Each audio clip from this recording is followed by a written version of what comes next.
All right, we're going to call the meeting to order. Councilmember Brock, could you please come up on the dais? Yes, ma'am. Thank you. All right, good evening, Santa Monica. We are calling to order both the regular and special meetings that are scheduled for this evening, Tuesday, June 13th. For those of you who have not been here before, just a couple of rules. Please silence your phones so that we aren't disturbed by phone ringing. And second of all, we do not allow any commentary back and forth, either with the person who's speaking at the podium or with the council members. If you disagree with someone, be respectful, and hopefully if they disagree with you, they too will be respectful by just waiting your turn to speak. If you do agree with someone and you want to do what we call happy hands, you are certainly welcome to do that. No clapping. And I'm serious about that. We do remove people who clap because we cannot have the meeting disrupted. We have a lot of business to get through tonight. So with that, we will begin with the Pledge of Allegiance, and I will have Councilmember Parra lead us in that. I pledge allegiance to the flag of the United States of America and to the republic for which it stands, one nation under God, indivisible, with liberty and justice for all. Thank you. Madam Clerk, can we call the roll? Councilmember Parra. Here. Here. Councilmember Brock. Here.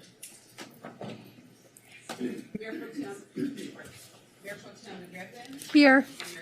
Here. We have a quorum. We'll get started. What is our first item, Madam Clerk? Public input?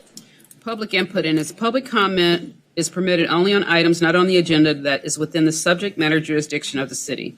State law prohibits the city council from taking any action on items not listed on the agenda, including issues raised under this agenda item. And I believe we have about 20 speakers. All right, Leah, it looks like we've had a few more landing at the end. So what I'm going to do is I will call 3 or 4 names at a time. The first named person can begin speaking at the podium. Everyone else, please line up along the wall to your left.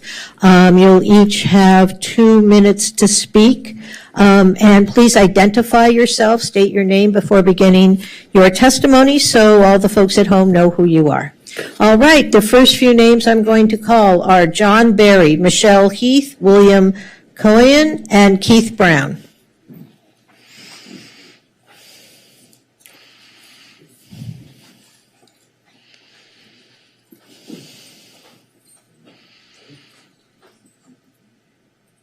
It's on. You can begin. Okay, Thank you. Thanks for having me again after all this time. I'm here with some of my colleagues to discuss the beach bike path stickers once again. They're coming up again. It's going to be like 30 stickers. The way that the lotto went last time, basically all 11 or 12 of us had to share like 1 sticker. And we're really concerned, you know. The guys that showed up today, they all paid for a business license. But that business license is not what's being taken into account when deciding how to break up the stickers. At the very least, the licenses these guys have paid for should be taken into account for those stickers. In the last lottery, the majority of stickers went to operations that didn't even really have any dudes with business licenses. So I'm told that 45 was the number of pedicabs that were registered last year. If a cap had to be imposed, maybe we could just make it whatever you registered last year. I feel like the concept of a business license, pedicab license that doesn't allow beach access is just a fanciful notion, because every single pedicab is going to work on the beach, period. That's just it. So if we're selling out licenses that aren't allowed on the beach, it's just, you know, it shouldn't be a thing. Anyways, thank you for your time. I know you guys are going to have a long night tonight, so I'll keep it brief. Thank you. Thank you. Michelle Heath. Hi, my name is Michelle Heath, and I've been here since the late 50s, and I'm here about 2 things. The first, public safety, of which I feel there is very little. I live at 3rd and Wilshire. I've had a lot of problems. I walk 80% of the places I go. It's been a nightmare. I've been in CVS where we've been threatened with our lives, had to call the police. Took them a long time to come. Once they came, the person who was threatening to kill all of us calmed down and turned into a completely different person. Another bad story, I was in FedEx, the same thing happened. The guy that, luckily they know me in there, so I was allowed to go in the back and someone walked me home. But it was pretty much a nightmare for 15 minutes. And we didn't know if he had a knife or what, but the fellow that he basically tried to attack refused to press charges. The police did tell me when I was in CVS, no matter what happens, they're going to be out the next day. So that's not a good feeling. So I supposedly live in a good area, but I happen to know that's absolutely not true. You can't go past Arizona without someone screaming profanities and coming at you, and it's just very scary, and I'm really sick of it. So I'd like some reassurance that when we call the police and it's legitimate, that they're going to come within 5 minutes unless there's a murder taking place. And I'd just like this to stop. It has gotten better, but the only reason it's gotten better is for many instances, people with money like a Christine Reed Park, whose children had to go to the bathroom after playing tennis and walked in on a very bad situation. And something was finally done. Thank you, ma'am. Your time is up. Thank you. William Cohen. Hello, my name is William Cobian, and I've had a business license here in the city of Santa Monica for about 8 years now. And I feel left out. One of the 12 permits wasn't granted to most of my coworkers, and this is how we make a living. And we want to be here. And it is a pretty big problem when we can't, when we're struggling to pay our rents. We're not really making a living, not the living that we were making prior to these permits. I just wish there was more permits to go around for the rest of us. And for someone to actually enforce the non-motorized pedicabs on the beach rules, because some companies are clearly taking advantage of that, while we are doing everything by the book and haven't been allowed to work technically on the beach. That's all. Okay. Thank you, sir. Keith Brown. Before you begin, Mr. Brown, I'm going to call a few more names. Luis Tabares, Dr. Anna Rogers, Chris Rink, and Steve Lavelle. You can go ahead, sir. Hi, I'm Keith Brown. Thank you for seeing me again. I've been working with the city for 8 years through business licenses and whatnot. But at this point, I don't even know why I should bother to get one, because they're not being enforced. Whether it's getting a license here to work in Santa Monica or putting a motor on, because code doesn't know what a motor looks like on a pedicab. We had to point it out when they were giving out stickers. And then the other day they came out to enforce that, and they were like asking us, do you have a motor? What does it look like? So they obviously don't know what to look at, what to look for. We've got about 5 motorized pedicabs that do have stickers from the city that operate on the beach on a daily basis with impunity. On top of that, some of these companies have actually employed illegal immigrants, and I'm talking about from Eastern Europe and Russia. Not, Mexico, like people always say. It's not them. I've gotten harassed by Santa Monica's police officers who ride with code, telling me that I don't have the appropriate licenses and paperwork, even though I've had it for 8 consecutive years. I have it documented on my phone. I can show it if anyone wants to see it. I don't understand why that's a thing. Secondly, another point I have to say is that my roommate, Eden, who is in the bicycle world, got an email from the city of Santa Monica inviting him to apply for a pedicab license. It was supposed to go to operators and who've worked in good standing with the city, but he's getting it. He's not a pedicab operator. I don't know why he's getting it. He asked me why he's getting it. I couldn't answer him anything. Code doesn't know exactly where we're supposed to operate. I've been told that I'm not supposed to be on Colorado. I'm not supposed to be on Broadway or the beach bike path. So I don't even know. I don't think they understand where we're supposed to operate. So we need to kind of I don't know, make this a little bit more transparent. We all need to be on the same page. And I would love to work with the city, continue to work with the city to make this a success for all of us. Thank you for your time. Thank you. Luis Taveras? Hello, everybody. Thanks for listening to me. I feel guilty sometimes because I'm the only the person that has the decal in our group that I'm allowed to be at the beach. You know, I have to. But even though sometimes it's cold, they pull me over and they tell me if am I supposed to be here. They don't know where I'm supposed to be at. Like, I mean, it's supposedly the decal. I'm allowed to drive anywhere on the bike path, right? And they don't know where. They think they don't know where I'm supposed to be assigned or like that. And I told them, well, and one time I was by the pier, where the tunnel is, and they said that I was blocking the pathway and everything, and I wasn't blocking the pathway. Apparently they don't know where we're supposed to. They don't know the rules, and I had to explain them to tell them where the rules. I think they should know where we're supposed to be already, right? I don't know that. I just wish, like everybody can get together and know what the rules are really supposed to be, And there's other bikes out there that are not registered. They don't have no license or anything. And they're just roaming around and nobody says anything to them, And for some reason, I feel like even though I got the decal on my bike, they still pick on me sometimes like that. And I don't know. I don't know what to tell them. I mean, it's like, it's constantly, I have to keep telling them how the rules, and they don't know the rules and like that. It's just like, it's hard to explain to them, and they don't get it like that. Somebody has to tell them the rules, how it is. And there's other bikes going down the bike path. They have motorized bikes, and they're going fast, and and supposedly in the ordinance supposed to be no motorized bikes, and they're out there still, and nobody's enforcing that. I don't know what's going on out there. I wish you guys, co-enforcement. Thank you, sir. All right, appreciate you guys. Thank you. Dr. Anna Rogers.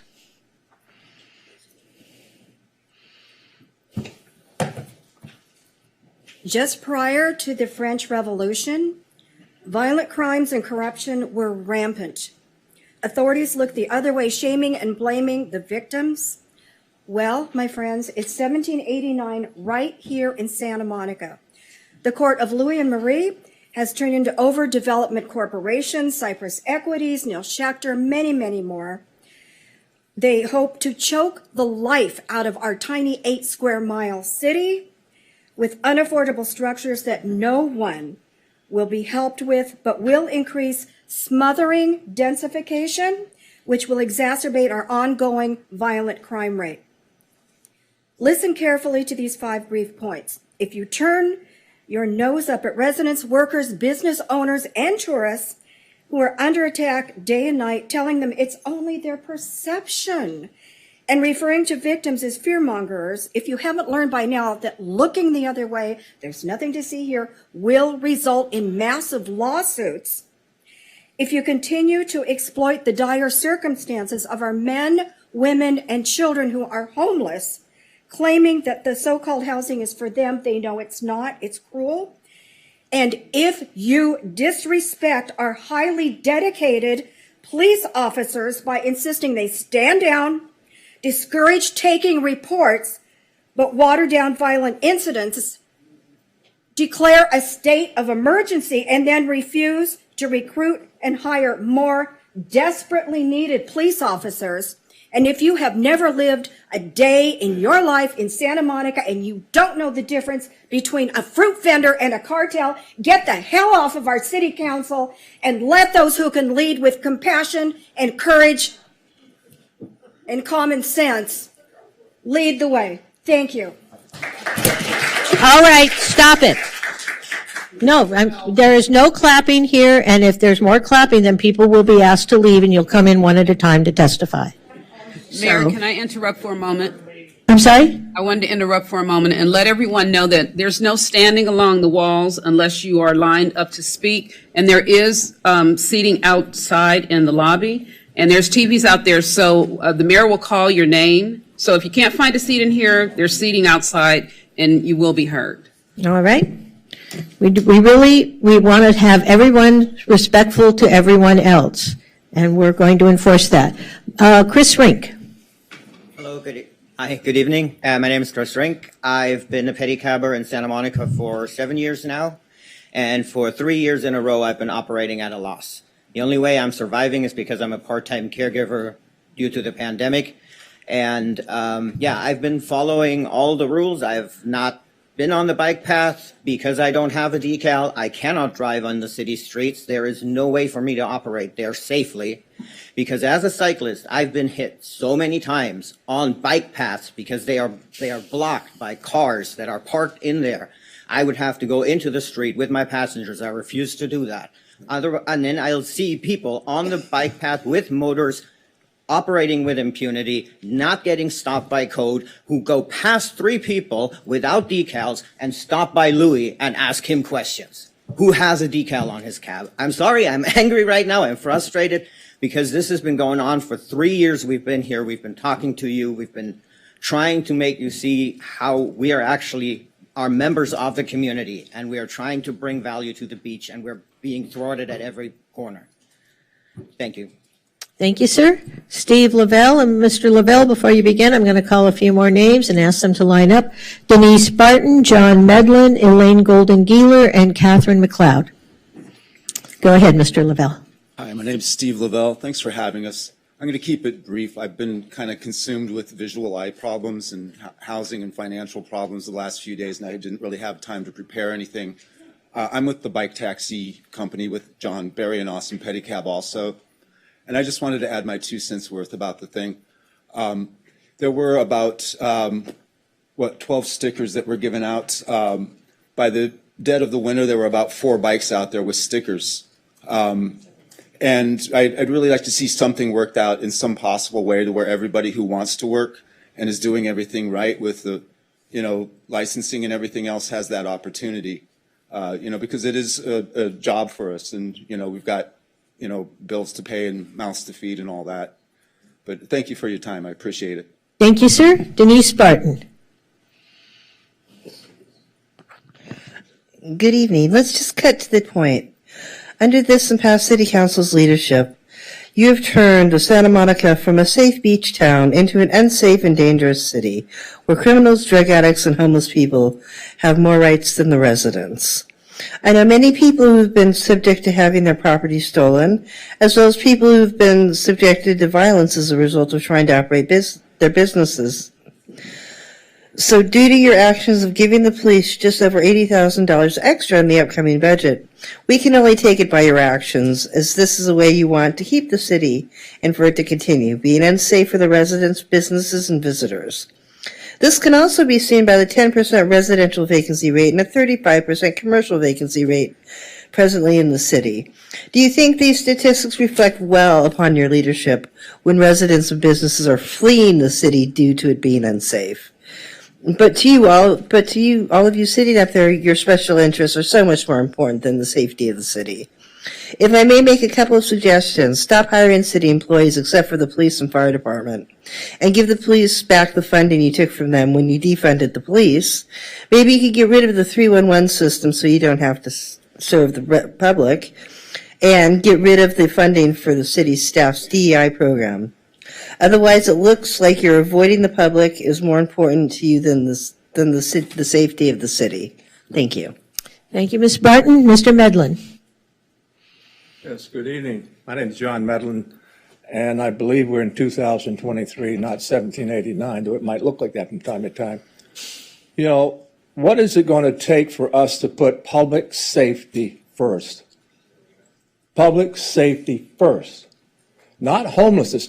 The people who were stabbed on the Pier, the people who were stabbed at California Pizza Kitchen, do you think they care if the person was homeless or not? They want to be safe. Make the efforts to make this place safe. Every time you have a public meeting, the first agenda after public input and your required privacies, make that first item public safety. The people from the police department, the fire department, what's the status? Look, they're making changes. They've improved. We have to keep continuing. Your number one priority must be, as all governments are, public safety. Please do that. From your next meeting forward, put public safety, your very first item, bring the chief, bring the fire department chief, and give an update, and do it for the next 6.5 years so we can again make this place safe. I first lived here in 1967. I started moving here in 1987, but Reed Park, now was Lincoln Park, was so filled with homeless, I wasn't going to bring my children there. I've lived here consecutively since October 1996. I live right across the street now from Reed Park. It's gotten better in the last year. But you cannot go to California Pizza Kitchen. You can't do the Pier. Some of you already carry public spray, safety spray when you walk the streets in Santa Monica. Think about that. You're elected officials, and you have to carry pepper spray. Put public safety first from this moment forward. Thank you. All right, Lane Golden-Geeler. Miss Golden-Geeler?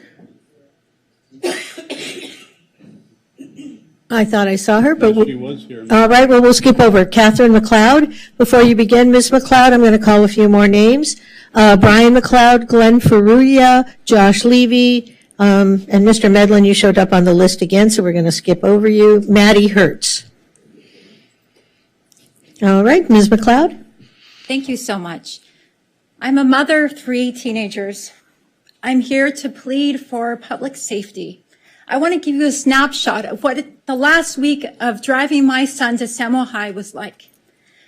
I was at the intersection of 4th and Olympic when a homeless woman ran out to the road and started pounding on my car violently. She removed her clothing. My son went to school. For lunch, he leaves campus. He went to Chick-fil-A, as they like to do. He saw 2 homeless people defecating. He saw indecency that I should not name in this public forum. Multiple other events happened that same week. This was the last week of school. It is getting worse. I do not feel safe to let my children be the independent people they should become. My daughters cannot go to the 3rd Street Promenade. You are stifling the development of the children of this city. The idea of going to the public library is not even something we entertain anymore. It was a beautiful experience when our children were little. I plead for you to consider the public safety and how it is impacting the children of this city, a city that I love and I hope and dream to stay for the rest of my life. Thank you very much. Thank you. Mr. McLeod?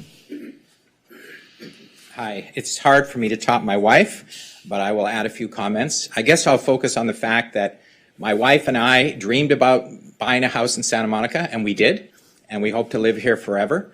But we're very unpleased with the decline in the city. And we pay high taxes, we pay very high property taxes, and we don't feel like we're getting good value. And we know many people in our neighborhood, which is 90402, who don't want to live here anymore. They want to move. They want to move to Arizona, Nevada, Texas, Florida. They don't really want to move, but they feel like it's a lousy deal here because you pay a lot of taxes and the money doesnn't go to the people who are paying the taxes, the silent majority, shall we call them. I work every day. I'm taking time off work to be here to talk to you, and I can tell you that these people, these hardworking people in our city who are paying the taxes are not getting good value. You need to focus on public safety. You need to focus on removing the homeless. It's not good for them to be on the street. And it's not good for the city, the residents, for them to be on the street. It affects the quality of life here. This city could decline. There are many neighborhoods in LA County that have gone up, and there are many that have gone down. We don't want to be one of those that have gone down. And I think the priorities here, I mean, we're all liberal, democratic people for the most part here. It's gone too far. The homeless people should not be running the city. The mentally, people with mental health issues should not be running the city. 99% of the people here are not those people, and their quality of life, like my own family's, has declined. And your job should be to help us. Your job should not be helping homeless people, many of whom are not from the city or even the state. Why are you helping these people in preference to the people who live here and pay the tax? Thank you, sir. Glenn Ferrugia? Hi, my name is Glenn Ferruia. I'm a Santa Monica community gardener. I prepared 2 PowerPoint presentations. One was 3 pages, and the other one was 15 pages. Did you guys get that? I think the clerk said she had them. Yeah, there it is. All right. So basically, what I want to go over is I want to discuss the Santa Monica Council approving the Santa Monica garden fees for 1976 to 2020 with no cost impact review. I would like to know why all Santa Monica Council meetings that a cost impact was never addressed before approving the excess Santa Monica garden fees that were higher than cost of living inflation. I noted your 6/22/21 meeting where you guys were questioning increasing swimming pool fees, and Oscar De La Torre asked a question, and somebody wanted to know what the cost impact was. So I thought, well, that's interesting, and that's what I'm trying to get to the bottom of. At each of your previous meetings, there was never a cost impact presented to the Santa Monica City Council showing the excessive percentage increase for the Santa Monica fees prior to approval. Each of these Santa Monica fees increase exceeded the cost of living and inflation 10% with no cost impact presented to the council, which the Santa Monica Garden Committee should have done this, but they failed to do that. I would like the Santa Monica garden fees readjusted down to a more reasonable rate, which is aligned with the current cost of living and inflation. Santa Monica City Council has never required the gardens to increase their fees. On my 3rd page of this presentation, I have 2 tables that are showing the current Santa Monica increases, as you can see, like 50%, 25%, and then the adjusted rates. If we increased the original $40 rate at 10% at each time, every 4 years, our rates would. Okay, thank you, sir. We appreciate the information. Will someone respond to what I'm talking about? We have city staff here, and they'll take a look at it, I'm sure. Thank you. All right, Josh Levy. So I'm here to talk about public safety. Some of you guys have been here for quite a while. I know the city manager is pretty new, but the promenade, the library, they've turned into absolute hellholes. I don't want to take my family there. That's really sad. People used to want to come and stay at the hotels on beaches. Now on the beach, they don't want to anymore. It's disgusting there. I was lucky enough to do some work on my house and remodel it, and the amount of harassment I got from city staff about every single little change, they put me through the ringer. Yet, if you're homeless and a homeless guy spit on my wife and dog on Pico and 28th 2 weeks ago, they don't get any harassment. The cops who I got it raised, they said, oh, there's nothing we can do. They don't let us do anything. It's time. Help out people in this city. There was recently a bill, State Bill 553. Does anyone know what 553 was? 553 was a bill that our state senators, Ben Allen, criminalized any employee at a store stopping people from stealing. Criminalized. What is the point of that? Why did no one in Santa Monica, why did no one in City Council alert the citizens? Call Ben Allen. Tell him that is a terrible thing to do. It's awful. Keep us safe. Forget about the Architectural Review Board and the plastic straws and the bike lanes. Worry about public safety.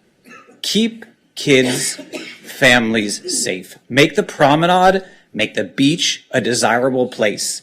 Stop coddling homeless, vagrants, and mentally ill. It is not fair to the people who pay taxes and who live here. Thank you. All right, thank you, sir. Addie Hertz and Ms. Hertz, before you begin, I'm going to call a few more names. Lorraine Foxworth, Jonathan Foster, Jerry Ruman, and Janet McLaughlin. All right, Ms. Hertz, you can go ahead. Thank you.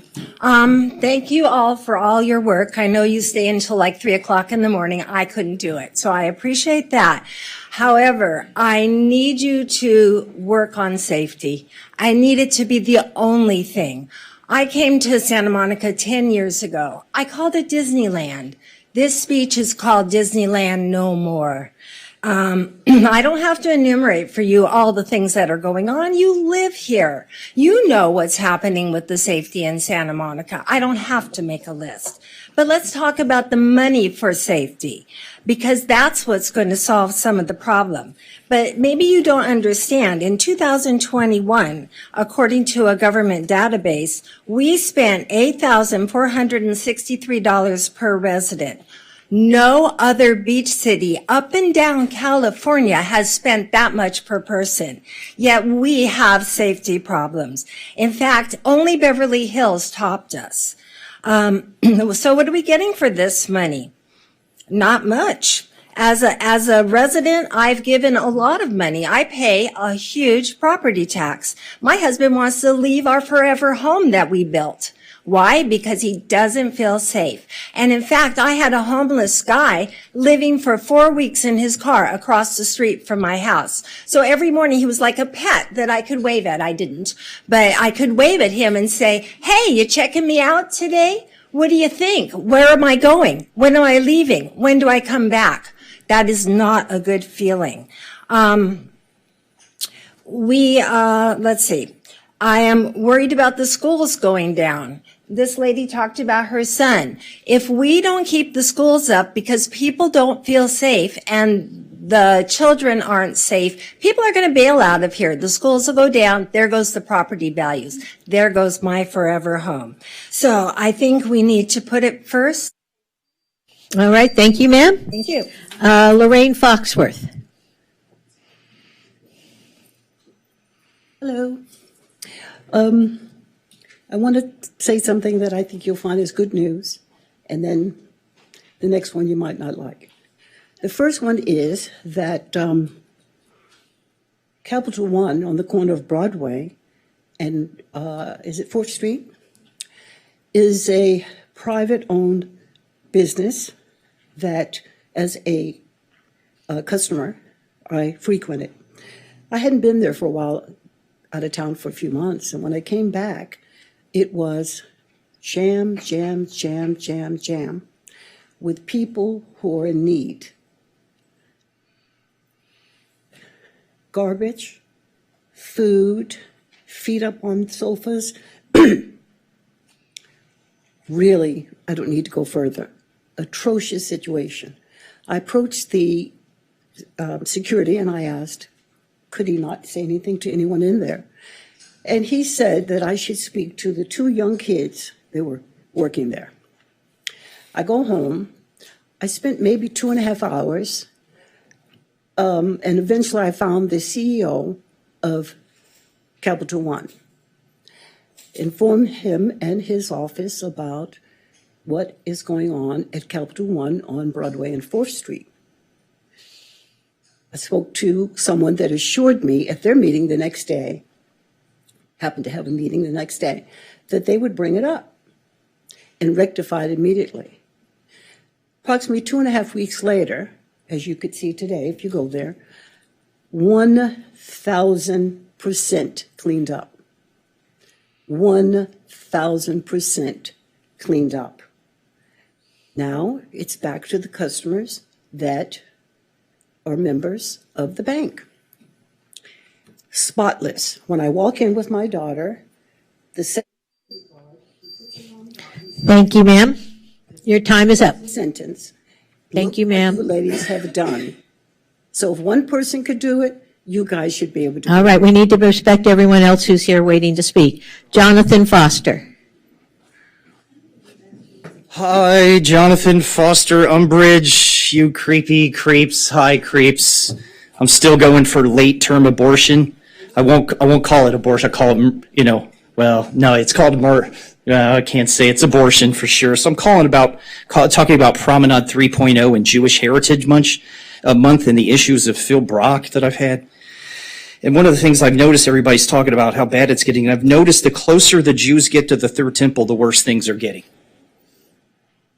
Mm-hmm. Matthew said, no one can serve 2 masters, Phil. In Exodus, they said, you standing with Moses, and so the Levites did go through the camp and kill those connected to idolatry. Now, I can't do that, but spiritually, I came for you.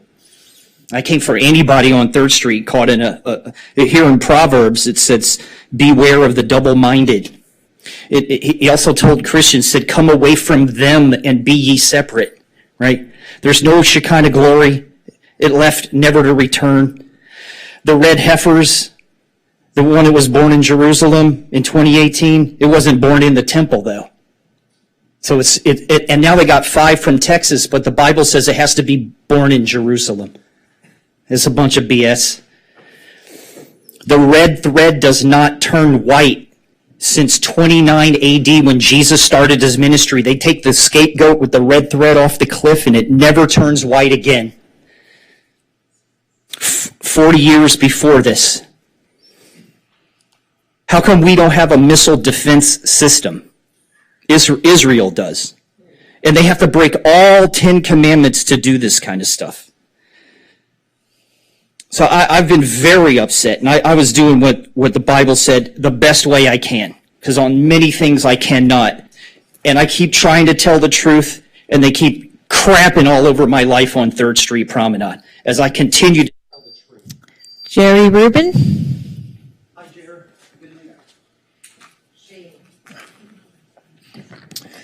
Thank you very, very much, Mayor Davis, Mayor Pro Tem Negretti, Honorable City Council members, city staff, and fellow Santa Monicans. Jerry Rubin. I've been a very proud member, resident of Santa Monica for many decades.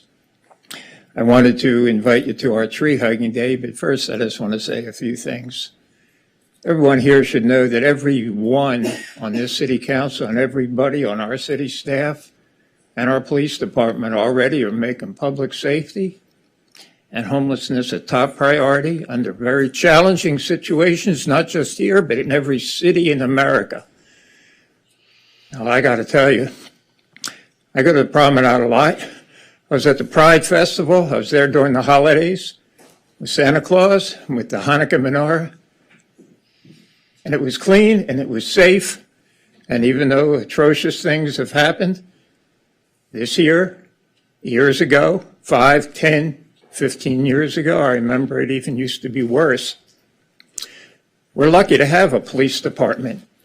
And I just went to the police academy, and I urge everyone to do it to find out the good work they're doing.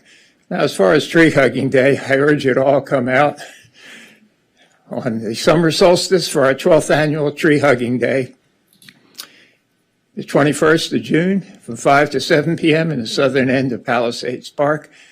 Hug the Children's Tree of Life, the new tree of gratitude that was planted in memory of my loving wife, Marissa, who died recently of pancreatic cancer, and any other nearby trees there that you feel like hugging. It's a great hands-on way to show our love and respect for our trees, and I hope you can come, and you can check out the info on our Facebook page, Tree Hugging Friends. Thank you very, very much. Thank you, Mr. Rubin. Janet McLaughlin. And before you begin, Ms. McLaughlin, I'm going to call a few more names. Lucky Becerri, Donnie Longino, Pasquale Alamillo, John Alley.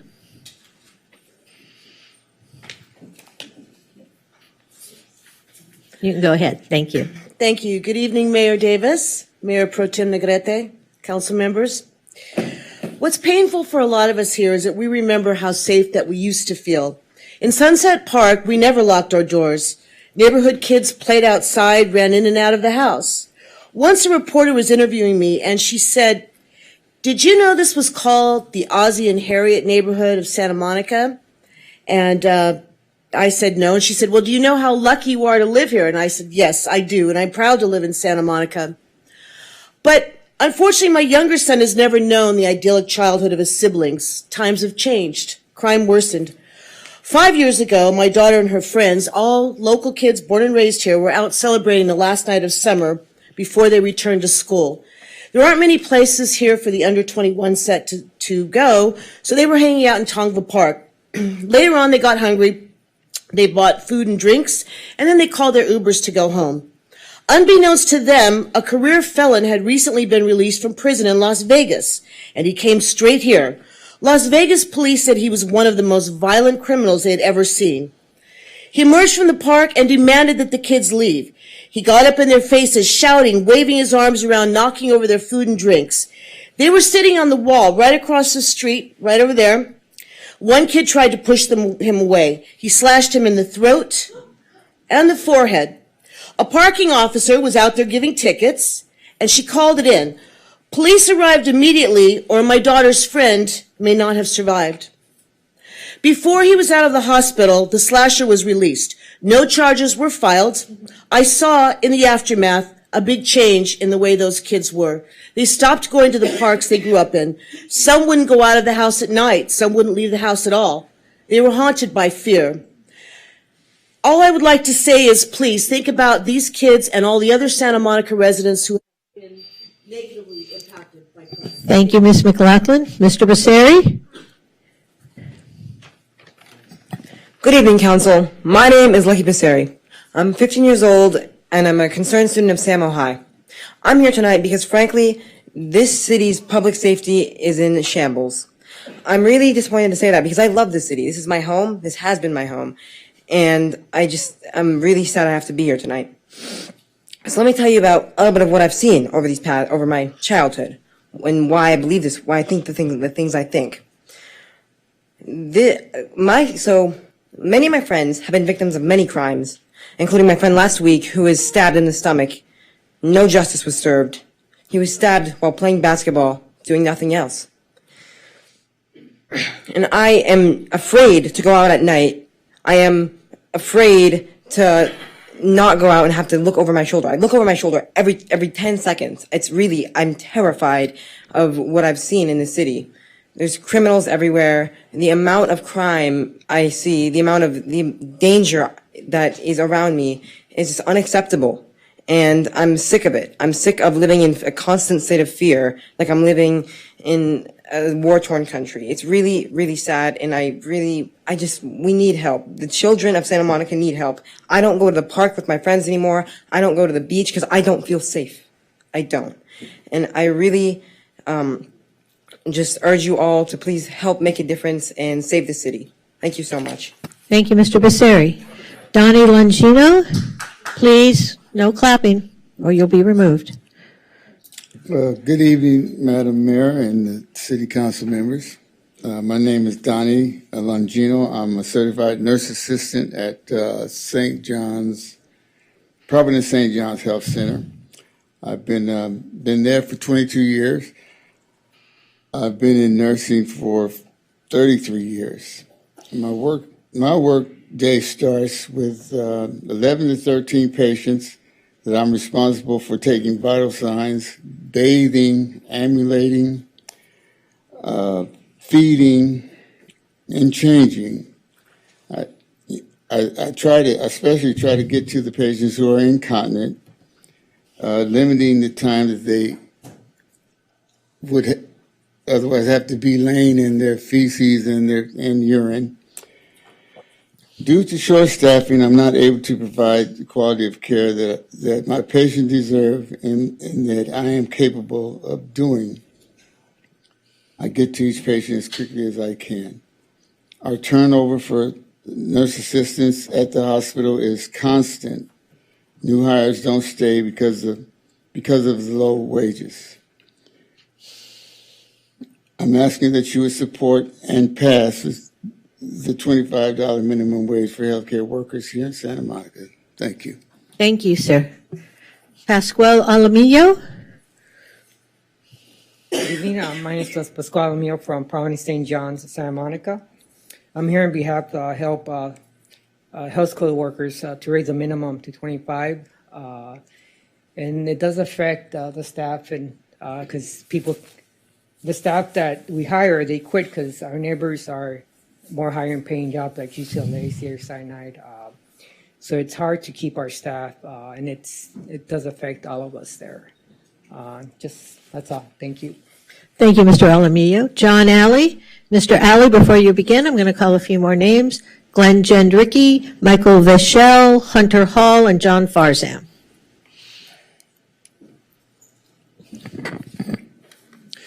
Santa Monica is not safe. 3 out of 5 in this room, 3 out of 5 of our residents, business owners, have been or have employees, friends, and family who have been victims of assault or robbery. 86% of our residents won't patronize our downtown because they feel it's unsafe.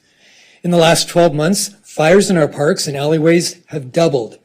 New businesses recommended to residents by Gleam Davis in her State of the City speech had closed 2 to 3 months before she even gave the speech. Her statement that sales tax revenues from restaurants and hotels had increased was a lie. The next 3 days, we surveyed every restaurant and hotel.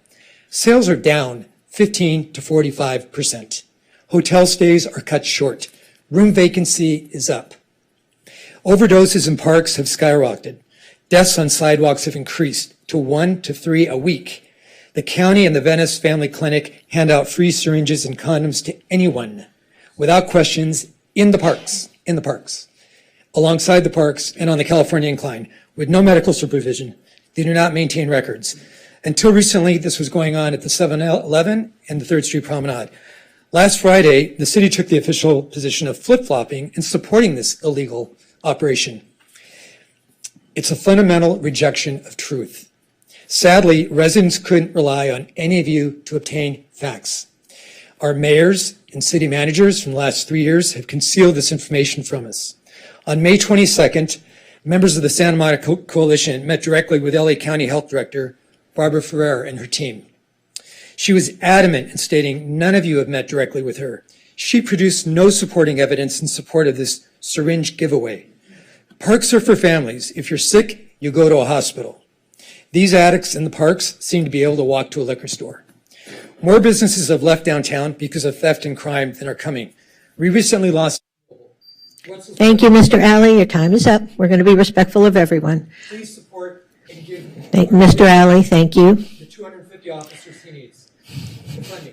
Mr. Alley, your time is up, please. Thank you. Glenn Gendricki. Hi, I'm a homeowner. It's a very capable city council. You're all bright. Why do you choose not to solve the crime issue? Why do you choose not to solve it? Beverly Hills Council, they've created a safe environment. Why can't you? You have the money. You spent $25 million planning bike lanes. Per NBC Local News, about 10 years ago, there's more than 20 employees in Santa Monica, city employees that make over $300,000 a year, plus pensions for life. Okay? We're becoming the next San Francisco. Please do something about it.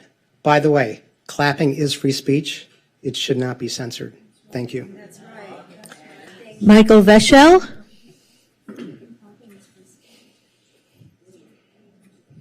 Hello, everybody. I arrived in Santa Monica in 2009, moved in, worked at Magicopolis when I got here. I am, up until now, you've heard from all the other pedicabbers from John Barry's fleet. There's about 40 of us in total, 10 different companies. Unfortunately, John Barry is the one that unfortunately harasses all of us, the rest of us that work on the beach, whether it's swearing at us, jumping up, throwing a camera in our face. All of the riders that you heard speak, except for Louis, have a license, and all of them ride the beach with impunity, illegally. And now I'm friends with some of them, but some of them are not very friendly.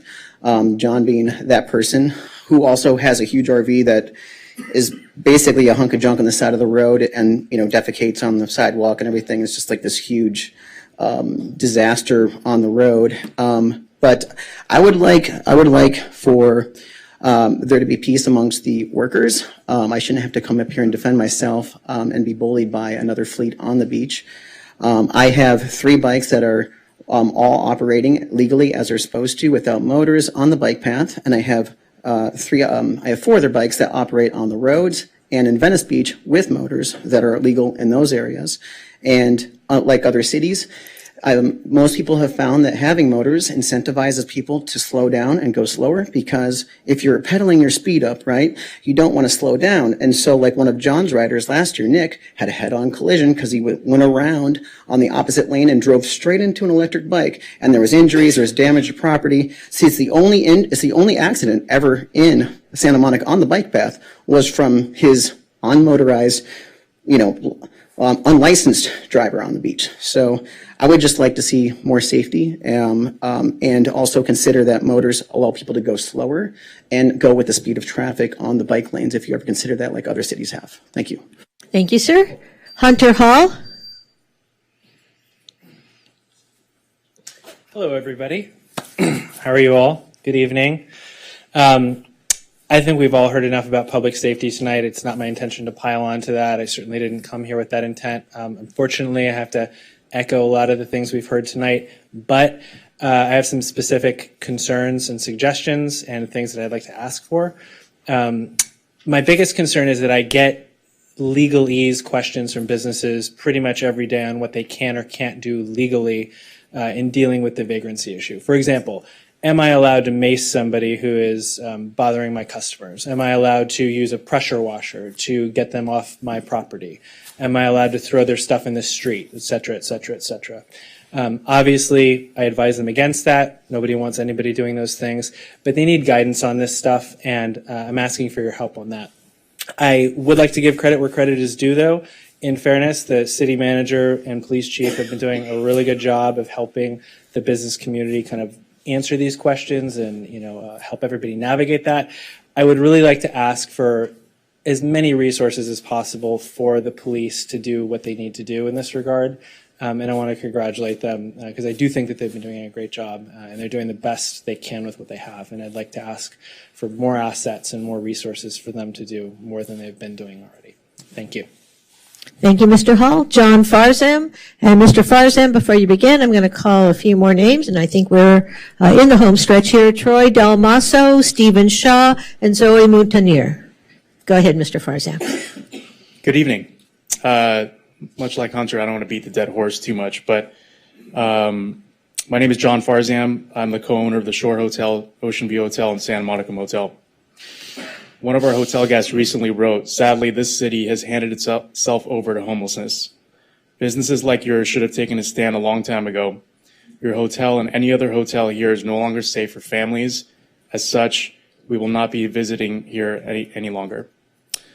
This is why I'm here this evening on behalf of several large hotel operators in Santa Monica to plead for your help in addressing what's become an unattainable situation of homelessness, crime, harassment, and filthy conditions on Ocean Avenue and in Palisades Park. I appreciate that the city is working hard on addressing these issues, but whatever is being done is simply not enough.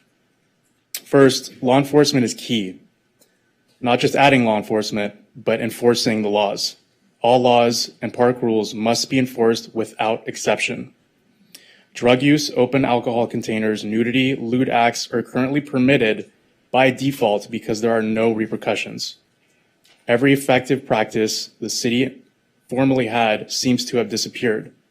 We used to see the Santa Monica PD help team in Palisades Park in the middle of the night enforcing park closure and other laws which made a huge impact. Now we rarely see sworn officers on Ocean Avenue or in Palisades Park, and never during park closure. I don't understand why that changed. PSOs intermittently patrol the park, but they are unarmed, unable to make arrests, and often ineffective given the depravity of who and what they're up against. Mental health treatment is critical and should be mandatory for all who pose a threat to themselves or others. Sadly, threatening behavior and self-harm has become the norm for homelessness. Thank you, Mr. Farzam. Mr. Dalmaso?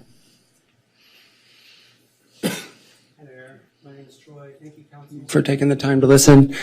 I'm a pedicabber. I've been pedicabbing for 22 years, longer than anybody in this room, probably by double for most. I have built a fleet of really nice pedicabs here with leather seats and built-in sound, and really spared no expense so that I can show our tourists and our locals a good time and a nice tour. I have since 2017, I've been harassed by John. I rented from him for 3 days. I can attest to the bully nature that we experience on the beach. I get texts in the middle of the night. I had to block him eventually. He told me it was his beach the first 5 minutes I knew him. And I knew at that point it was going to be bad, and it's been bad for 7 years. And I have pictures of him riding around with his motor on the bike path, but he'll come up and tell everybody else that, it's a bad thing. It's always hypocrisy with John Barry. He's guilty of everything he points the finger about. What I implore the council to do is to hire a professional who could study the actual safety involved. Pedicabs without a motor can easily go 12 miles an hour. I have legal cabs inspected by the city, and they're in accordance with state and local laws with motors that go 15 miles an hour. That's 3 miles an hour faster. Yet they try to make the claim that we're the dangerous ones. The only accident on the bike path of note that has a police record is a non-motorized, one of John's, passing someone else, as was mentioned by another pedicabber earlier. And I just think that we should actually study the issue. I've been 22 years. My knees are bad. The motor does help me to stay working. I got an alert a minute ago that my heart rate was going fast. Sorry, I'm not used to speaking in front of groups. My dad wasn't much older when he died than I am now. And I do worry about my health, and the motor helps me to stay working. Thank you, sir. Thank you. You can get a professional to actually study the issue. And Mr. Shah? With our self-interests. Hello, Council, and thank you for having me this evening, and thank you for everybody who's voiced their opinions this evening. I'm a resident and homeowner in Sunset Park. I'm a father of 3 young children, and my kids go to school in Santa Monica. I work just outside of Santa Monica, but commute through the city. Consistently try to enjoy the parks as a father, playing with my children, but that's becoming harder and harder to do with everything we experience with the homeless problem in our parks. I won't harp on that. You've heard enough about that. As a homeowner in Sunset Park in late March, I had my garage broken into, presumably by homeless people, and that really shook us. I had Santa Monica PD respond, and I was watching them on my garage camera and had my wife's phone with Santa Monica PD on while I spoke to a responder and was preparing to defend my home against somebody who was reaching for the door to enter my house from my garage. Luckily, the light turned on and the camera scared them away, and Santa Monica PD responded within about 12 minutes. They asked me to send evidence to clearly identify the suspect, and I did, and there was no response by SMPD. I followed up with several emails with no response. I even in my last email to them asked if they are getting my emails and if they would respond, and there was no response. 2 weeks later, the night before Easter, another person entered my backyard and was peering in my back window, presumably looking to break into my house again. So it's a pretty sad situation when you think about it. And I know some of you are actually residents of that neighborhood, and I hope that you're concerned as I am.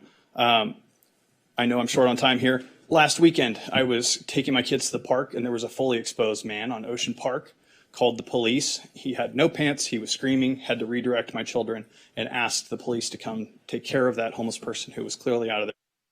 And he was there lying on the sidewalk an hour later. Thank you, sir. Thank you. Zoe Mountaineer, and then it looks like we also have Kathy Knight, and that will close us out on this item. Good evening, council members. Yes, we are concerned, and I personally feel safest at home. Yet, that is not as safe as it could be. As some of you know, I started advocating for last year for rental buildings to have mandatory locks and gates to protect the tenants of the buildings. I had 2 bikes stolen this year, and that's why you saw me walking in with a scooter, because the scooter, I can take it inside of my apartment. I have documented many trespasses by houseless individuals that come to drink, use drugs, and bathe in the sink of the laundry room of the building. I live alone. There are 8 units in the building, and there's only 1 male tenant. But the real crime is when I call the police and they ask me to dispose evidence that can identify a trespasser in case he commits a crime. Later that month, I saw the picture of one of the trespassers in my building as a suspect of sexual assault in Santa Monica College. The real crime is when I report theft by my landlord and the theft is not investigated. Let my landlord behave with impunity in target harassment to get me to move out of my unit. She has not faced any consequences, even though she removed and stole the property in the entrance of my apartment. I learned that the city attorney can't enforce the law and act on 3 different complaints because there is an unrelated court case to the harassment. Crime comes from every walk of life, not only from houseless individuals. Last month, I was filling my water bottles at the Rite Aid on 14 and Wilshire, and I was assaulted by a... Thank you, Ms. Montanier. Ms. Knight. Yes. My name is Kathy Knight, and this is on a quick environmental update for you issue. I just want to let you know that we did win the lawsuit. I'm with the Biono Ecosystem Education Project and 4 other groups. We won a lawsuit challenging the final environmental impact report for Biono wetlands. And the court ruled that it was lack of disclosure being given, and that they need to do a new FEIR with full disclosure. And I think it's important because this, the Biono Wetlands has an underground drinking water aquifer, and we need to save all of our drinking water aquifers. We've had a lot of rain this year, but we could have some very dry times ahead. And I just wanted to make sure that you know, because there's been some misinformation going on, that we did win the main issue in our lawsuit, that they do have to do a new FEIR regarding their flood control system and its impact on wildlife. Thank you. Thank you, Ms. Knight. I believe that closes out the public comment on item number 1. Is that correct, Ms. Anderson-Warren? That is correct. All right, we will move on to item number 2. So item 2 is the public input. It's agenda items under closed session, special agenda items, and consent calendar. And we have one speaker, John Alley, on consent calendar. Mr. Alley?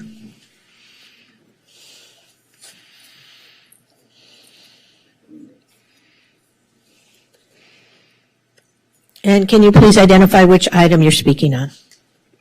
5L. Item 5L.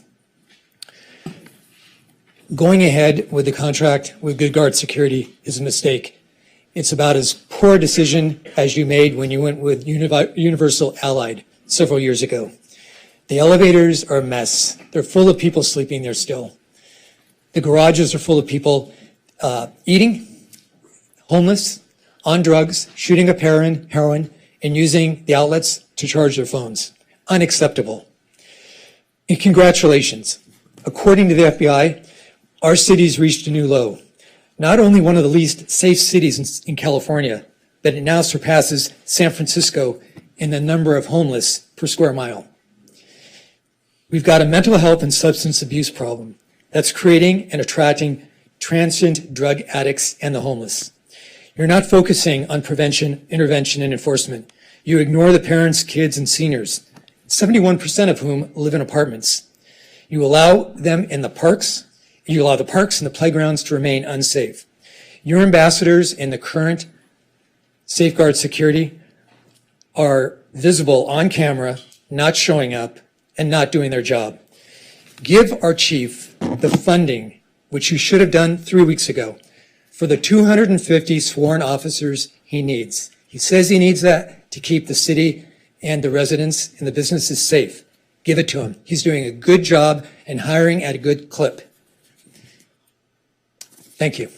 Thank you, Mr. Alley. I believe that concludes item number 2. Is that correct, Ms. Anderson-Warren? That is correct. All right, so we'll close out item number 2, public input on agenda items under closed session, special agenda items, and consent calendar. At this point, council, because we did have a lot of public comment, we're already at 6:35. What I'd like to do is do a couple of items for agenda management. The first thing I'd like to do is move to continue the board and commission appointments, which are items 8A and 16A, until we have a full council. Is there a second for that? Second. All right, moved by Davis, seconded by Brock. We can do this via roll call vote. All those in favor say aye. Aye. Any opposed? Any abstentions? All right, that passes unanimously. Then the other thing I'd like to do is we have several items that need to be heard tonight and also are public hearings, meaning that people need to actually appear at the time that the item is heard. They weren't just heard or won't be heard as part of the general agendized items. So what I would like to do is move up items 11A, which is the EIR for the Pier Bridge replacement, item 12A, which is the water shortage assessment. No, 12A is the water shortage assessment, and 12B is the solid waste rate increase. So we're going to move those three up before we do the cannabis study session. What was the first one again? The first one is 11A, the Pier Bridge replacement EIR, because that has to be a public hearing. So 11A, 12A, 12B. Yes, and we'll just hear them in that order, but we'll hear them before the cannabis study session, so that anybody who is here to speak on those items, we can hear them earlier in the evening. I'll second. All right, moved by Davis, seconded by Brock. We can again do this by a roll call vote. All those in favor say aye. Aye. Aye. Opposed? All right, that passes unanimously. And finally, we do have some commendations, including some young tennis players. What I'd like to do is to move all of the special agenda items 4A through 4C. We'll still do the city manager's report after closed session, but 4A, B, and C to the present time so that we can do the presentations and send people on their way. All right, moved by Davis, seconded by Zwick. All those in favor say aye. Aye. Aye. Any opposed? Any abstentions? All right, that also passes unanimously. Thank you for that. So now we will turn to the 4A, B, and C items, Madam Clerk. So 4A is the Commendations, Santa Monica Tennis Collective, 14U team.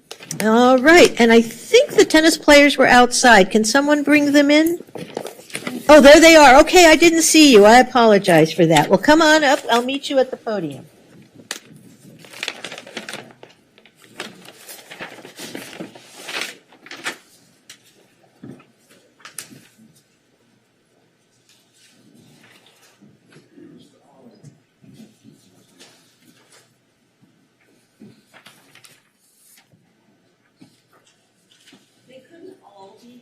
That's fine. This is a great representation. All right, so I'm going to read the commendation, and then we'll hear a few words from someone who'd like to speak on behalf of the group.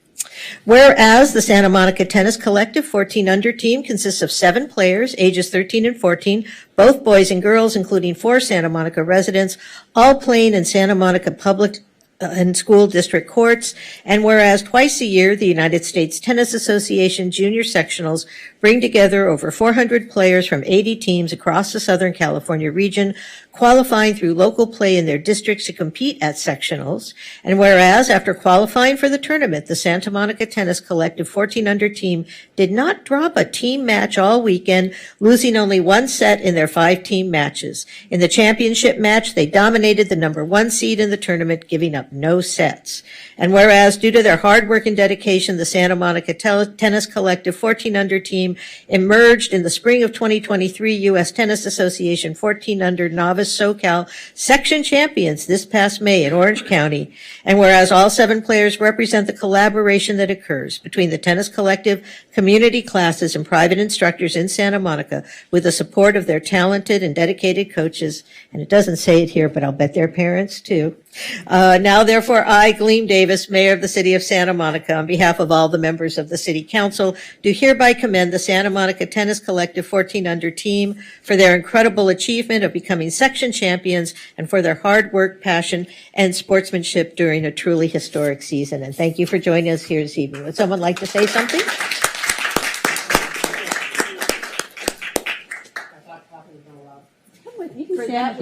So these are 3, I'm Debbie. I'm the founder of Santa Monica Tennis Collective. These are 3 of our players. The other 4 could not make it. And our 2 coaches, one just got sick and one had car trouble and he couldn't make it. But these guys are a great representation. These 2 girls, I want to point out today, were one of 2 of the 4 players who made the team at Samo High. So these are Lincoln girls, right? Who are now going to be playing at Samo High. And all of these guys are just, like I said, a perfect representation of what can and has been happening on our courts when we all work together. And I couldn't be more proud of them. thank you guys and thank their parents as well. Thank you. All right, would you like to take a picture? Here, Yes. Let's go grab a picture right here with the city council behind you, and I will give you these to distribute to the team. They're commendations for each team member.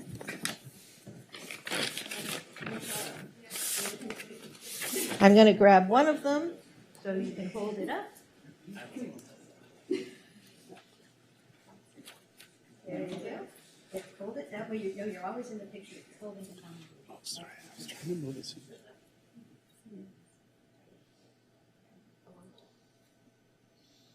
We do it without me. Thank you. Thank you all. Thank you. Thank you. Is it sort of taking? Yeah, they're all in there. Oh, wait, guys, did you get down? So, Mayor, next we have the proclamation Gun Violence Awareness Month. All right. Sorry, I didn't take all the proclamations with me, so.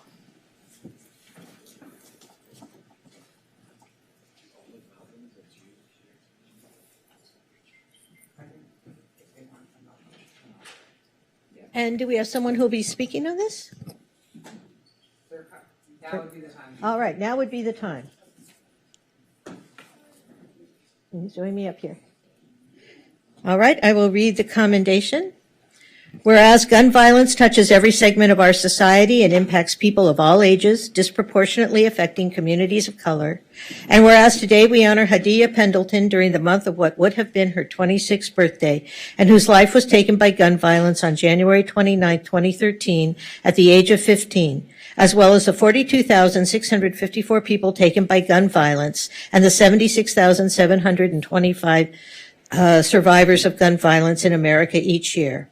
And whereas the City of Santa Monica supports efforts to strengthen gun safety laws at local, state, and federal levels.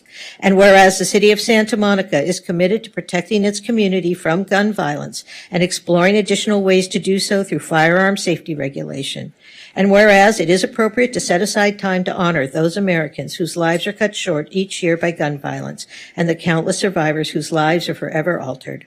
Now, therefore, I, Gleam Davis, Mayor of the City of Santa Monica, on behalf of the members of the City Council, do hereby proclaim the month of June 2023 as Gun Violence Awareness Month in the City of Santa Monica, and encourage all residents to join me in this observance and work collaboratively to reduce gun violence in our community. All right, let me fish out the commendation here. There you go. I'm not sure who's accepting it, but whoever would like to say a few words. Yeah, go right ahead. Thank you to the City of Santa Monica for recognizing this month and honoring all the victims of gun violence, the survivors, those whose lives were taken, including Hadia Pendleton, whose birthday was observed on June 2nd, and what we now recognize as Gun Violence Awareness Day. Thank you for raising awareness in your own community about the risks and dangers of gun violence and for your local efforts to prevent it here. There are over 300 shootings a day in this country, and there have been over 290 mass shootings this year to date.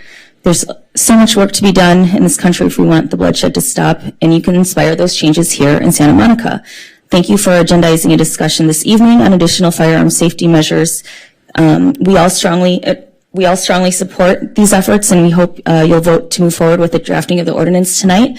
We're here tonight on behalf of Women Against Gun Violence, a 30-year-old nonprofit organization working to prevent gun violence throughout Los Angeles County, the state of California, and the nation through legislation, education programs, and investment. Thank you so much for having us and for this proclamation.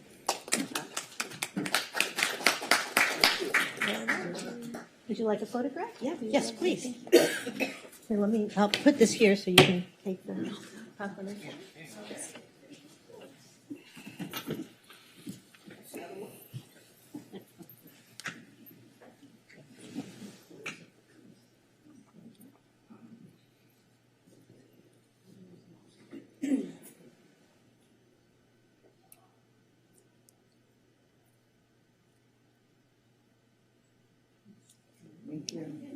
Thank you for all the work you do. We really appreciate you all. Thanks for coming. Thank you so much.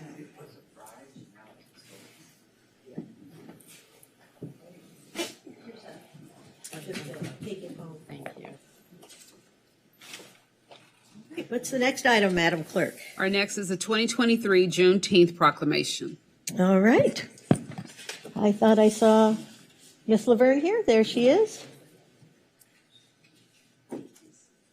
While Miss Laverne Ross is making her way up here, I will begin reading the proclamation. Whereas the City of Santa Monica and the Santa Monica Juneteenth Celebration Committee observe the oldest known celebration commemorating the ending of slavery in the United States. Known as America's Second Independence Day, Juneteenth is a day to celebrate the power and resilience of Black Americans who have endured generations of oppression in the ongoing journey towards equal justice, equal dignity, equal rights, and equal opportunity. And whereas in March of 2022, the Santa Monica City Council designated Juneteenth as an official city holiday, 1 year after President Biden signed into law Juneteenth as the 11th federal holiday. And whereas on November 15, 2022, the Santa Monica City Council adopted a statement apologizing to Santa Monica's Black residents and their descendants. As part of that motion, the council directed the city manager to commit to programs, policies, and investments that can educate the public about the history of discrimination and its own gains and consequences, and to ferret out discrimination against Blacks and other people of color. And whereas the Santa Monica Juneteenth Celebration Committee selected the theme of coming together in appreciation, reconciliation, and commemoration for the Santa Monica Juneteenth 2023 celebration, which I hope you all will attend on Saturday. And whereas through the years, thanks to Laverne Ross's dedication and leadership, the celebration has grown into an important annual tribute that brings together Santa Monica's Black community and other local residents. Now, therefore, I, Gleam Davis, Mayor of the City of Santa Monica, on behalf of all the members of the City Council, do hereby proclaim the week of June 12th through June 19th as Juneteenth week in the City of Santa Monica and encourage all residents to celebrate Juneteenth all month long and, in fact, all year long. Ms. Ross, would you like to say a few words? Here, I get a hug, don't I?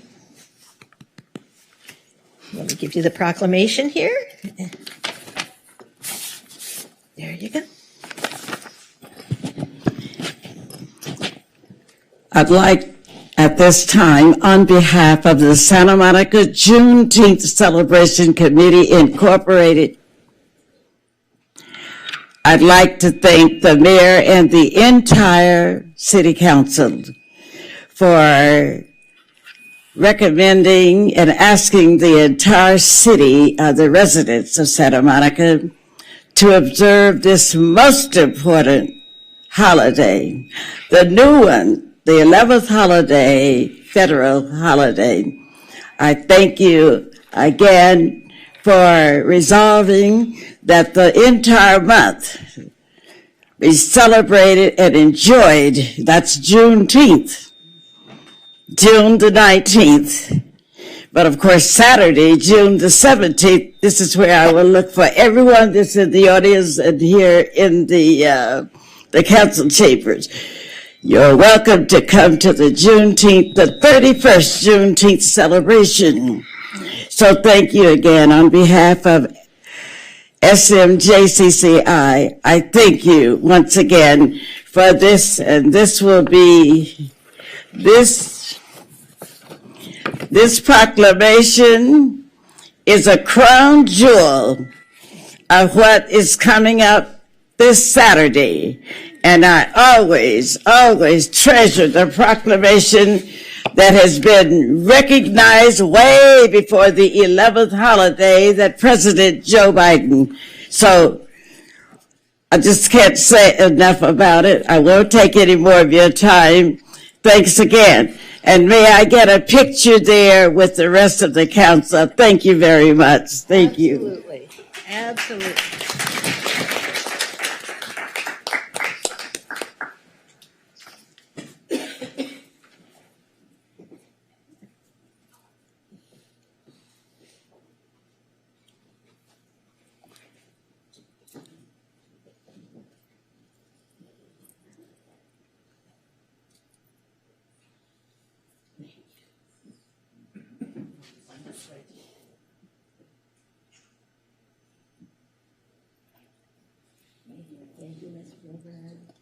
Well, I see you on Saturday. Absolutely.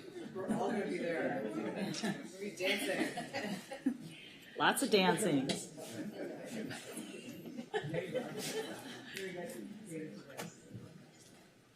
I'll get you the envelope for that. We'll keep it all nice.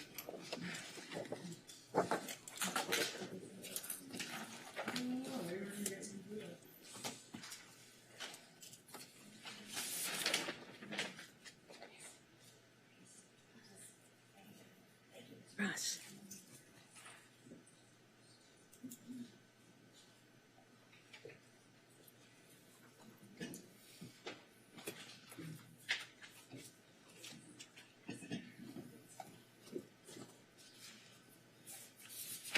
All right, thank you very much, everyone. Now we will move on to closed session.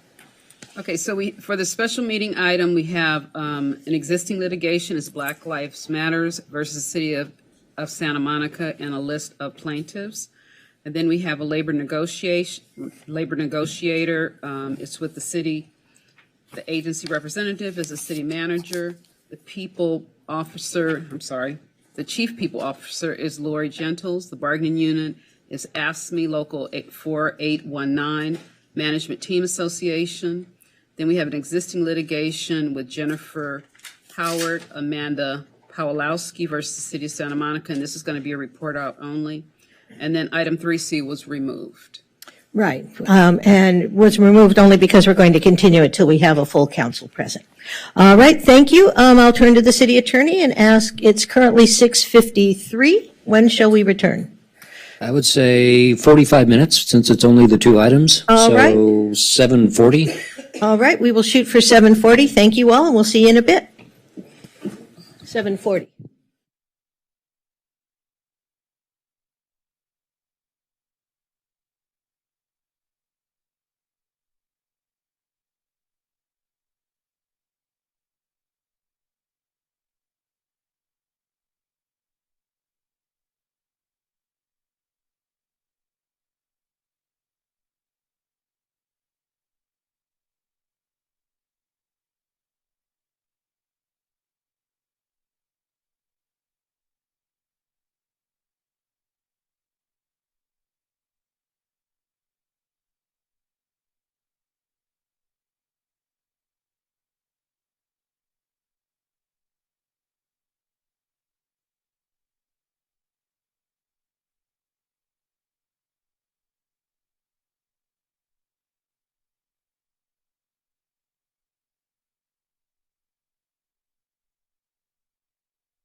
All right, we're going to call the meeting back to order, folks, so we can get going. We have a long agenda. We appreciate your patience while we were in closed session.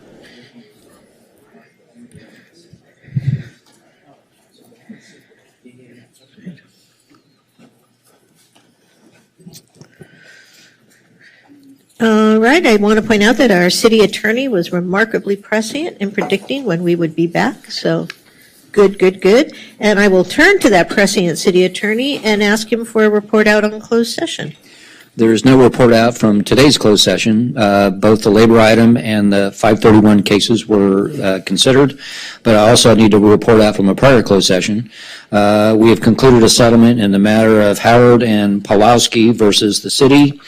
The council approved settlement authority on April 25th with a vote of 6-0 with Mayor Pro Tem Negrete absent. And we have since settled for $775,000 for Howard and $425,000 for Pawlowski. That's all. Thank you, Mr. City Attorney. We will move on to the next item, which I believe is the city manager's report. Hold on, Ariel. I have a couple of statements and I'll introduce you. So good evening, Mayor Pro Tem and City Council, and I do have a few quick prepared remarks and then in response to some questions from Council about an update on our seismic retrofit program, we have our building safety manager here to present, so just give me 1 second. So as the Mayor mentioned and we celebrated earlier this evening with a proclamation, the 31st annual Juneteenth Festival is this Saturday, June 17th from 1 to 7 p.m. at Virginia Avenue Park. And I think I'm correct when I reached out to Carla that we are the longest running Juneteenth celebration in all of LA County, so something to take pride in, Santa Monica. This year's theme, as you heard, is coming together in appreciation, reconciliation, and commemoration. And the event will feature music, food, and craft vendors, a kids' activity area, a community stage, and more. I would also like to note that City Hall will be lit with the Pan-African colors from Friday, June 16th, through Monday, June 20th in honor of Juneteenth. Tuesday, June 20th in honor of Juneteenth. The colors associated with Juneteenth represent the blood, soil, and prosperity of Africa and its people. Red is the blood that unites all people of Black African ancestry and shed for liberation. Black for the people whose existence as a nation, though not a nation state, is affirmed by the existence of the flag. And green, the abundant and vibrant natural wealth of Africa, the motherland.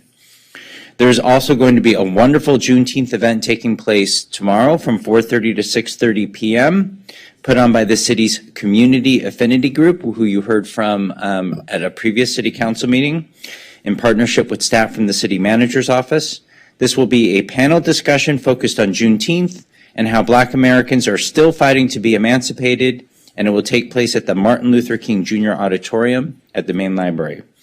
And as a reminder, the city will be closed this Monday, June 19th, in honor of Juneteenth. Again, one of the few cities in this state that actually recognize this as a local holiday. The Pride Month events will continue this week with a drag queen story time, a sunset swim next week, and the Party with a Purpose Trans Equity fundraiser on June 29th, and much more. Please head to smpride.com to see the full calendar of events. And finally, we did issue a public announcement on this, but I do just want to take a moment to acknowledge our Department of Transportation Director, Ed King. After 12 years of leading our organization and making innovative improvements to our transportation network, Ed will retire on August 9th. His accomplishments include adopting sustainable solutions for our transit fleet, restoring services through our economic recovery efforts, and leading the Department of Transportation through the challenges of COVID-19. I've certainly enjoyed my time working with Ed, and I'm sad to see him go. And if you know Ed, he's not one who's going to want big goodbyes or a lot of congratulations. So I please do ask council to go out of your way and give him a big congratulations for all of his service to the city of Santa Monica. In the most embarrassing way possible. Absolutely. I did it a little bit this morning, and I have more time to do it again. So He's well earned it. So now I would like to turn it over to our building and safety manager to provide council with a brief update on our seismic retrofit program. Ariel, it's all yours. Oh, let me turn your mic on. There you go. Oops. Well, I thought I turned it on. There. That better? Yes. Yes. I need that amplification. Good evening, Mayor, Mayor Pro Tem, council members. As the city manager said, I am Ariel Sakaris, building and safety manager, and I'm here to provide you with an update on the progress of the city's seismic retrofit program. As some quick background, the ordinance was adopted by council back in March of 2017. We formally began noticing property owners in August of 2017. We had originally intended to start the notification earlier in the year. It was around March.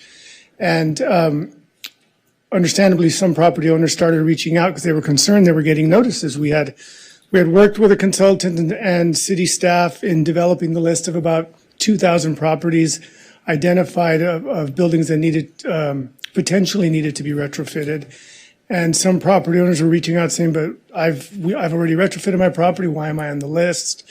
So we pushed back the notification and we developed a request for reconsideration process. And what that is an administrative process so that we wouldn't have to go through the lengthy and unnecessary appeal process for these property owners. But it was an opportunity for them to submit any documentation they had, no fee. It was free of charge. And once we received the application and any documentation, we would also do our own deeper dive into permit history. And if determined that the building did in fact complete a compliant retrofit, we would remove that building from the list. So it proved to be a successful process, which I will show you in a few slides when we get to the numbers. But that is what delayed the noticing. And as I mentioned, the noticing formally began on August 14th of 2017. So we're briefly, just for the benefit of those that may not remember or are unfamiliar with the process, there is the formal notification to a property owner that there are buildings on their property that have been identified as potentially seismically vulnerable. There is then the request for reconsideration process that I just talked about, which is optional. Then there is a structural analysis report that needs to be repaired. However, that is also an optional step for the property owner. The property owner could just decide they want to bypass the cost of hiring a structural engineer and just move forward with the retrofit, or they could hire a structural engineer to submit a report to the city with a recommendation of whether or not the building needs to be retrofitted, and then the building officer would render a determination on that report. And that's step 4, the building officer determination. So once it's been determined that the building does in fact need to be retrofit, the property owner and his design team would formally submit for plan review. They would go through the plan review process, get approvals, get a building permit, and then that's when the work would then commence. And then once the work's completed and final inspection approval is obtained, then that property is considered compliant with the ordinance and the record is closed out. So this is a noticing schedule of all the different building types. As I mentioned, it started back in August of 2017. We sent them out in batches of no more than 350, just to keep them manageable, as well as to not, to stagger the monitoring of the notification and the timeframes. You'll notice in the last column there is the date of when the retrofit is required to be completed. There are currently only 2 building types where this date has passed. It's for the concrete tilt-ups as well as the unreinforced masonry buildings.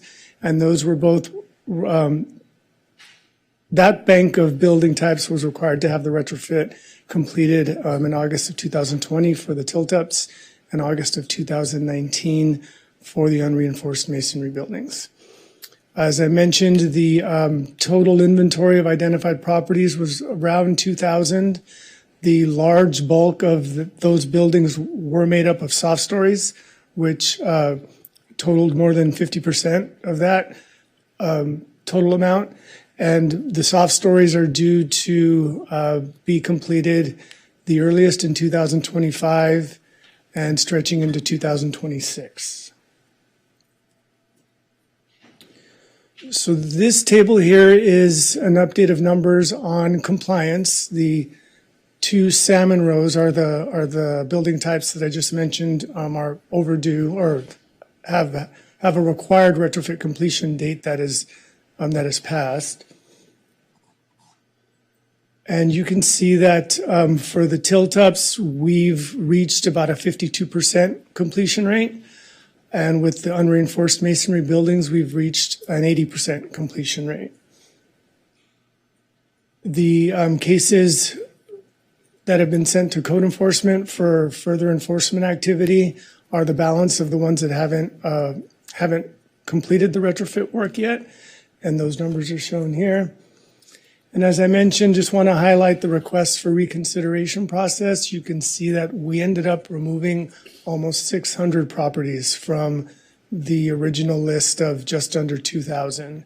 So again, it was a successful process, and these property owners not only avoided the appeal process, but also successfully demonstrated compliance with the ordinance. And lastly, as an overall number, you can see the total number of retrofit cases that have been closed is just a few points under 60%. Considering that the program is now in its 6th year, those are, in my opinion, we've made significant progress. We have about, our last estimation from a couple months ago, we have about 120 to 140 projects currently in plan review as well. So the program continues, of course, and we continue to utilize outside plan check assistance to help staff with the overflow of plan review submittals, given the volume of retrofit work that has happened.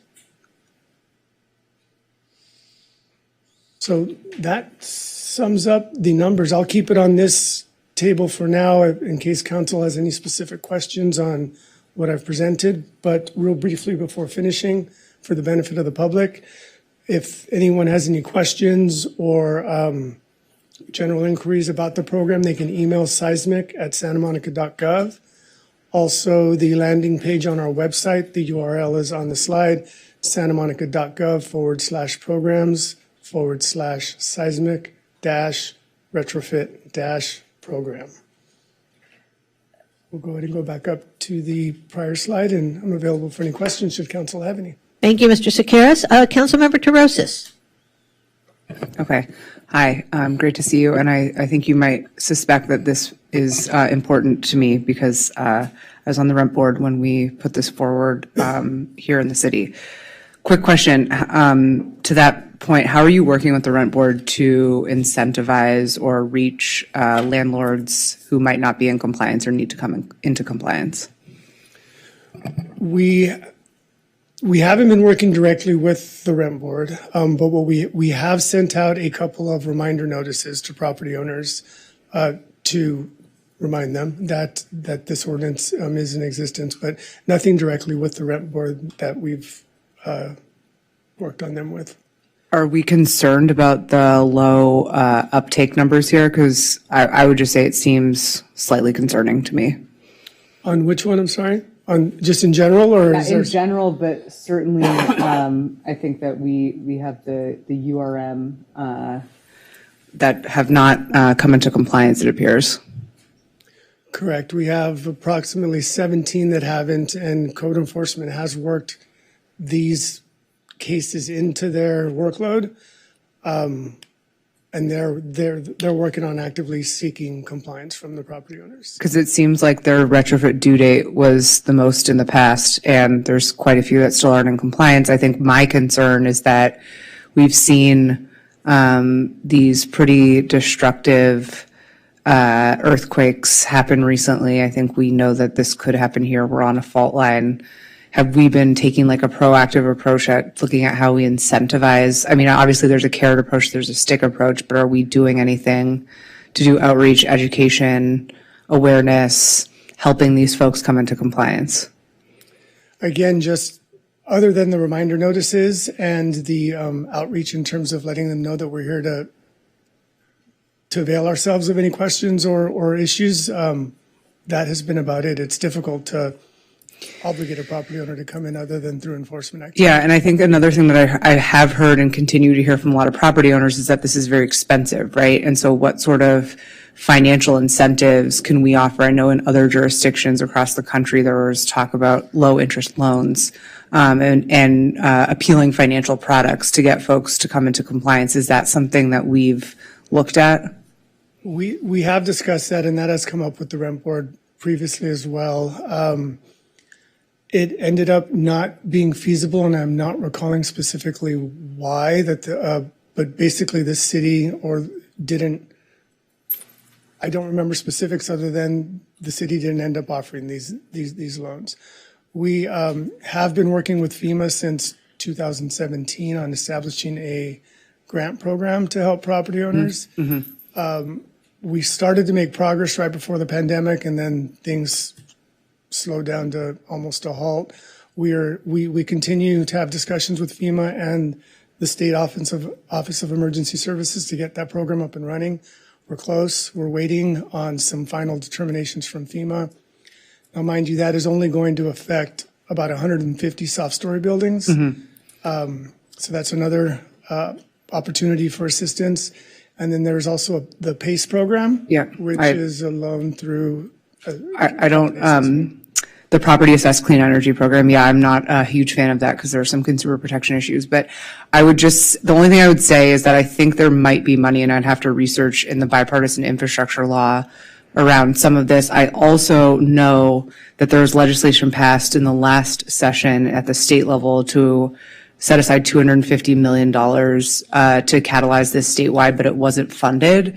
So that there's now another piece of legislation this session. And I guess I would ask the city manager, we know that the governor has had to make significant reductions in his budget just due to the financial forecast. But if there's any way for AB 1505 to be on our radar screen, because I think, again, just having talked a lot with landlords about this, a lot of them are small mom and pop landlords. A lot of them need help financing some of this. I am sympathetic to that, even though, obviously at the end of the day, we want to protect the tenants in these buildings. And if we have an earthquake and we haven't completed our retrofitting appropriately, I think that's a little bit on us as well. So I would like to see what we can do to speed up this process if at all possible. And I will stop my comments because I know that we're just on a special city manager report item. Any other questions? I don't see anyone else in the queue. Councilmember Brock. You have to hit, there you go. Hey, it's working. Quick question for you. I know for a while there was a backlog and a lack of enough retrofit companies as well. Has that backlog eased off and there's plenty of retrofit companies to do the work now? I heard that as well a few years ago. I mean, my direct experience with it, though, is secondhand. So I haven't heard it as much, or I haven't heard it actually at all recently. Okay, good. Hopefully that's important. So there are contractors out there who can do the work who are qualified? Correct, yes. Okay, thank you. Okay, great. Not seeing anyone else in the queue. Thank you, Mr. Sequeiros. Anything else, Mr. City Manager? Nope, that's it. Thank you. All right. Thank you very much. We'll move on, Madam Clerk. Mayor, this is you. We need to talk your animal shelter, and there you go. Mel. Okay. Meet Mel. He's a male neutered lab mix, approximately 2 years old. He's been at the shelter since July 2022. Someone give him a forever home. He's a pretty laid-back guy, but he does enjoy nice long walks. Occasionally gets the zoomies. He could do well with another laid-back dog in the house with the proper introduction. To learn more about Mel or other available animals, please call the Santa Monica Animal Shelter at 310-458-8595 and schedule an appointment.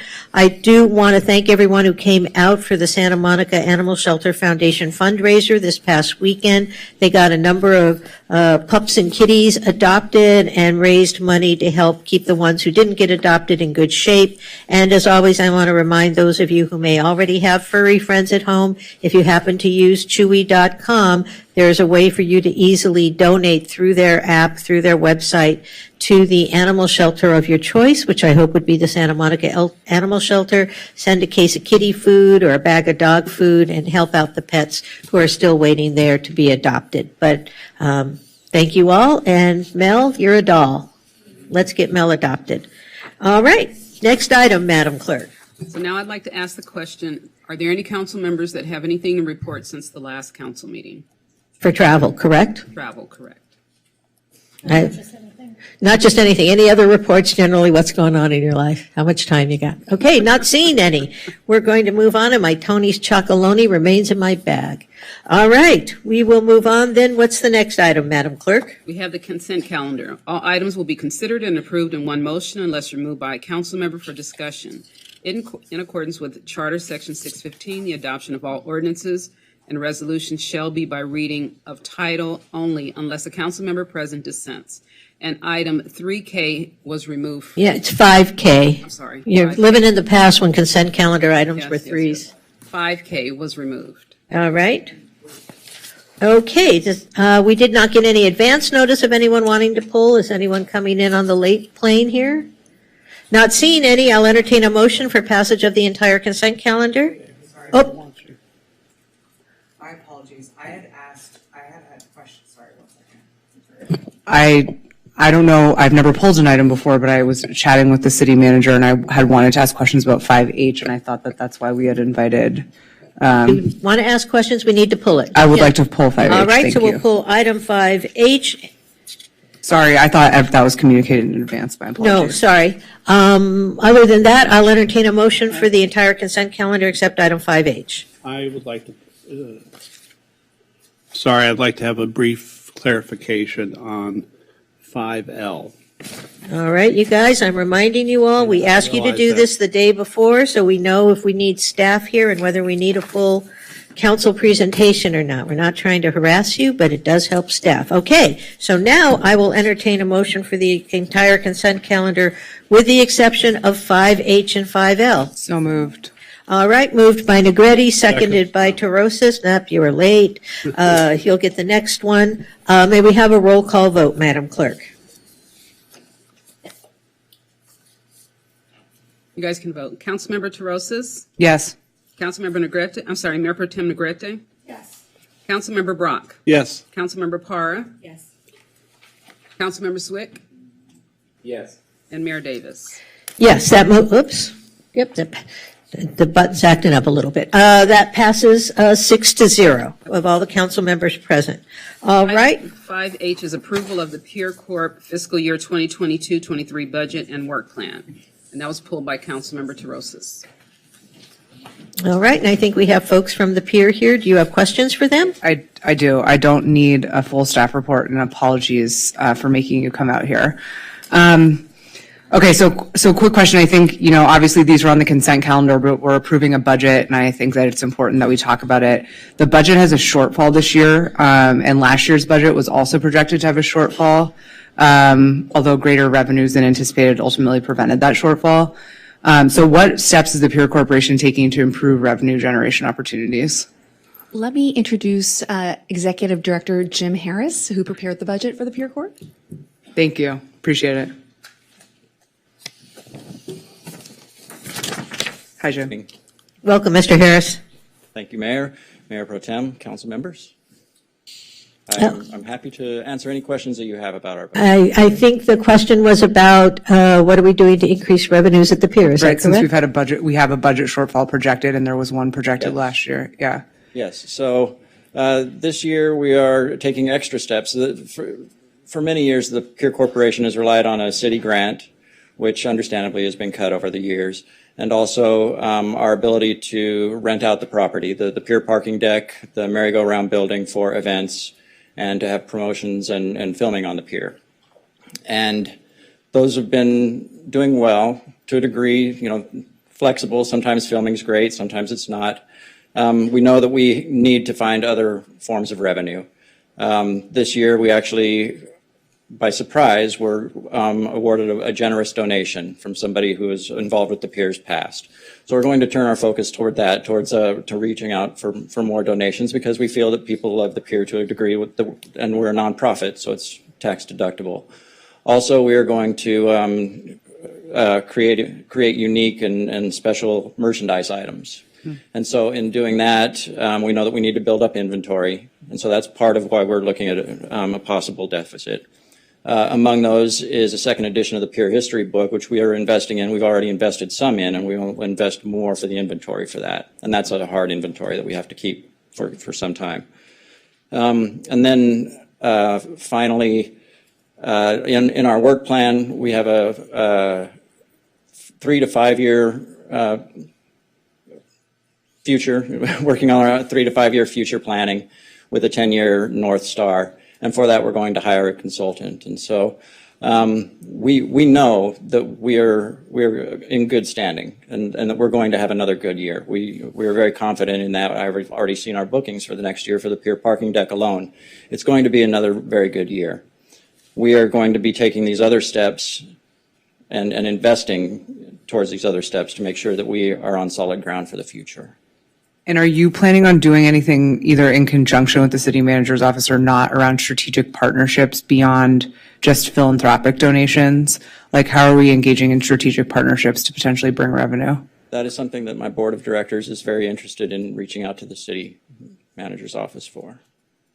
Okay. And then are we doing anything to try to bring back filming on the pier to generate additional revenue, branding, et cetera? Yeah. Yes. One of the things that we learned while the Pier parking deck was closed to parking was that it was actually a very good space for base camps for smaller film shoots, and that's just added revenue on top of what we already do for deck event rentals, and to have the convenience of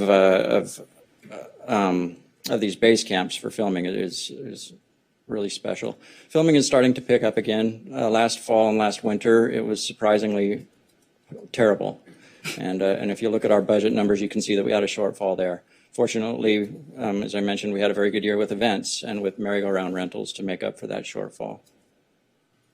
Okay. Are you allowed to tell us who the consultant is for this 3 to 5 year strategic plan? We have not begun that search yet. We have had some recommendations. Okay, great. I would just thank you for coming and answering these questions. I just think it's important for our long-term fiscal health on the pier that we're thinking about how we have this to be net positive and also the structure around which we're bringing in revenue. So wanted to ask those questions, but I'm fully supportive of the budget. All right. Would you like to then make a motion for 5H? Sure. I move that we approve the item and approve the adopt no significant finding and I guess set forth, approve the budget and work plan and set forth the modification to the agreement 10-10-1 within the, yeah. All right. 5H, moved by Terosis, seconded by Negretti. May we have a roll call vote, please, Ms. Anderson-Warren? Councilmember Terosis? Yes. Mayor Pro Tem Negrete? Yes. Councilmember Brock? Yes. Councilmember Para? Yes. Councilmember Zwick? Yes. And Mayor Davis? Yes, that motion passes 6-0. All right, now we will go to item 5H. Wasn't it 5L? Oh, I'm sorry, 5L. I apologize. 5L is approval of first modification of agreement 4982 with Good Guard Security, Inc. for parking structure security services. And this was pulled by Councilmember Brock. All right, Councilmember Brock, do you want a full report or do you just have some questions? I think questions would be fine. Is there someone from staff? Yes, there is. Thank you.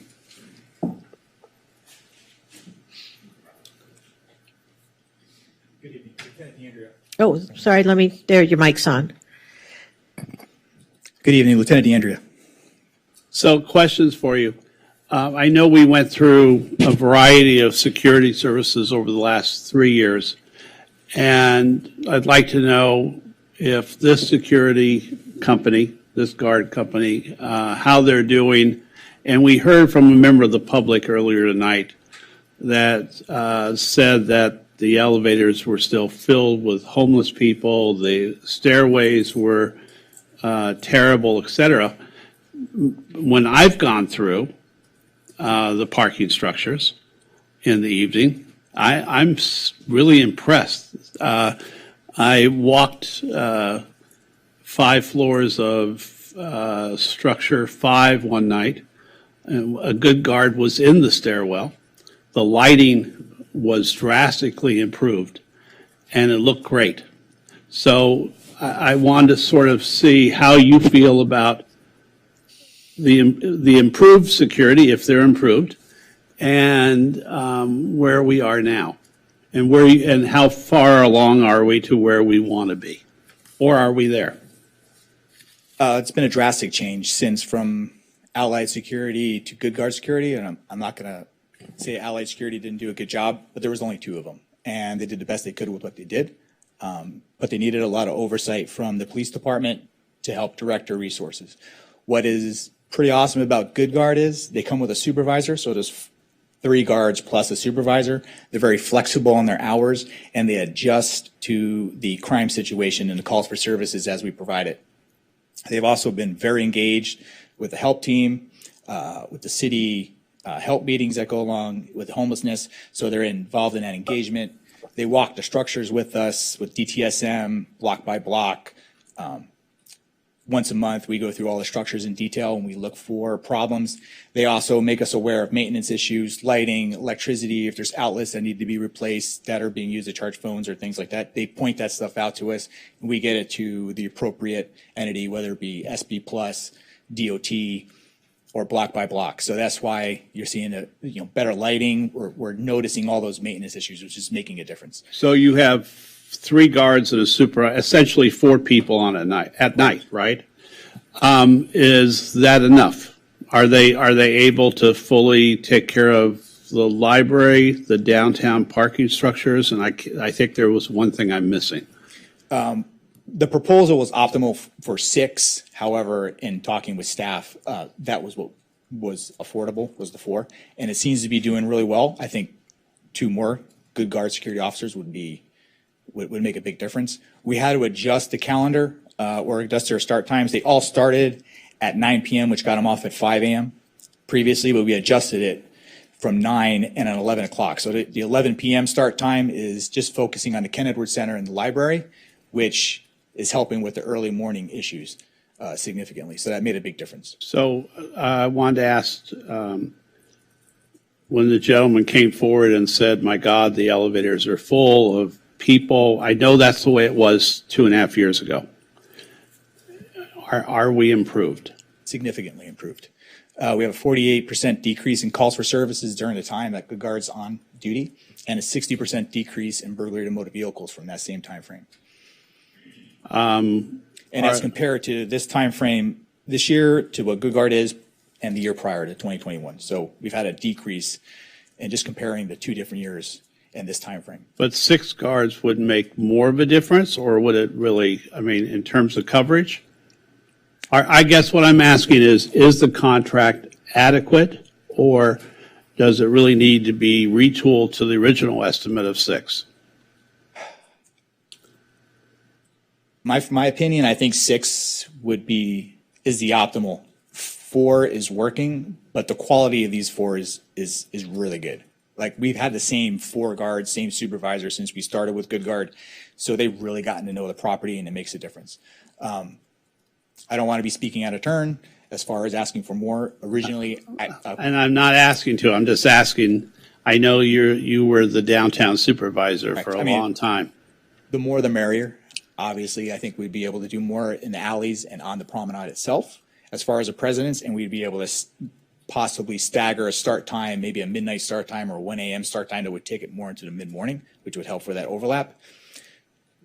But I know there's other issues at hand.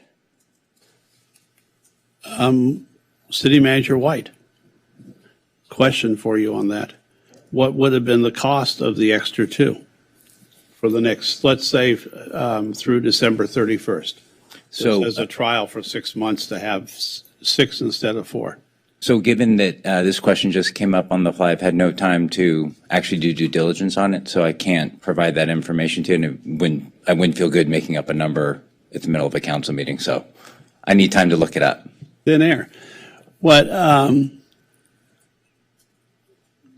could that be a supplemental request? A supplemental request? If we approve this, could we come back and ask for a supplemental request once you get the facts and figures? So council could certainly, I could come back with a cost, I could come back with an estimate of what it would be to expand the service, and then it'd be under council's purview to help identify the funding that would be needed to support that service. So for example, we're going through budget discussions right now. Whatever that resource would cost, we would need council's direction to understand what resource we'd have to reallocate to support it. So it'd still be advisable to approve this, but then come back? So we brought this item forward because we'd recommend approving it because we've greatly benefited from the expanded security services that we have offered in our downtown parking structures. So our recommendation is to approve the contract tonight. And we can still come back and add on if the council finds money? The contract can be amended. I'm for certain I would need to absolutely check with procurement to make sure I'm not violating a procurement rule, but I don't think that'd be a problem. That's what I was asking. Yeah. Okay. Thank you so much. I move the item forward. Is there a second? All right, moved by Brock, seconded by Zwick. Maybe have a roll call vote, Ms. Anderson-Warren.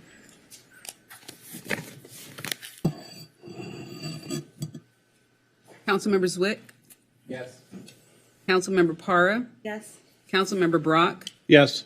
Mayor Pro Tem Negrete? Because I think your request is. Vote. Oh, yes. Yes. Councilmember Terosas, and then Mayor Davis. Yes, that passes 6-0. Yeah, I just so everyone knows, I caused confusion by shifting the mode of turning on your mic up here for everyone. All right, thank you. I believe that concludes the consent calendar, and that takes us to item number 6, Madam Clerk. Yes. So next we have the public input, and this is on the remaining agenda items. Public comment is permitted on ordinances for introduction and first reading. No public discussion is permitted on second reading. And then for the 12 items for the public hearings, those will be heard at the time of the public hearings. And what about item 11A? Is that also heard at the? Under here. So it's 7, yes, so it's 7, well, we're not doing 8A, but 7A, 11A, 16A through 16F. All right, I'll try to get this right, and someone will correct me if I mess it up. So, just as we did before, I'm going to call names, a few at a time. Please line up on the wall to your left.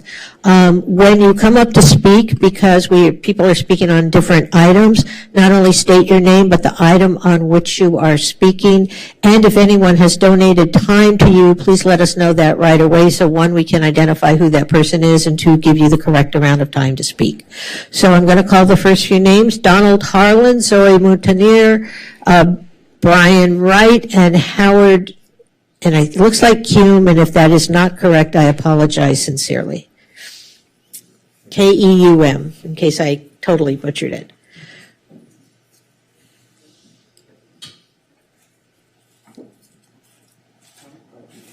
Oh, okay, I'm told Don Harlan has left, so Ms. Moutanir, you would be up next. Dear council members, I'm speaking on item 16D, request of council members Brock and De La Torre. I use the lane on 17th Street because I'm a car-free person. So, and I'm going to Santa Monica College. And I live on 14th Street. So I go to 17 and take my bike all the way to Santa Monica College. What I have noticed though today, specifically is my first day using the scooter that I have behind me, is that the lanes are very dirty, filled with a lot of falling from the trees. And I had a really bad accident that I broke. I have a knee scar over here back in 2013 when I was training for the Malibu Triathlon, because the lanes are not clean, and a little pebble or something can derail your bike and have an accident. Also, I noticed that when the cars open, we have a cement piece that separates us. If the car parks really close to that and opens the door, it takes space on the lane. So if you're coming on a bike, on a scooter, and a car opens the door at that time, you can have an accident. So these are, as someone who uses the lane every day, I would like to have better maintenance, especially cleaning of the leaves and all the items that are there. And also consider putting planters in the cement that divides the lane from the cars, because if the car opens again, that door, we can avoid accidents.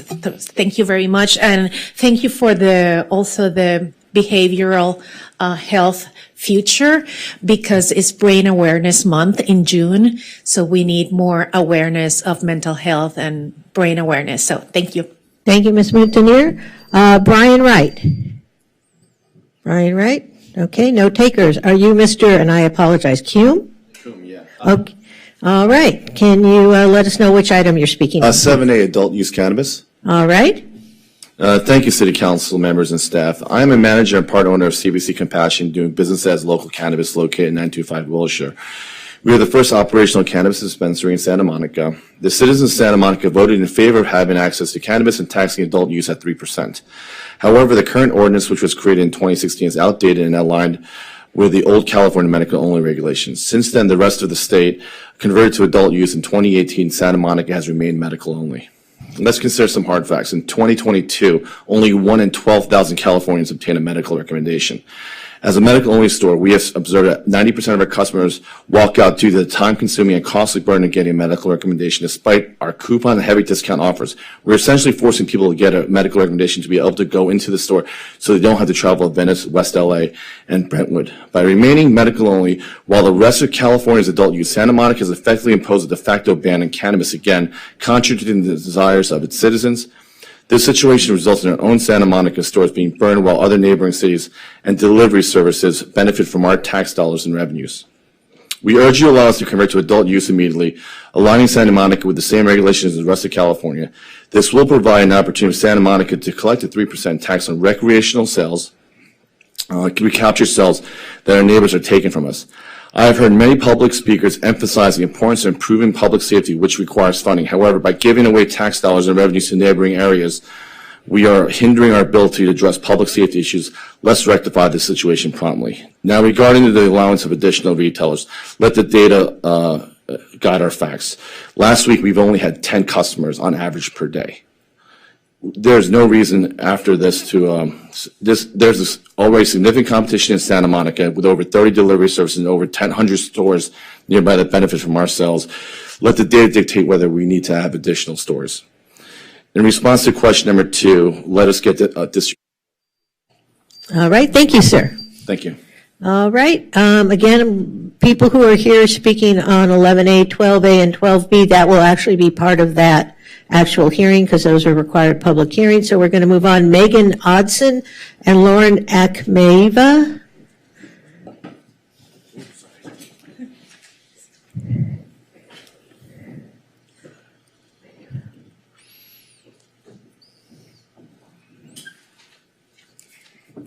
Hello, I'm speaking on item 16B.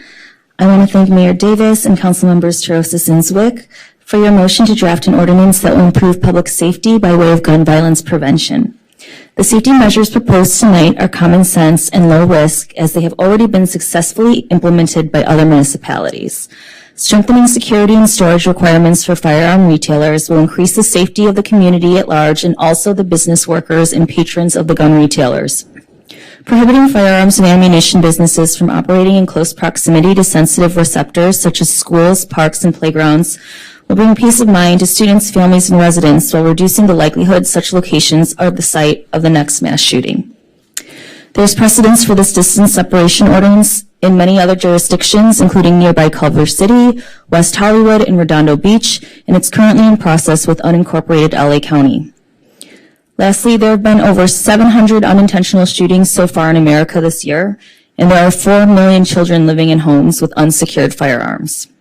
Just yesterday in Michigan, a 2-year-old discovered an unsecured firearm and shot and killed himself. There have been many such incidents this year, and based on the news cycle, there doesn't seem to be an end in sight. I implore the City of Santa Monica to please raise awareness on the importance of safe storage and explore strengthening any state secure storage regulations at a local level. Please move forward with drafting the ordinance as directed tonight and taking these reasonable gun safety measures to protect your community as well as surrounding communities. Thank you. Thank you. Ms. Akhmeva, before you begin to speak, I'm going to call a few more names so people can line up behind you. Nathaniel Buckley, Carol Villain, Kent Strumpel, and Eli Gill. Welcome, ma'am. Good evening. I'm also speaking on item 16B. Mayor Davis, Mayor Pro Tem Negrete, council member, city staff, please. Oh, thank you for putting this on the agenda today. I was here last month and I said, please put it on the agenda, and you have. That's very cool. I'm here to say, please find out what is the appropriate thing for a city to do to prevent gun violence. Every day, 120 people are dead in the USA from a gun, and another 200 more are injured. And I know victims of gun violence, and I'm afraid I'm going to know a lot more throughout my life. I don't know specifically what a city should be doing, but I know there are experts out there who have data, who know exactly the right thing for a city to do. So please continue to figure that out and catch this stuff upstream so that we know that we did everything we can do to prevent gun deaths and injuries because they are preventable. Thank you. Thank you. All right, we'll move on. Nathaniel Buckley. Hello, good evening. Thank you, Mayor Davis and Council. This is a great city to live in. You guys do a lot of work. I really appreciate it. I'm speaking on 16D in regards to the 17th Street bike lane. I've written to Jesse about it, and Councilmember Brock, you guys both wrote me back. Thank you. We're big fans of the bike lane. It's instrumental in making the city more accessible for us on our bike. When we needed to buy a second car last year, we recognized that this bike lane was going in. And instead of buying a car, we bought a cargo bike with an electric battery, taking traffic off of the road, reducing congestion and pollution. Now I take my daughter to school on the bike. I take her to soccer practice over at Jams. I take her dog around. You'll be able to recognize me. The bike is huge. We have a big fuzzy dog on one side and a 9-year-old girl on the other. We have a great time. And that bike lane is just critical for us. It provides peace of mind for my wife, who worries about us biking around. It makes it safe for me. When I ride that bike anywhere else in the city, I get shouted at by drivers who think it's their job to correct me if I'm on Washington Avenue or 11th Street. On 17th Street, I can ride safely without getting involved with anybody else. It's a big deal. My wife likes the lane so much that she's about to buy herself a bike to commute from Santa Monica along 17th Street up the Expo line to her job in West LA. So because of this bike lane, you're not just taking one new car off the road, you're also reducing our entire family's car trips by about 70%. And Eli from Roosevelt and many other families at Roosevelt are using their bikes all the time in the city. I just encourage you to maintain this and make it better, because so many people are bringing in their kids around the city on these bikes, and your lanes are making it possible. Thank you. Thank you, sir. Carol Villain. Good evening. I submitted a video to be played with my comment. I don't know if it's possible to pull it up. Thank you. So I'm here to speak against item 16D. Feel free to watch this video as I speak. I came a little more prepared this time. The fact that I felt like I should be here tonight is quite ridiculous, because this item is a serious demonstration of ignorance. Staff is obviously already on top of gathering all of this data and putting it together. You don't need to be an expert to know that. Can we please just let the people who know what they're doing do their job and focus on what truly matters? Because while you waste your time and our time trying to please a few people next door or wherever else you find your NIMBYs, we are in the middle of a traffic violence crisis and a climate crisis. And really saying, I'm not against bike lanes or I'm pro-bicycle, and then coming up with all kinds of ridiculous complaints and requests every time a new bike lane is added is really not helping anyone. And regarding the request about the Broadway intersection, you are seriously missing the point here as well. There are many people who hold a driver's license and who drive one of those 2-ton living rooms on wheels with the ability to murder an entire family in a split second, who do not know how to drive safely and respectfully. These are the people you're catering to when asking to make it easier for cars to turn faster and with less caution. Yes, this is what you're asking for. That right there is the exact reason why we need this intersection to be designed the way it is, which, by the way, has already proven to be working as intended, as you can see in this video. My generation and the next are watching, and you're not fooling us. Our safety and our future matter more than your uninformed opinion and your ridiculous requests. Thank you, ma'am. Kent Strumpel.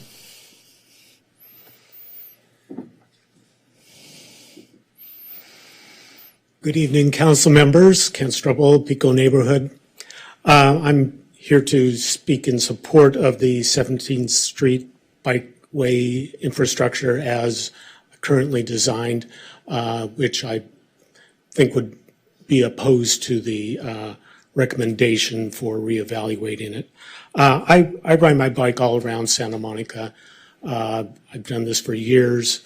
I rarely use a car, and I've frequently find myself on 11th Street, 14th Street, 17th Street, even 20th Street. Even tonight I was on 4th Street. And I got to say, the facilities on 17th Street really make a big difference in my safety and comfort.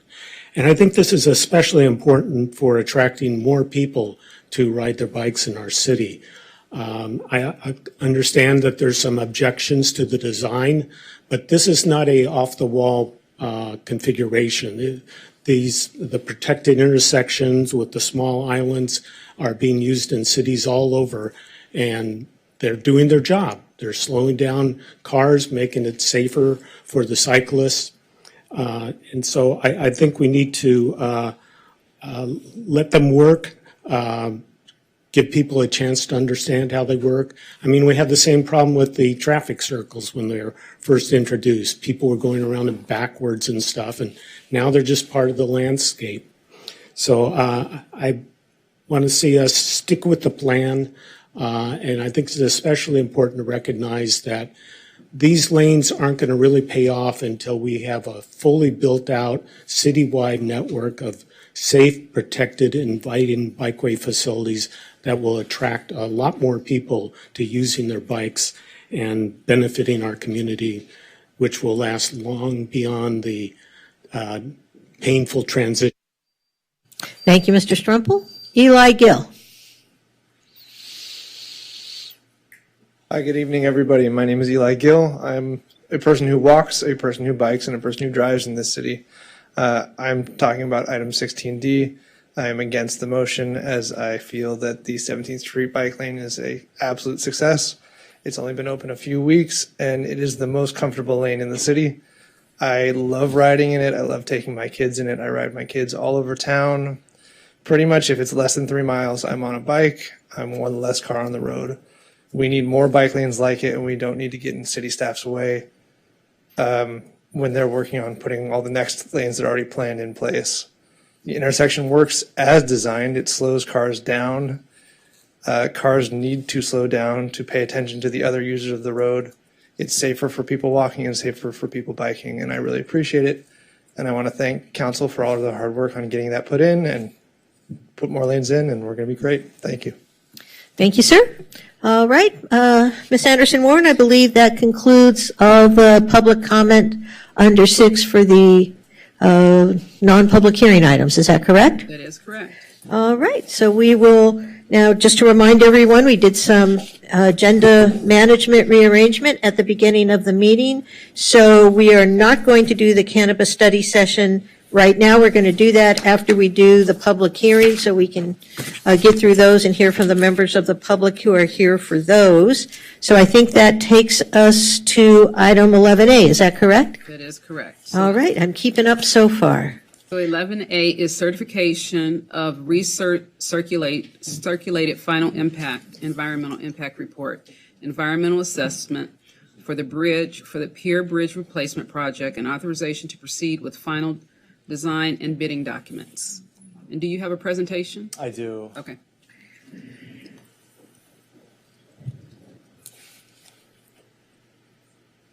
Well, good afternoon, Mayor, Mayor Pro Tem, members of the council. Thank you so much for having me. My name is Omid Pier. I'm a civil engineer here at the city and the project manager for the Pier Bridge Replacement Project. So today we have a quick presentation for a couple recommended actions that we have for you regarding this long-awaited environmental impact report. So once I present the recommended actions, I'm happy to answer any questions you have. So we'll start with the objectives. Then we'll go into the challenges and constraints, go through the project history, run through the current alternatives, then we'll go through the schedule and end at the recommended actions. So now project objectives. So I think we're all familiar with the Santa Monica Pier and Pier Bridge. So we attract something around 10 million people every year to our pier. 95% of them, so 9.5 million people take the Pier Bridge to get down to the pier. It's an important asset for us, and we're doing everything we can to enhance the pier and specifically this bridge. Now, this bridge was constructed in 1939, so it's 84 years old. We have it inspected yearly by Los Angeles County Department of Public Works. As you can see from that inspection report, they recently rated it as an 8.2 in terms of its efficiency rating. Now, that number is out of 100. So the deck and the superstructure have both been rated poor as well. So we're doing everything we can right now to advance the replacement of it. On the right-hand side, you can see just an image of some of the surface distresses that it's going through, but a lot of the distresses cannot necessarily be seen like that. So now the objectives of our project is to provide a bridge that is structurally sound and seismically resistant with a 75-year design life. Reminder that the bridge right now is 84 years old. To ensure adequate and safe access to the pier for all users, preserving the visual resources and enhancing economic viability of the existing businesses on the pier and adjacent to the pier. And finally, to construct this project prior to the 2028 Summer Olympics. So now let's jump into some of the major challenges and constraints that we've had for the past few decades. First of all is federal highway money. So this project has approximately $27 million of federal highway bridge program grant funding, which means it has approvals by Caltrans. Now what that means is they have to approve things like the project scope, what's participating, what's fundable, as well as they have to provide clearance on NEPA. So today we're presenting our environmental document for clearance on CEQA, California Environmental Quality Act. However, they have to provide approval for the National Environmental Policy Act as they are the lead agency. So there's a lot of things that are out of our control due to the federal aid money. Another major challenge we have is all the historic and cultural resources as well as scenic corridors that are around our project. So as you can see highlighted in green, our bridge is surrounded by these really vital resources such as Palisades Park, our world-famous pier sign, oceanfront walk properties, our hippodrome, the newly landmark Carousel Park, and even our pier deck is a landmark. There's also things like oceanfront walk, which is now a scenic corridor. So as we try to design and construct this project through all these vital resources, it's been a challenge for us. So now let's go through the project history. So the city began in the 90s to try to replace this project. However, we did have issues with the federal funding, so it was derailed, and we picked it back up in 2006. Now, originally it was a rehabilitation project, but what was found out was that it wasn't a prudent use of funds to rehab this really old bridge as opposed to completely replacing it. Again, that determination was made by Caltrans as we had federal aid funding. So then in 2010, we began work on a replacement project. So in 2012, we received the first batch of Highway Bridge Program grant funding and began working on an environmental impact report. Now, we circulated this environmental document in 2017, between 2017 and 2018 for about 90 days. And in that document, we had 3 alternatives. Those 3 alternatives had 2 sub-alternatives, so that really there was like 6 alternatives in there. The locally preferred alternative was alternative 3 at the time. However, it was deemed infeasible for a few reasons. Now, the reasons for that was in 2018, part of the land use plan for the local coastal program, Oceanfront Walk was determined to be was designated a scenic corridor, and then Carousel Park was landmark. We also received some input that there was a lack of range of alternatives that we looked into at the time. We had 3. Folks really wanted to see more than that. So then the city, we put our heads together and we came up with 10 new alternatives. We shopped them around. We had a charrette where we invited a lot of our stakeholders, and then we truncated that list of 10 new alternatives to 8. Then we solicited a notice of preparation and began work on analyzing these documents. That included modifying our consulting contract in 2019 with T.Y. Lin so that we could get the environmental analysis prepared. Now, as we were continuing with those 8 alternatives, which alternative 4 at the time was our preferred alternative, it was determined that the presence of these elevator towers that we had for 6 of our 8 alternatives, that they constitute an adverse effect to this local historical resource, which is the Hippodrome. It was found that it was a potentially adverse effect on that resource, and it didn't matter where the elevator towers were stationed, whether it was alternative 4, which they were adjacent to the Hippodrome, or even on the other side of the road, as I'll show you. They were all constituting an adverse effect, potential adverse effect. So staff put together an information item in June of 2021, so 2 years ago, documenting our pivot to truncating this list further to just 2 alternatives, which I'll present to you today. So just going back to that really quickly, so alternatives 3 and 4, you can see on this image, alternative 4, our preferred alternative with the elevator towers adjacent to the Hippodrome, that constituted an adverse effect. But even on the other side with our alternative 3, that was an adverse effect. So we had to remove the elevator towers in their entirety for this project to be feasible. So that takes us to our list of alternatives, which is now alternatives 1, 2, which is our preferred alternative, and finally the no-build alternative, which is we walk away and don't do anything. The image on the right just shows you the path from the Expo line through the Esplanade all the way to the pier. That is alternative 2. It gives you a straight shot where folks don't have to deviate from the south side of Colorado. That's one of the reasons we prefer alternative 2, as I'll share in more detail. So alternative 1 is largely a replacing kind. It has 2 10-foot travel lanes, so 20 feet of drivable space, which is consistent with the fire code. It has a 15-foot sidewalk on the north side, which is similar to what we have today. We have a sidewalk on the north side, but it's 9.5 feet currently, separated by a precast reinforced concrete K-rail, like a concrete barrier. Our preferred alternative, and even alternative 1, it has a 6-inch high raised sidewalk that's 15 feet wider. So it is an enhancement over what we currently have.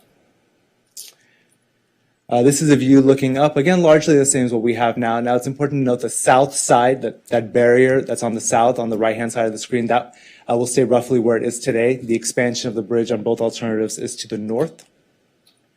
And lastly, this is an image from the intersection of Ocean and Colorado. Now, one thing I want to point out is the pier sign is being proposed to be raised up about 3.5 feet from where it is currently. Alternative 1 does not shift it in either direction, it just raises it up. That's to better protect the sign. As we all know, the sign has been repeatedly hit in the past, most recently between 9 and 12 months ago it was hit.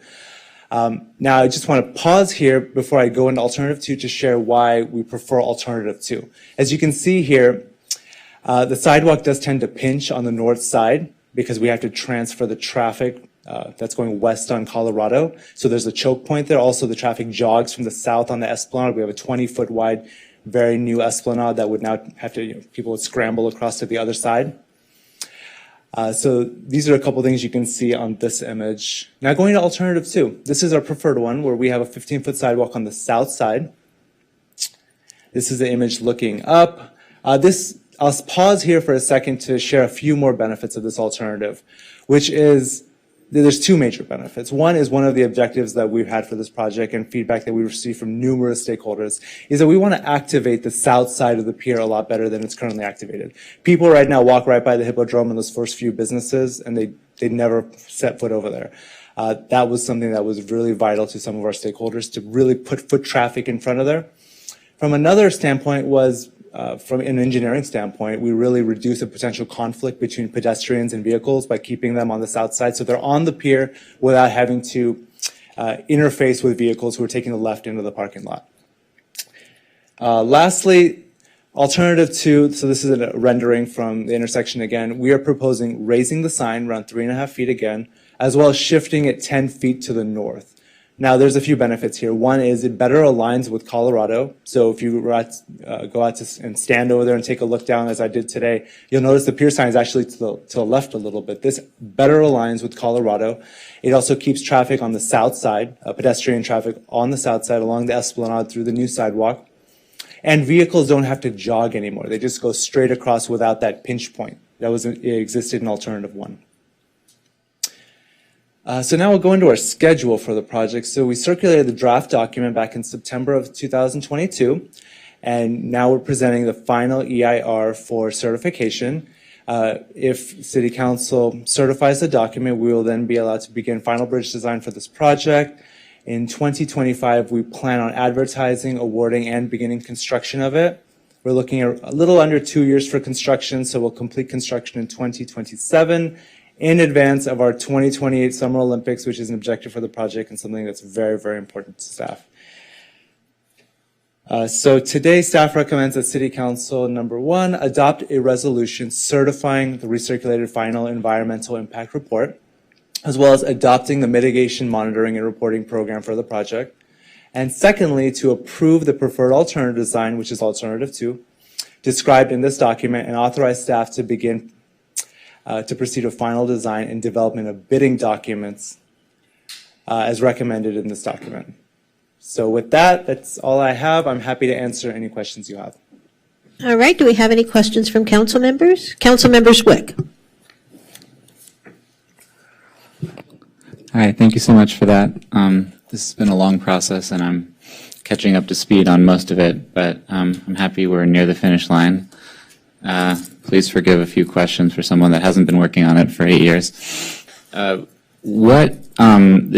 mentioned that there were many alternatives. I think I read in the report there were 6 alternatives that included elevators, and the elevators were found to have adverse, unmitigable effects to adjacent cultural resources. Can you explain what that means in plain terms as to why those were all ruled out of hand? Yeah, so I'll do my best. So we had 6 alternatives that had elevator towers to enhance accessibility onto the pier, and then the 2 that we didn't have elevator towers. What was found during the environmental analysis was that the presence of these towers were creating a potential adverse effect on the Hippodrome. So the Hippodrome is a carousel building that's in pink on the right-hand side. So just the adjacency of them to the Hippodrome created adverse effects. So if people were to look at the Hippodrome from, let's say, Palisades Park, they would see this obstruction in the way. So it took away from the historical context of this of the Hippodrome. So the adverse effect is like a view, for instance. It's a view, exactly. Okay, got it. And technically, it's protected by Section 4F of the 1966 Department of Transportation Act, if you want the exact protection that it has. Got it. My understanding is that the elevators were partly to enable ADA access and having a grade that would be like appropriate for wheelchairs or something like that. How did the 2 alternatives that we end up with, how do they satisfy ADA compliance with a grade of, I guess, 10% or something like that? Yeah, so on the horizontal civil side, we follow something called the PROWAG, which is better tailored for ADA accessibility for the public right-of-way, which is what it is. It's a public right-of-way accessibility guidelines. And what that allows is that if you're in a really hilly area, you can have a sidewalk adjacent to the road and it'll still be ADA compliant because the grade on the road exceeds standard ADA guidelines. So Colorado Avenue, which is what the Pier Bridge is an extension of, follows this. Its elevation is controlled by the intersection of Ocean and Colorado as well as the pier, as well as Mumarahiko Way, Appian Way, Oceanfront Walk that are all underneath it, which need a minimum 15-foot clearance. So it's constrained there, so it does therefore meet ADA guidelines that way. We are, however, trying to enhance ADA accessibility by putting a wider sidewalk, as well as there are some improvements for other routes that we have proposed currently in the document that holistically will enhance accessibility. Got it. When it comes to the sidewalk on one side or the other, I mean, it's not something a hill I'm going to die on, but when talking, say, with street vendors, they all say, "Oh, we want to be in Palisades Park because that's where all the people are walking on their way to the pier, and so we don't want to be on the Colorado Esplanade because no one's walking there." And I mean, wouldn't the sidewalk on the south side require more people to cross the street in that regards from Palisades Park, or? That's just where I hear more foot traffic is coming from, but I could be wrong. Was there a study as to where people are coming from when they're coming to the pier? So this is definitely a tougher one because there's different interests that are whoever speaks the loudest. Really, a lot of our stakeholders, such as the Pier Board, really want to better enhance access to the Hippodrome as well as those businesses down there. There's also a large volume of people that once they reach the bottom of the pier, they go down the steps adjacent to the aquarium, right? So we want to better suit all these folks and their access, right? As well as aligning with the Esplanade. So definitely it's at the expense of anyone who's, for example, in Palisades Park, who would then have to cross the Scramble, But that's just the trade-off that we have to make, and we had to pick the better option. Again, there are other benefits to it, as I mentioned earlier, as I can go through again, such as there's not a pinch point, vehicles don't have to jog over. That was another question I had, because you said this would reduce conflict with pedestrians and cars, but don't all the cars turn left right when they get to the bottom of this picture? Yes, they do, but a lot of folks do also cross over. Again, as I mentioned, a lot of people cross over to take the stairs that go down. This was a common comment they received from, I believe it was Pacific Park. They brought it up to us that a large volume of people do end up immediately crossing to go down to the beach. So there is an immediate conflict as soon as you get down to the pier. Got it. And I read that there were alternatives proposed that would be car-free, that they couldn't really be acted on at this time, in part because we needed the federal funding. But there were some designs that were proposed that you talked about utilizing Moss Avenue as a way for cars to enter the pier. And I'm just curious, would those designs have satisfied the same federal funding requirements if we had decided to go that way? So the Moss Avenue bridges were federally reimbursable at the time. Whether they will be now is a different story because things have changed dramatically. However, the Moss Avenue bridge had a couple conflicts. One is that it landed at Carousel Park, which is now a local landmark.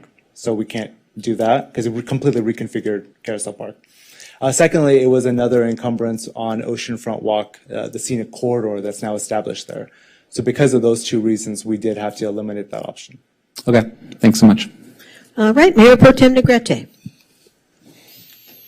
Hi, thank you for this. I had a question when this first came up at the beginning, and I know we were, in order to get the funding, it does have to lead to parking. And I had asked the question, is it specific to how many parking spots that this bridge needs to lead to?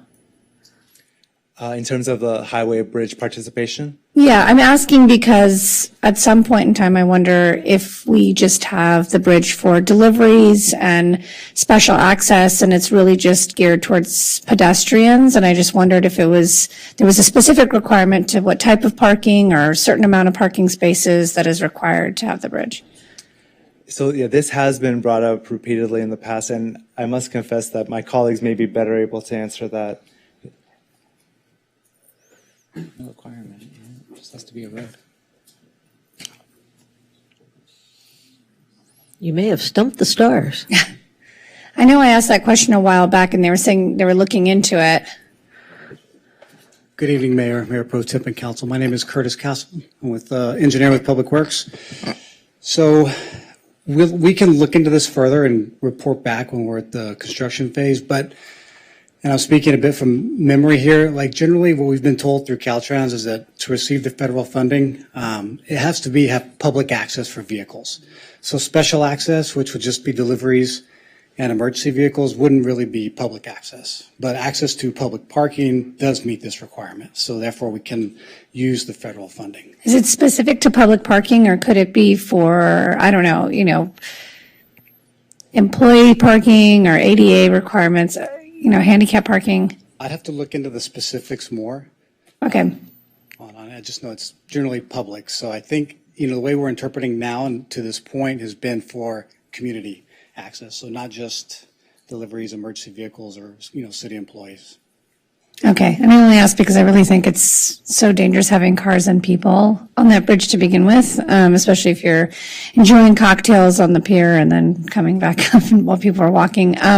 My other question was, I should have wrote it down because now I've totally forgot it. You put the picture up. I have two questions and I forgot that one, so I might have to put myself back in the queue. There's no guardrail. That's what I was going to ask. Between the sidewalk and there's nothing in between the roadway on this picture up here? Yeah, so currently we have a guardrail because everything is at the same grade. Right. But here we have a raised sidewalk, so similar to what you'd see on the side of a road where we have a 6-inch gap, the sidewalk is 6-inch higher than the road.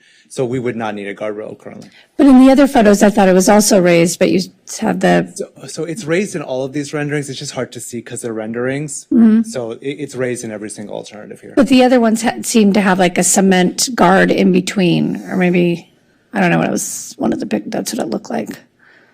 Like that. Oh, maybe I'm looking at the edge on the side. Never mind. I see. I thought that was from the inside.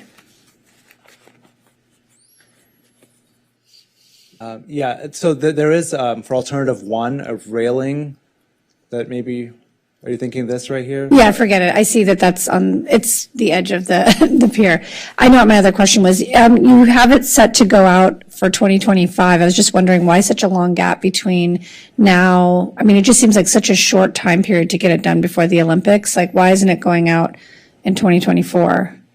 Yeah, so that's a excellent question. So there's a couple of things. First of all, the design will take around 1 year to design, because it is a pretty complicated project with a lot of different like temporary structures that need to be completed as well. So the design is 1 year, and then we have to go through the federal obligation for the funding, for the construction funding, which is what we call E76. That process can take like a year by itself. We also need to get a coastal permit. So all three of these things are contributing to that gap that you're seeing. Are we prepared that if it's not completed by 2028 for the Olympics? I mean, how are we going to guarantee that that's done by then? So the first step is to approve the environmental document today. Let's move this item. Yeah, it's definitely a challenge, but staff is working tirelessly on this, and we do have it scheduled to currently meet the Olympics. Okay, thank you. Councilmember Brock. Hi. So I have a few questions. So let's go back first to ADA access. Right now, the only elevator up to the pier is Bubba Gump's? Yes, that I'm aware of, correct. Which is really hard for anyone in need to really find. There's nothing else we can do to find another way without an elevator tower to create something that would give more ADA access to patrons of the pier and patrons of the beach?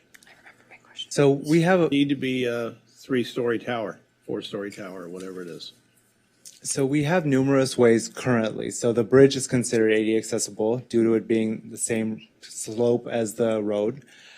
Secondly, we have the ramp in front of adjacent to Carousel Park that's ADA accessible.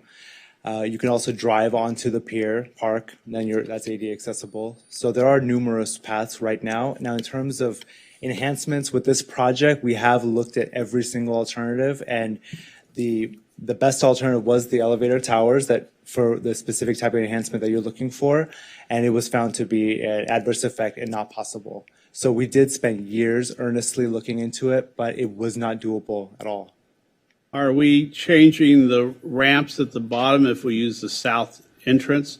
You mentioned how people get down to the beach. Mm-hmm. Are we going to be adjusting those at all, or is it through the back of the carousel and that long ramp down to the boardwalk? So I'm sorry, you're saying, are we going to adjust like the... In other words, okay, when someone, because if we're going to modernize, so if you use the south side sidewalk, that concept 2, Mm-hmm.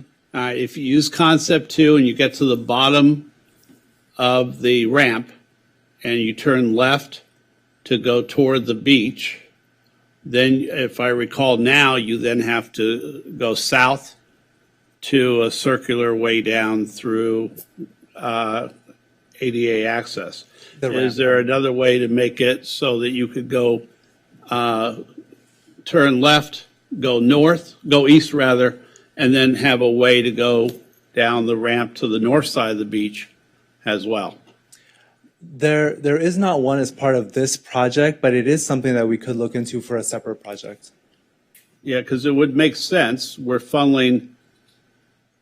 Wait, someone has an answer. I could help you with this question. Rachel Clark, environmental planner in the city planning division. I believe our mobility division is working on a bike lane project. It's the North Beach Bay Bike Path project.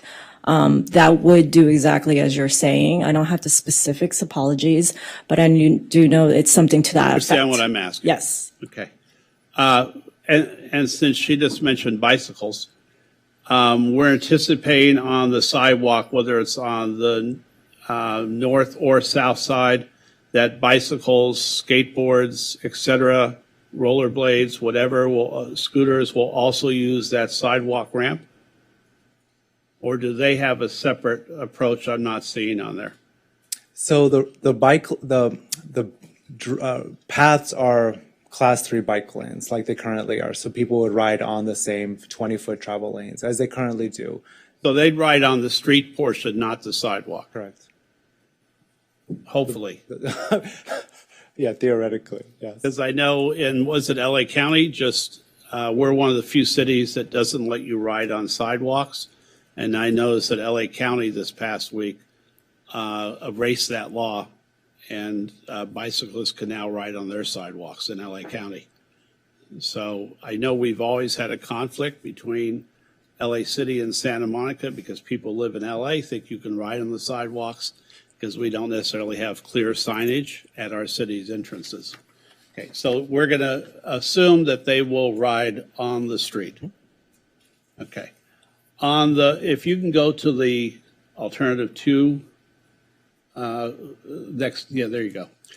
That 5-inch rise, is that enough if a car decides to turn left, accelerate, and dive in? Because I know that's not as high as the old ramp, which was, I think, a foot, or the old barrier. So are you referring to the sidewalk on the left side? Yeah, if you were on that right lane, going down, and we're thinking the worst of people for a minute, and somebody decides to take out pedestrians, does that 5-inch rise, will that stop a car accelerating? So it's 6 inches technically. Sorry, I was off by an inch. No. That's important. And that's the standard that we use. So if you go to almost any road, you'll like even all of our roads here in the city, the standard is 6 inches. The reason to have a barrier, however, is so that pedestrians, if that sidewalk is packed, pedestrians still don't start edging into the street portion also. So I would recommend that even though it's not as sightly, but some sort of barrier be there, simply because that will stop people from deciding to walk on the street as well, because that's what people do now. You know, there's some people who take the crappy north side converted street, and then a lot of people just walk up and down the street anyway and forego that, especially as we came off COVID, because people didn't want to be crammed together. See, I'm getting a lot of different people up. I'll add a couple things on that thought of a barrier there. The speed limit on the bridge is technically 5 miles an hour, so it is very slow. And also, as far as the operations on it, right now, harbor guards will shut it down during times of high pedestrian volume. And that will still be, part of the operations with the new bridge. And if we had a barrier there, when it does close down and become pedestrian only for those, large events, a barrier could be kind of a hindrance at that point. So there's just kind of two other things to think about when we think about a barrier. Right. I'm just, like I said, I'm concerned because I know I'm not the best walker to be confined with a lot of other people. So I would tend to move on to the street to get away from people jostling me and going back and forth. I like my space. So that's a question. And then secondarily, since you're up there still, you answered a question about parking a little while ago. Is there a federal requirement with those funds on how much that parking deck has to be open, or how much of that parking deck has to be open? No, because right now the parking lot has certain hours. Right. And those have fluctuated, especially with COVID. And that we haven't had any notification from Caltrans that that's going to affect our funding as far as how we open and close the bridge and the parking lot. So theoretically, you could keep it open. Oh, wait a minute. There's someone else coming up. Yeah. I just also want to add that parking is controlled by the Coastal Commission. So any removal of parking is going to require approval from the Coastal Commission. And generally speaking, we're not able to remove parking unless a parking study is done to show that there is sufficient parking to replace any parking that is removed. How many parking spaces are there now? It's close to 400. I mean, there were some removed just recently, but it's close to 400, I think. So how many, I guess what I'm getting at, because I see so many other uses on that pier deck, and I've been fearful for 15 years of that combination of traffic going down the ramp and pedestrians, bicyclists, everyone in a chaotic situation, and worried about the potential for accidents. So it used to be I was worried about potential for skateboard and bicycle accidents, and then it became that mishmash of tons of different traffic and different venues on there, when really the parking deck. So I guess what I'm asking is, the Coastal Commission require 400 spaces, and how could they be reduced to, let's say, 100? We'd have to go to the Coastal Commission. Again, you will so have that's to an imponderable. Correct. Okay. Big question is, with taking blood from each of your wrists and putting them on a piece of paper, can we really be done in 2027? I mean, because as much as I understand, hey, let's have a shiny new bridge, I'm also concerned about the possibility that we get to 3 months before the Olympic and we're still in temporary status and we don't make it, because we all know construction projects run behind. So there's that question. Can we do it? And then secondly, and you may just want to have the Public Works Director put the blood on the table. It may not have to be all you. He's the boss. But the second thing is, what damage did the bridge sustain during the 1971 and 1994 earthquakes? And has the status of the bridge become worse over the last 40 years? Because I don't recall the bridge being closed after either the 1971 earthquake or the 1994 earthquake, both of which caused significant damage in the city of Santa Monica. So as much as I understand the rating's terrible, and we could have huge insurance liability, I think, if the bridge collapsed. I may be wrong on that. But I'm also concerned it's gone through 2 major earthquakes that affected a lot of Santa Monica.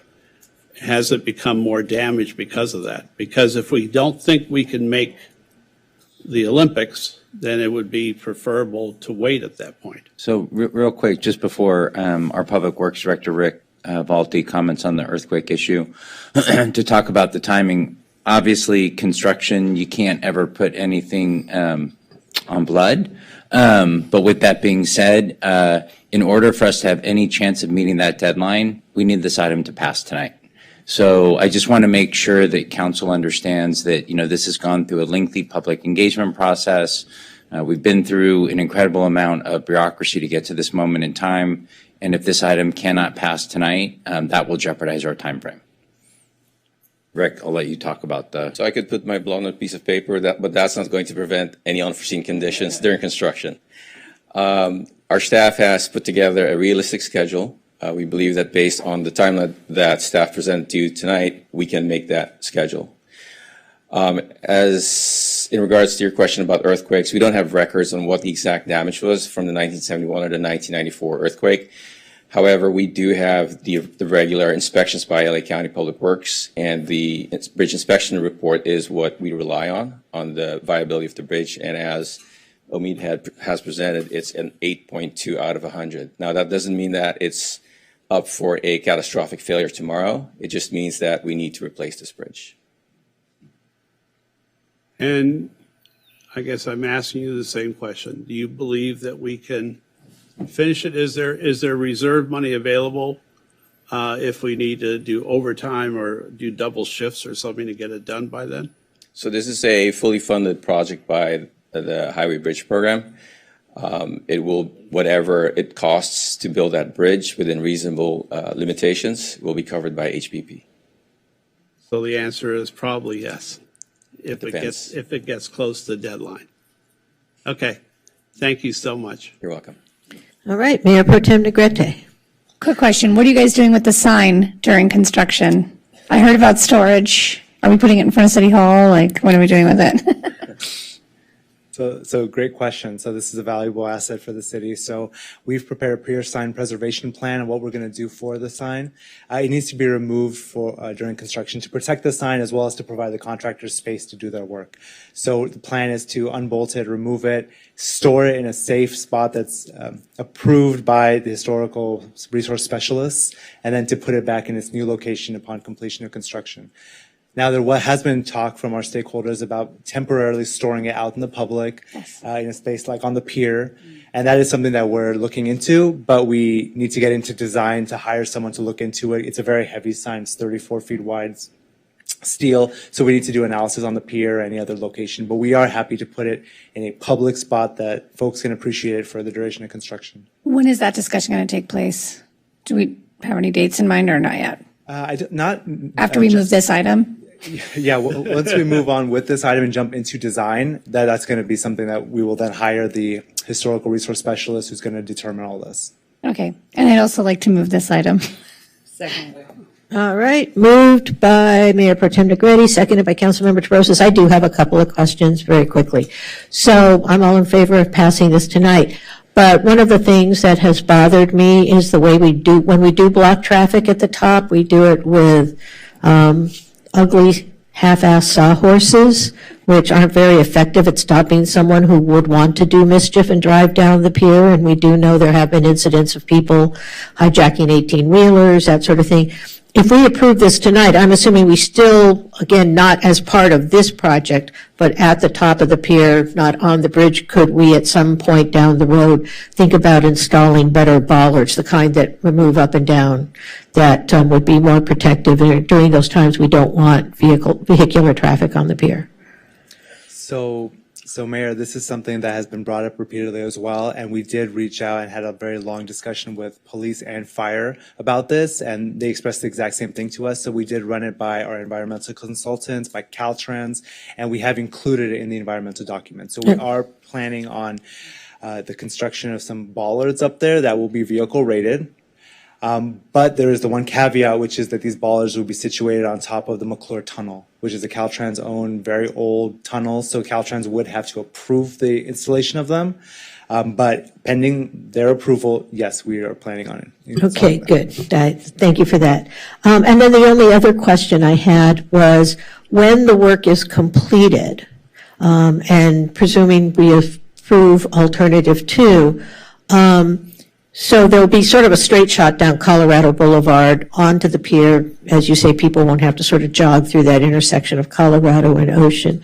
Is there any sort of other traffic regulations? I mean, maybe this is too early to know, but because that is a very complicated intersection right now, people pouring into it during the scramble, and I favor the scramble, but just trying to figure out, are we going to look at how the traffic flows once we get the bridge built? Well, the bridge is a replacement in kind with the sidewalk on the south side. So right now, we're not anticipating any changes in the traffic circulation. However, as we go through the design process, if there are potential benefits of making these changes, pending our Department of Transportation's input, we are happy to look into that as well. Okay, yeah, I just wanted to know this wasn't precluding that in any way, shape, or form. Councilmember Brock. Just two quick things.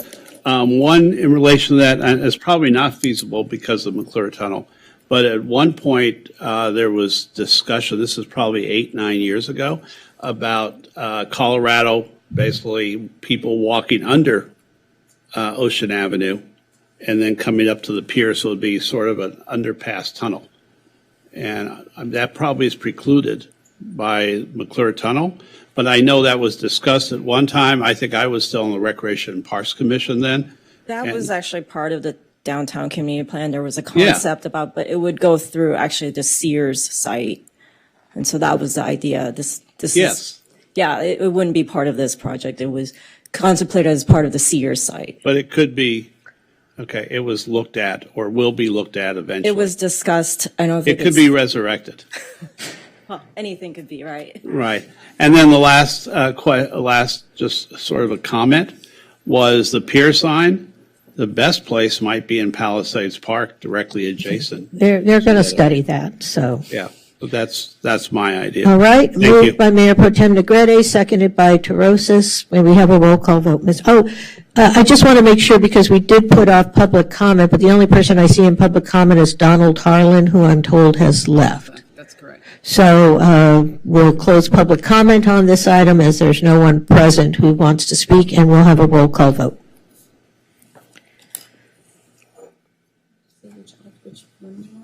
Oh, are you, The motion was for option 2, right? motion is option 2, correct? Yeah. Mayor Pro Tem Negrete moved the staff recommendation. And this is for number 2, correct? Alternative 2? Okay. Yes, it was for both to adopt the resolution certifying the recirculated final environmental impact report and adopting the mitigation monitoring and reporting program and approve the preferred alternative bridge design alternative 2 described therein. Okay. Councilmember Terosis? Yes. Mayor Pro Tem Negrete? Yes. Councilmember Brock? Yes. Councilmember Para? Yes. Councilmember Zwick? Yes. And Mayor Davis? Yes, that passes unanimously 6-0. Thank you. Thank you. Go forth and start building. Okay, so next we have the public hearing and adoption of a resolution for the 2023 annual water shortage assessment report. Do you have a, Sonny, do you have a PowerPoint? Yes, there is. Okay. So good evening, Sunny Wang, Water Resources Manager. Good evening, Mayor, Mayor Pro Tem, Council Member. I get the easy job tonight. I just get to introduce our new addition to our team that's going to present tonight. Dinas Qureshi, who's our new Civil Engineer Assistant.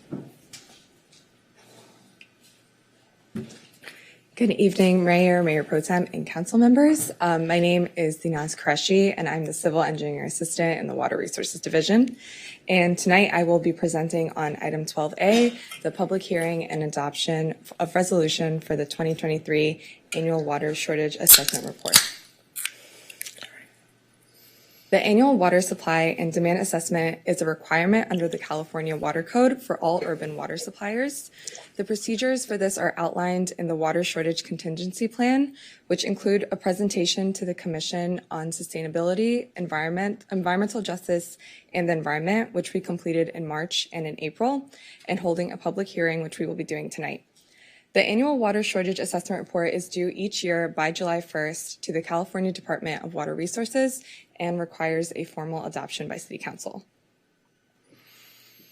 We began our assessment by looking at the water demand in the city from 2018 through 2022, and then we projected our annual demand for the upcoming year, which will be 10,929 acre-feet.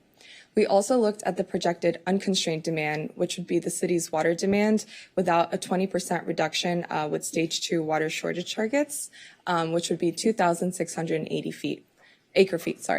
And I would like to note here that the city has been in a stage 2 water shortage since 2014, and I would like to thank the residents for that. Next, we look at our available supply for the upcoming year. So we have imported water from Metropolitan Water District, our Tier 1 allocation, which is 7,406 acre-feet. Our local supplies, which would be 6,755 acre-feet. This number comes from our 2020 Urban Water Management Plan, the Drought Risk Assessment. And this is the city's groundwater supply calculated under a single worst-case dry year, which equates to the lowest 5-year running average from 2010 to 2020. And also, as many of you may know, our Arcadia water treatment plant is currently undergoing expansion. And because of this, there will be some temporary shutdowns because of construction. This will result in a temporary shortage of 552 acre-feet for the upcoming year. So adding all these together, our projected supply is 13,609 acre-feet. So a summary of our assessment, looking at our projected annual water demand and supply, we do have enough water to meet our demand. However, going back to our unconstrained demand, if we do not have the 20% conservation, we would be over our water supply. Our demand would be 13,661 acre-feet. So in short, without a conservation, we would be in a shortage of 52 acre-feet. So our recommendation, before I get to the recommendation, I just want to touch very quickly on conservation and the drought. There's been a lot of talk about the drought given the recent rain that California received. And given the rain, it did partially relieve the drought, especially in the state and the water that we received from the state water project.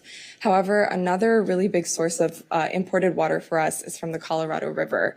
And those levels are not recovering quite at the same pace. And there are some projections that say that it may never recover in our lifetimes. So continuing on with conservation really ensures that we are ahead of the curve and we are prepared for some of our imported water to maybe not recover and know that we are ready. In addition, conservation also helps with the city's broader water goals, especially reducing our reliance on imported water. If our water usage were to go up, that means we would have to buy more from Metropolitan Water District, and that would ultimately lead to us spending more money, and unfortunately would have to raise rates if it got to that. So our recommendation is to remain in a stage 2 water shortage, which is the 20% conservation that I highlighted earlier. Continuing on with this conservation also helps us align with executive order from the governor and also California state legislation. So we recommend that City Council move to adopt the 2023 Annual Water Shortage Assessment Report tonight. Thank you, and now I will take any questions. All right, now, this is a public hearing, and we do have a list of at least one speaker for the public hearing. So questions only, no comments. Does anyone have any questions? Councilmember Brock. First question is, it appears that we're importing more water than I thought we used to from MWD. I thought we had a capacity to almost be self-sufficient, but here it looks like we're actually importing more water than we are using our aquifer for, or close to that. So this supply that we are importing, this has been our imported limit since 2016, but we have actually been below that. The projects that the city is working on right now is to help us meet that sufficiency goal. We're not quite there yet, but we're working towards that. And just because this is our allocation, that does not mean we are using all 7,406 acre feet, but that is what is available to us under our Tier 1 allocation. So how much do we anticipate using of that maximum? I guess what I'm asking is how much of our own water are we using from our aquifer, what percentage versus what we're importing? And then the second question is this procedural. For the people who don't know what an acre foot is, I've been told many times by water, I think it's, and I'll see if I get it right, it's 1 foot deep of a football field. No, I'm wrong. Over an acre of land. Over an acre of land, 1 foot deep, that's 1 acre foot of water. Correct. Okay. Yeah. Thank you. I'm going to let Sunny handle the first part of your question. I'll try to answer the first question if I understand correctly, is how much imported water we're currently importing. It depends on when you're asking. If you're asking me right now, we're actually importing 100% because our water treatment plant is down for construction right now for those upgrades. But typically we produce about 9,000 to 10,000 acre feet of water locally, right? And so for, I think your demand was like, projected annual demand is 10,929, right? So you were probably importing about 1,000 to 2,000 acre feet or so on a normal basis when our groundwater plant's up and running, our wells are in good shape and everything. How long will Arcadia be down for? How many months? We're projecting that to come back online in July, right? It's been in 2 months, next month? Yes. Oh, okay, not July 2020. No, it's coming back next month. Yeah, it's been down for a good 5 months or so already, and it's going to come back on pretty soon. What were the improvements that were made? So the improvements are we're adding a new wellhead treatment facility there for the Olympic well field to restore that to full production from 1 million gallon per day to 3 million gallons per day. We're also enhancing the RO system there. It's the first in the United States to use a flow reversal technology to increase our recovery from 80% to 90%.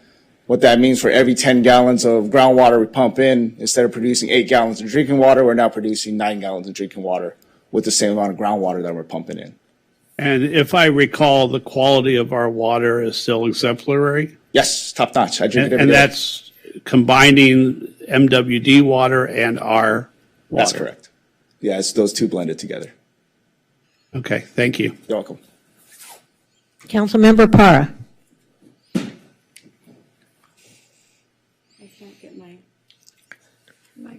Okay, there you go. Now it's on.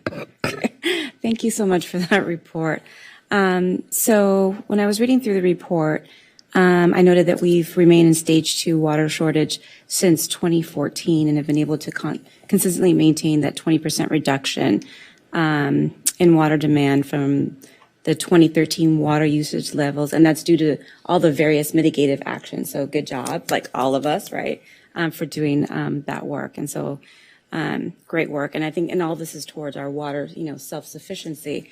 And so my question is, I know I've talked to Sunny about this before, but we've done all this tremendous amount of work. And so how is this going to affect us and how on our reporting, when all these housing units go online? Because within the next 8 years, we're going to have 9,000 new units. So how is that going to affect our ability to reach our water sufficiency?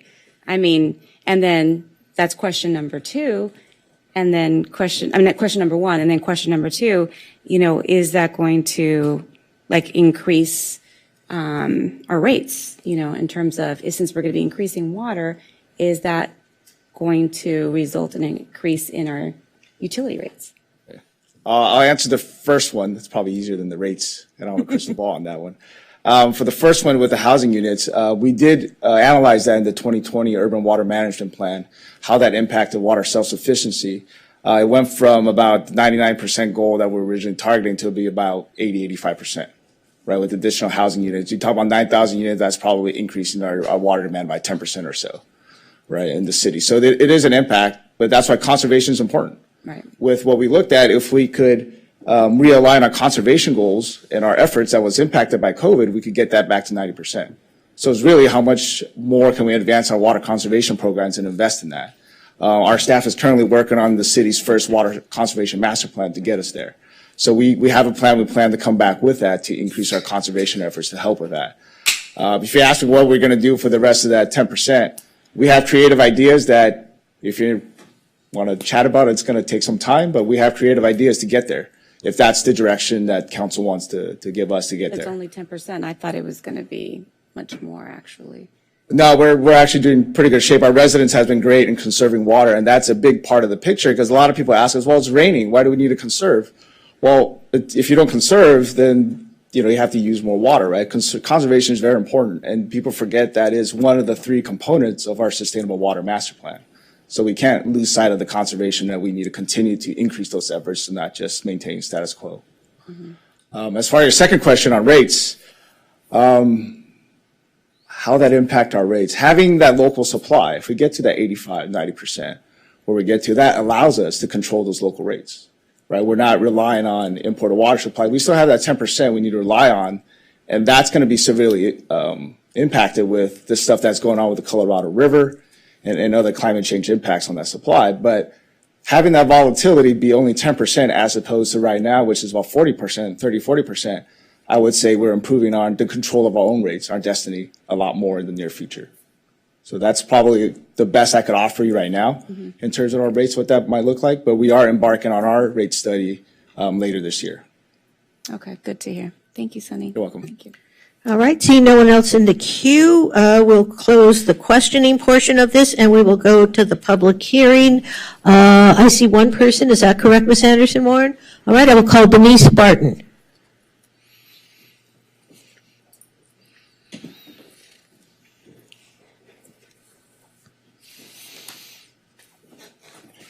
And good evening. On item 12A, I have many questions.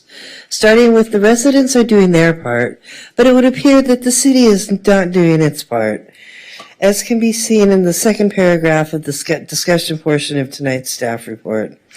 Then are you going to continue increasing water rates because of the action of continuing to say there's a water shortage, which due to the significance of the last rainy season would be questionable at best? And with all the development you've approved, how can the city ever be water neutral? But you will all be gone by 2030, so why would you really care? Considering all any of you sitting up there really care about are your special interests. But it just sounds good and goes along with the city's illusion of being green. I mean, if you really cared about the environment water supply, you wouldn't be approving all of these new large developments, knowing that the city doesn't have the resources to support them, in addition to putting further significant strain on the water supply.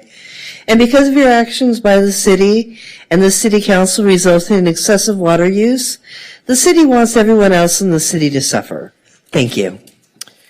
All right, seeing no one else in the queue for the public hearing, I will close the public hearing. Is there any discussion or is there a motion? All right. So the motion is to adopt a finding of categorical exemption pursuant to Section 15307. I already have a second. Thank you, And Tom. Section 15308 of CEQA. We've had the public hearing and received public comments, and to approve the attached resolution adopting the 2023 Annual Water Shortage Assessment Report, moved by Torosis, seconded by Negrete. Any further discussion? Seeing no one in the queue, may we have a roll call vote, Ms. Anderson-Warren?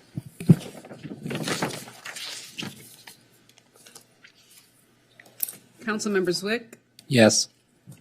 Councilmember Parra, Yes. Councilmember Brock, Yes. Mayor Pro Tem Negrete, Yes. Councilmember Torosis, Yes. and Mayor Davis. Yes, that passes 6-0. Thank you very much. That moves us on to item 12B, I believe. Item 12B is a public hearing and adoption of solid waste rate resolution. And hold on, let me get the phone.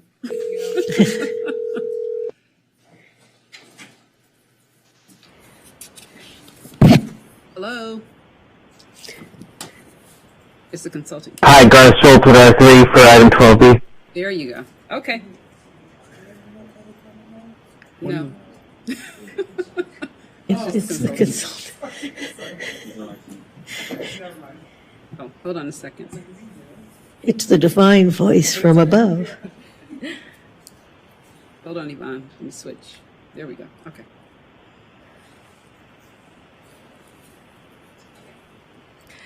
Good evening, Mayor and City Council.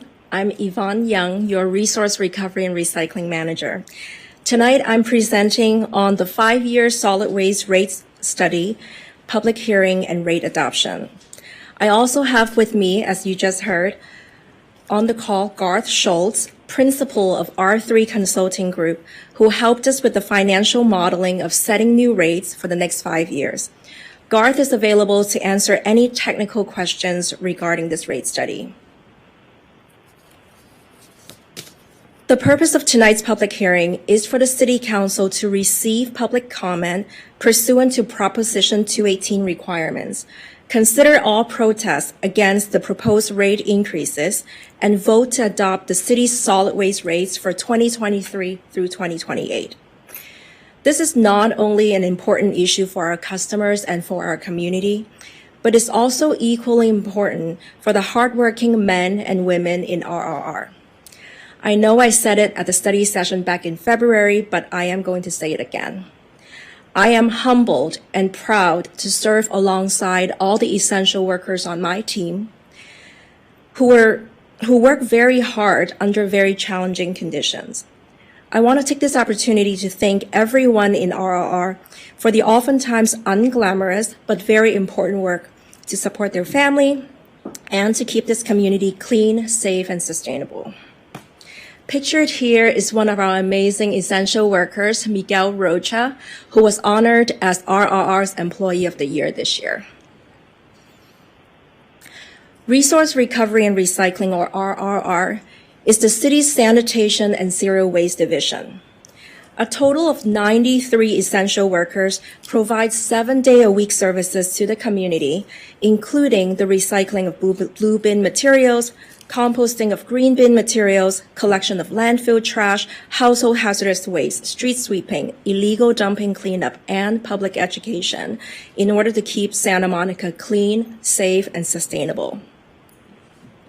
It takes $37 million each year for RRR to provide these services, including responding up to 180 illegal dumping and bulky item collection requests per day, which is the #1 most requested 311 service in the city.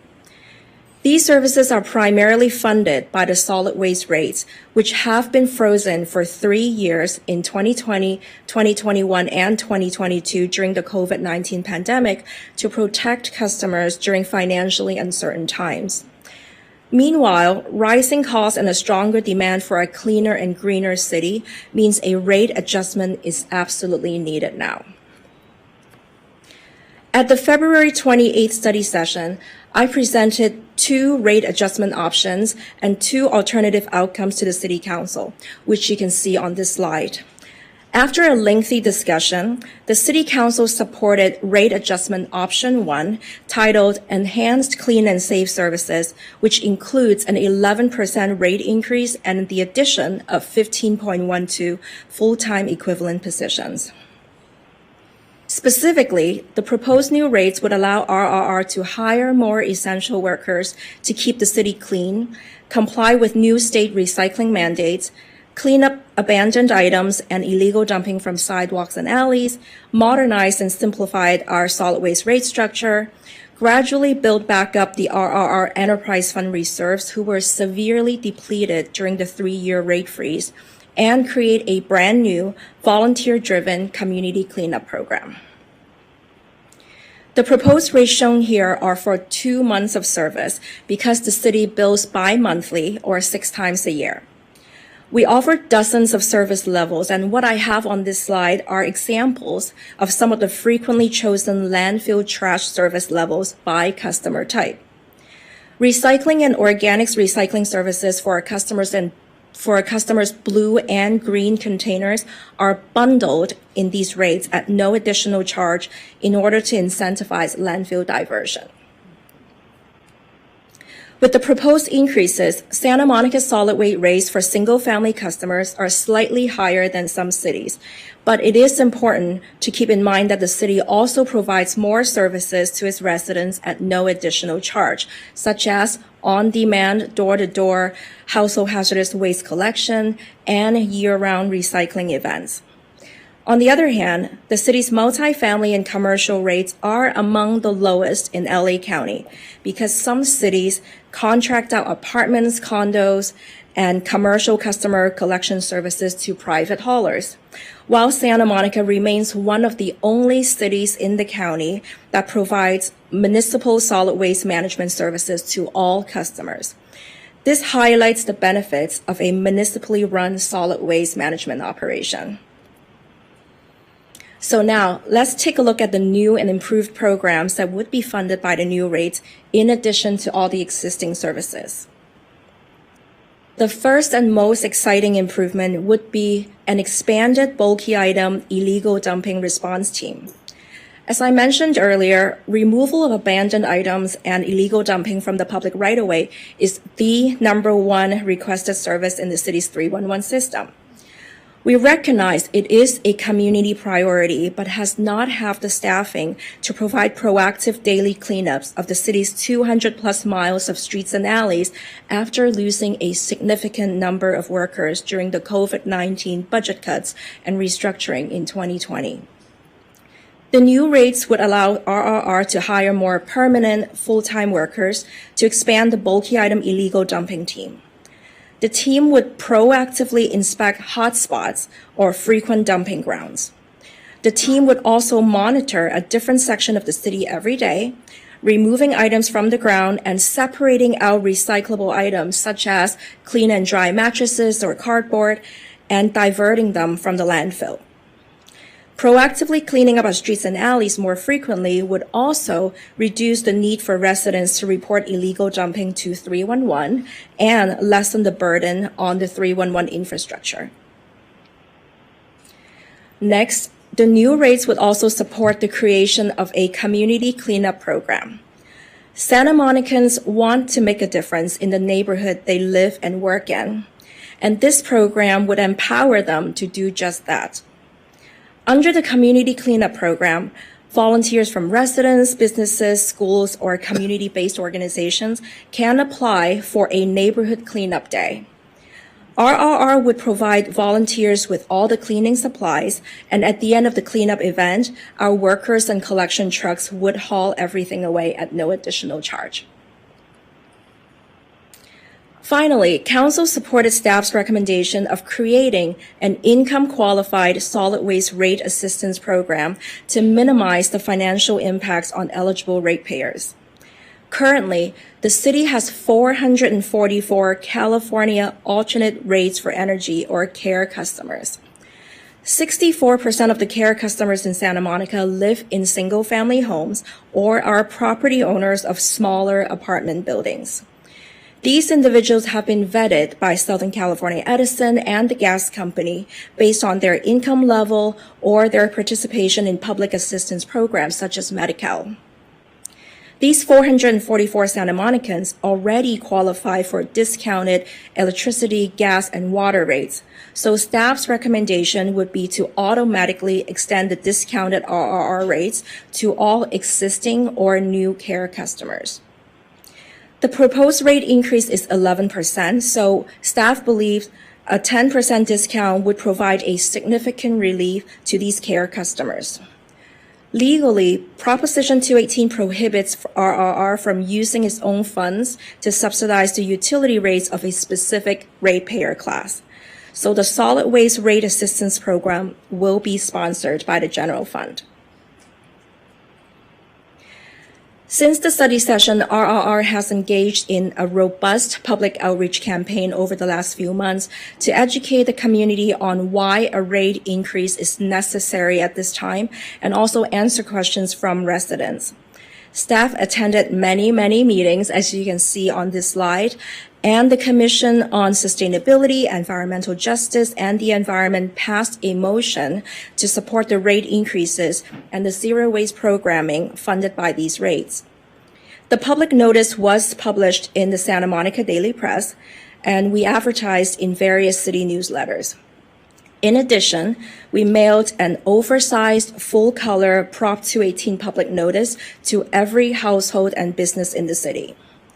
Finally, staff created a dedicated website with more detailed information, reports, and FAQs, and we created an email address for inquiries. Overall, the feedback we received from the community engagement process has been positive. The general public understands inflation and appreciates our essential workers. We did receive about 20 requests from customers asking to right-size their service level. Most of these requests came from single-family homes, and there was a handful of smaller apartments. In every single one of those cases, we determined downsizing the service level was reasonable, and the customers was very happy that they were able to lower their bill moving forward. Pursuant to Proposition 218 legal requirements, the City Council must hold a public hearing this evening at the conclusion of a public notice period and to receive public comment. The City Clerk will tally the Prop 218 protests received. Absent a majority protest defined as 50% plus one vote based on a system of one vote per property, the City Council can approve and adopt the proposed solid waste rates for 2023 through 2028. If approved, the new rates would be effective on August 1st, 2023 in year one, and annually thereafter on the first day of the fiscal year, which is July 1st through 2027. This concludes my presentation. Thank you. Thank you very much. Again, questions and questions only, as we do have a public hearing to conduct. Does anyone have any questions? Councilmember Brock. So I received a question, and can you go back to, there was a slide where you showed rate comparison for apartment units, and I think it was 4 units versus 10 units. And the question from a resident out in the hallway before the meeting started tonight was, I think he said he had 3 units on his property, and the building next to him had 10 or 12 or 24 or something, a lot more units. And the resident said that he was going to pay more per unit than the larger building. And so when I looked here, I see that's not true, correct? The 4-unit building would pay $198.56 now. They would go up to $239.30, but actually a 10-unit building pays $550. So the question is, really, he's right. The 4-unit building is paying more per unit, or are they paying the same? Is there any difference between a smaller building and a larger building? Because that was his question, was he only had a couple of units. I think he had 3 units plus his master versus the building next door. And he was under the assumption that he was going to pay more per unit than the larger building. Is that true? So what a customer pays in solid waste rates is solely dependent on their need. So it's based on a voluntary selection by the customer telling the city, hey, I have a 4-unit, I want 2 95-gallon one time a week. Or they have the option to say, we are just 4 units. We don't generate much trash, and I do a really good job educating my tenants to recycle or to live a zero waste life. They can downgrade their service level. Likewise, for the 10-unit apartment, chances are they're doing a pretty good job and doesn't generate a lot of trash. But again, how much a customer or ratepayer pays is completely dependent on the service level they voluntarily choose. I had a second person who called me yesterday who said they had a 3-unit building, and they had asked why each customer couldn't have their own trash can and billed separately.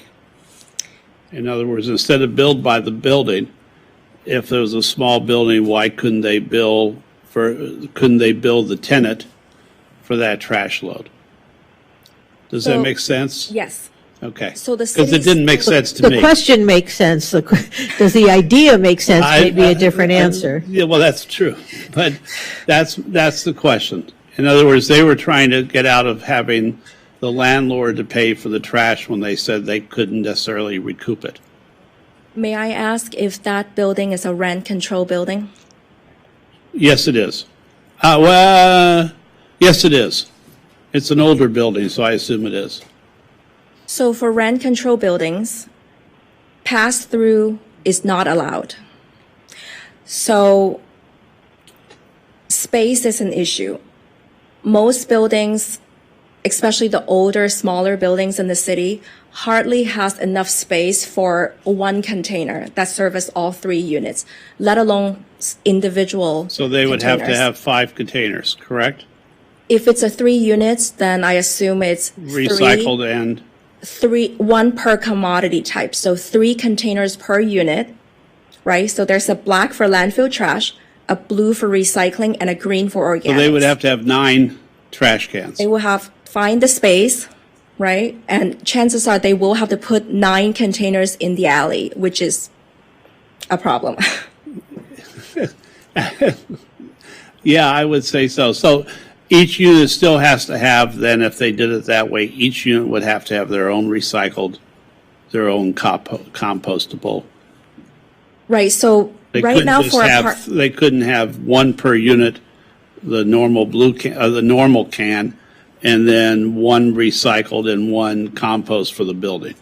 So some alleys do have communal 300-gallon. Those are the big round ones that says community recycling that the entire alley can use. But in this particular case, I think it would be better if I get the address from you, council member, after this meeting. So it depends on the customer, but some alleys do have community. And if this particular building, I was just told, or I think I just remembered that they may not have an alley at all. So that would make it even tougher. Correct. Because there would be no communal cans up and down the alley. Right. So the newer buildings are required to have a dedicated trash enclosure that accommodates a 3-bin system. Unfortunately, for the older buildings, most of them don't even have a trash enclosure. So finding space for 1 container is hard enough, let alone 9. Right. So at the final analysis, the landlord has 3 rent control units. The landlord is responsible for paying the RRR fees, and that cannot correct. be separated. That is correct. Okay. So for most apartment buildings, if not all, providing water and sewer and trash are considered part of the basic services of being a property owner. So all of those costs should be included in the rent that is set. If a rent control building owner determines that he or she is not making a fair return, they can file for a petition through the rent control board for that assessment. But other than that, pass-through is not allowed. Okay, thank you. Thank you. All right, seeing no one else in the line for questions, I'm going to open the public hearing. I see two people who've identified as wanting to speak here, Denise Barton and Glenn Jendricki.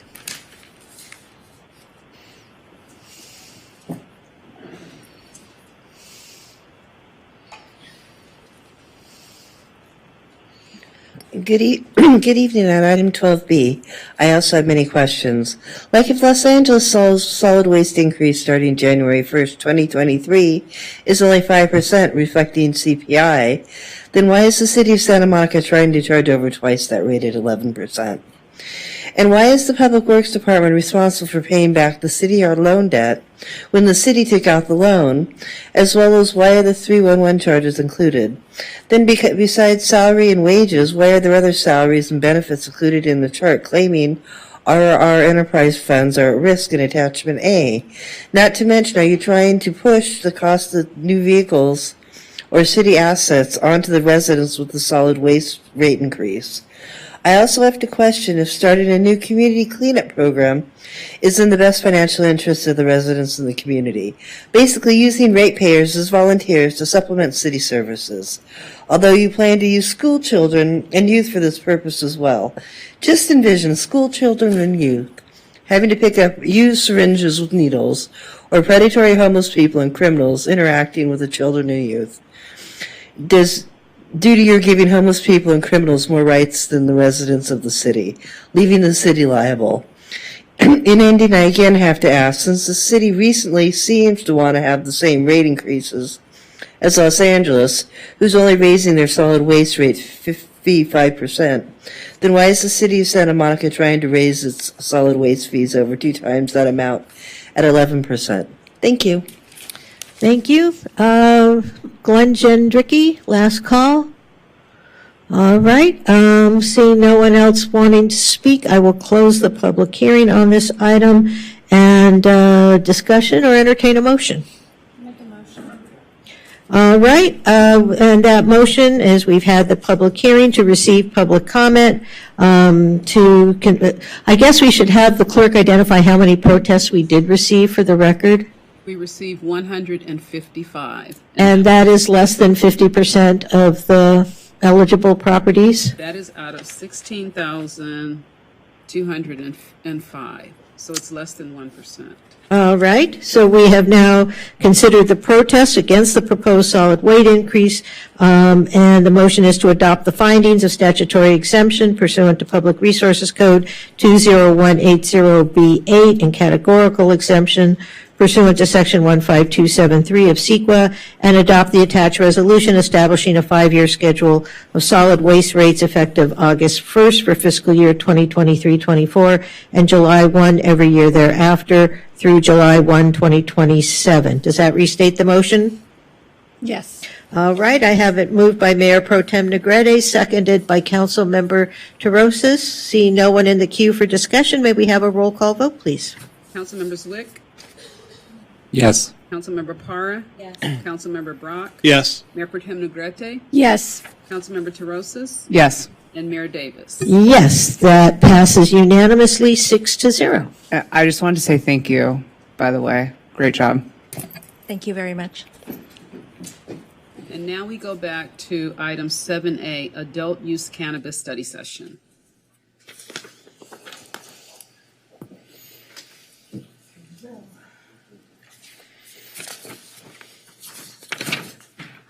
And Mayor, look at the time. Look on your agenda.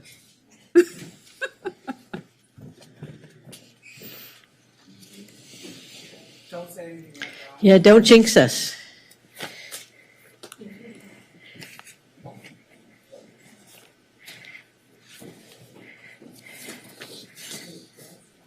Okay, Roxanne, you got it?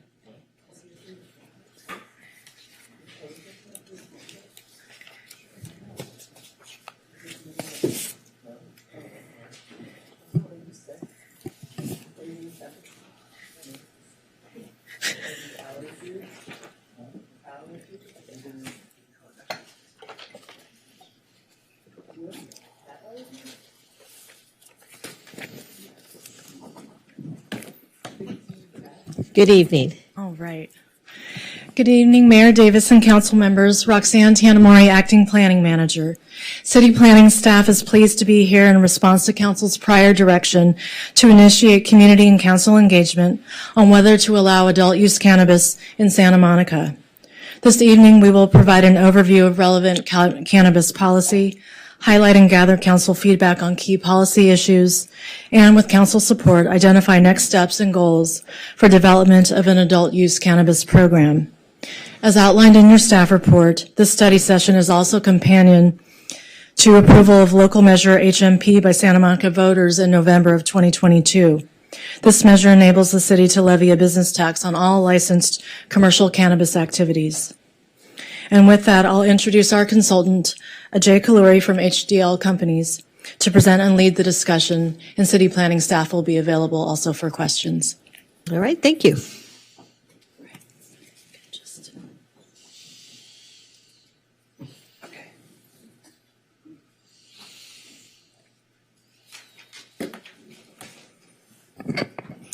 Okay, so thank you. Thanks for having me. Again, my name is Ajay Kaluri, and I work for HDL Companies. And I've been asked by city staff to facilitate a study session on cannabis policy in Santa Monica.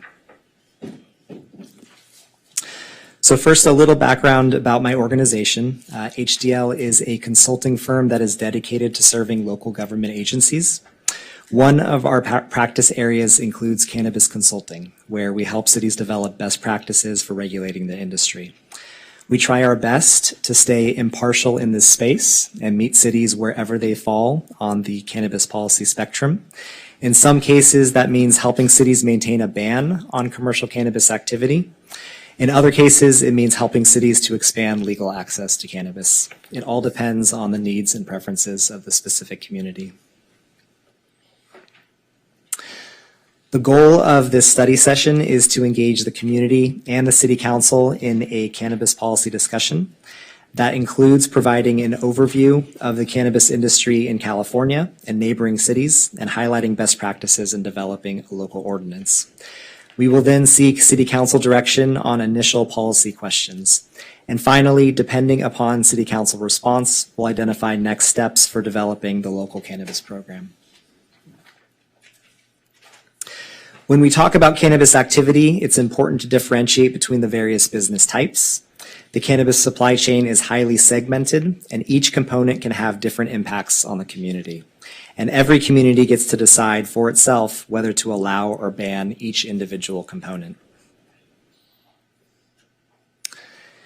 This chart shows the license types that exist within the cannabis supply chain. It starts with cultivators who grow the plant, manufacturers who convert the plant to other consumable goods, testing labs who verify the quality of product, distributors who move the product from business to business, and finally retailers who sell cannabis goods to consumers.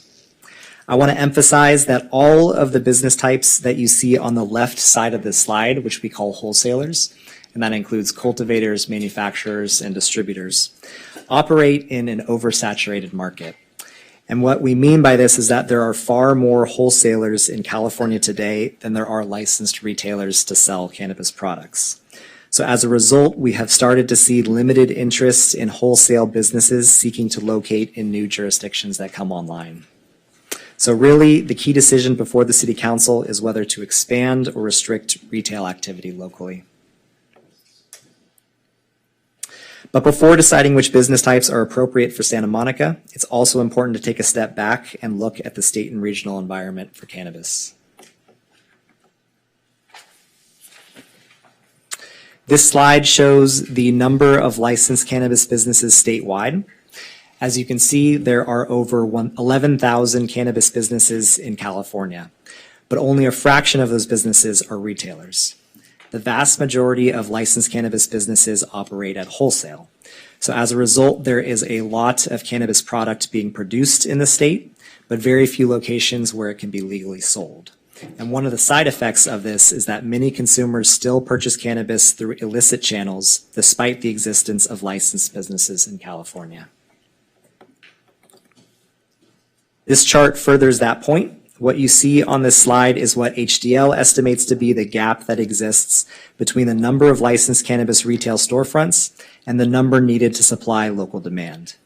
Counties with a darker shade of blue have a larger gap between legal supply and local demand. As you can see, the County of Los Angeles has an estimated shortage of 360 licensed cannabis retailers, which is the highest in the state. This may seem counterintuitive, given the number of licensed retailers already operating in the county. However, due to the significant number of cities that still ban commercial cannabis activity in the county, there continues to be a gap between legal supply and local demand. And this again pushes demand to the illicit market.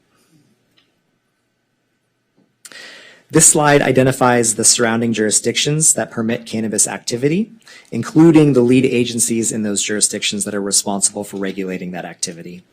The most permissive cities include Culver City, Long Beach, Los Angeles, and Pomona, which allow for nearly all license types to operate within city limits. The cities of Malibu and Redondo Beach are the most restrictive, permitting retail license types only. The city of West Hollywood is unique in that it allows cannabis consumption lounges, which permit the use of cannabis at commercial retail locations. Now that we've discussed the state and regional environment for cannabis, we can discuss Santa Monica specifically. This slide shows the recent history of cannabis policy in Santa Monica. In June 2015, the Santa Monica City Council amended the zoning code to allow 2 medical cannabis retailers in the city. In June 2016, the city paused implementation of its permitting process pending statewide adoption of a comprehensive cannabis regulatory program through Proposition 64. The purpose of the pause was to provide city staff the time necessary to update the local cannabis program to be consistent with new state regulations. In October 2017, the City Council approved the updated medical cannabis regulatory program and expanded the program to include light manufacturing. More recently, in November 2022, Santa Monica voters approved Measure HMP, which established a business tax on licensed cannabis businesses in the city. That brings us to the present, where the City Council is now holding a study session to explore options for expanding the local commercial cannabis program. The City of Santa Monica does allow for some limited cannabis retail activity in the city. Specifically, the city allows 2 storefront retailers to engage in medicinal cannabis sales only. Medicinal cannabis is restricted to persons 18 years of age or older with a doctor's recommendation for cannabis use. There are other types of cannabis retail activities that are authorized by the state that are currently prohibited within the city. That includes adult use retail to persons 21 years of age or older, as well as non-storefront retail known as delivery businesses. Delivery businesses are brick and mortar facilities that are closed to the public, authorized to engage in sale only to a person's home. So as you can see from this slide, although the city has authorized for some limited retail access to medical patients, the majority of cannabis retail activity is still prohibited. In addition to retail, the City of Santa Monica temporarily allowed for medicinal light manufacturing activity through an interim ordinance in 2017. That ordinance has since expired, and no manufacturing businesses are currently operating in the city. Outside of medical cannabis retail, the City of Santa Monica prohibits all other cannabis business types. That includes cultivation, laboratory testing, distribution, as well as a de facto ban on manufacturing. In addition, the city prohibits other ancillary cannabis business types, which include consumption lounges, temporary events, and micro businesses, which combine multiple license types into one.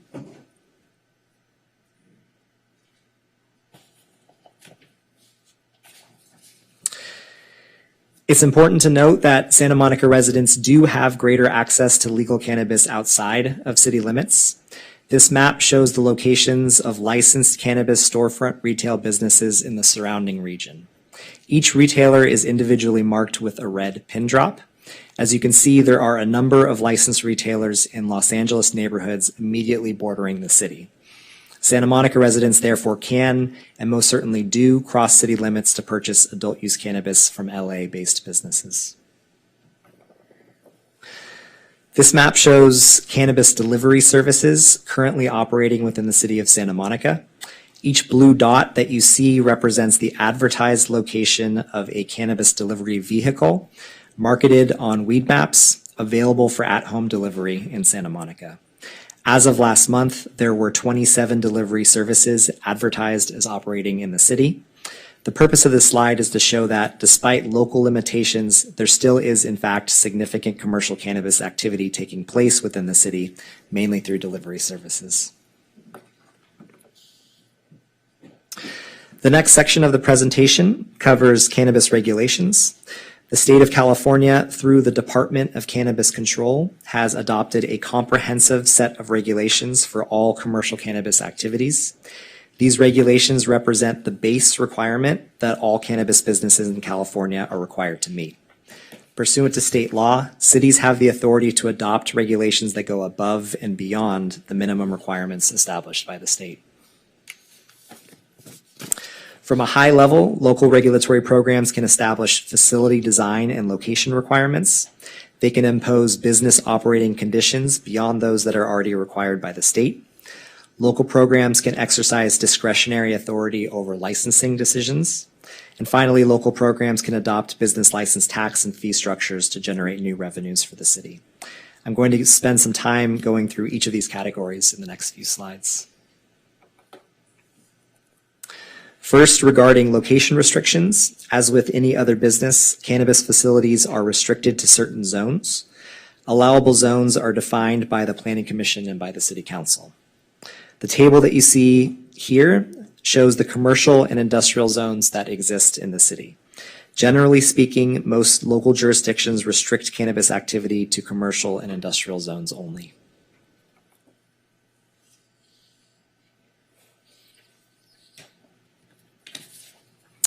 For medical cannabis retailers, the city of Santa Monica took a more restrictive approach than other cities. Rather than assigning cannabis retailers to existing zones, the city created a special cannabis overlay, which restricted retailers to individual commercial corridors in the city, specifically Wilshire and Santa Monica Boulevards between Lincoln and Centinela. These zones are highlighted in the map that you see on this slide.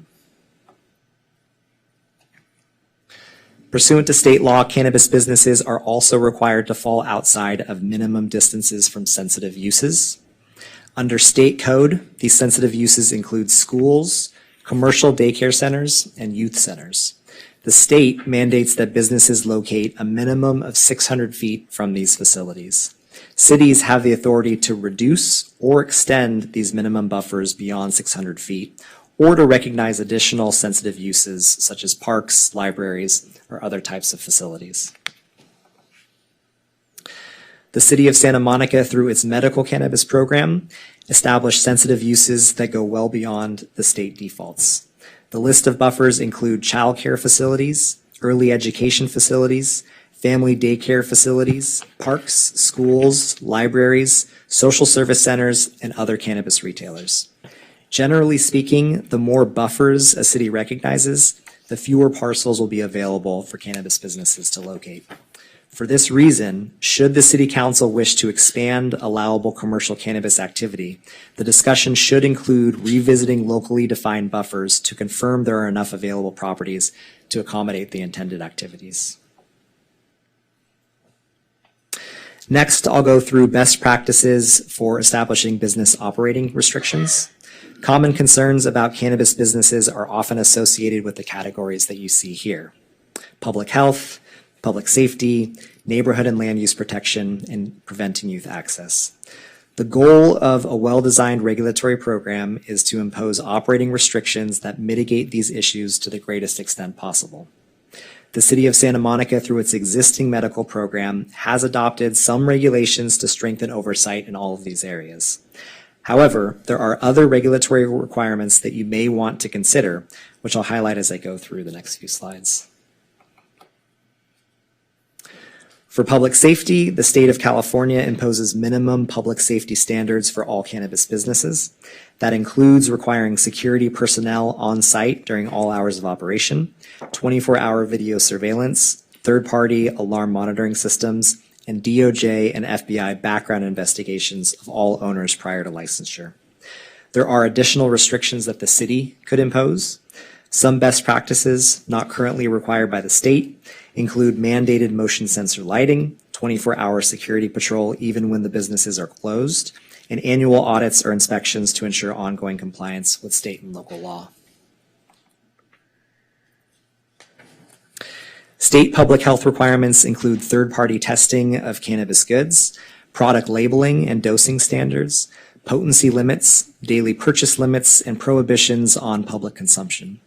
Additional standards that the city could adopt include restrictions on visibility into the facility from outside, minimum bud tender training, and dedicated funding of public health programs through cannabis tax revenues. Regarding land use protections, the state requires businesses to adopt waste disposal programs, shipping and receiving protocols, and mandatory 10 p.m. closure. The city could strengthen these restrictions by creating additional standards for exterior lighting and landscaping, facility design, and odor control requirements. Finally, and most importantly, preventing youth access is a top regulatory concern. Under state law, licensed retailers are prohibited from selling cannabis to persons under 21 or 18 with a doctor's recommendation. ID verification is required prior to entry. Employees must be present at all times during business hours, and businesses must participate in Metric, which is the state's track and trace system for cannabis goods. The city can further restrict youth access through such actions as an underage decoy program, routine inspections of facilities, and dedicated funding for youth prevention services. Under Prop 64, local jurisdictions retain local control over licensing decisions. Using this authority, the city can set license caps on the total number of businesses within each type.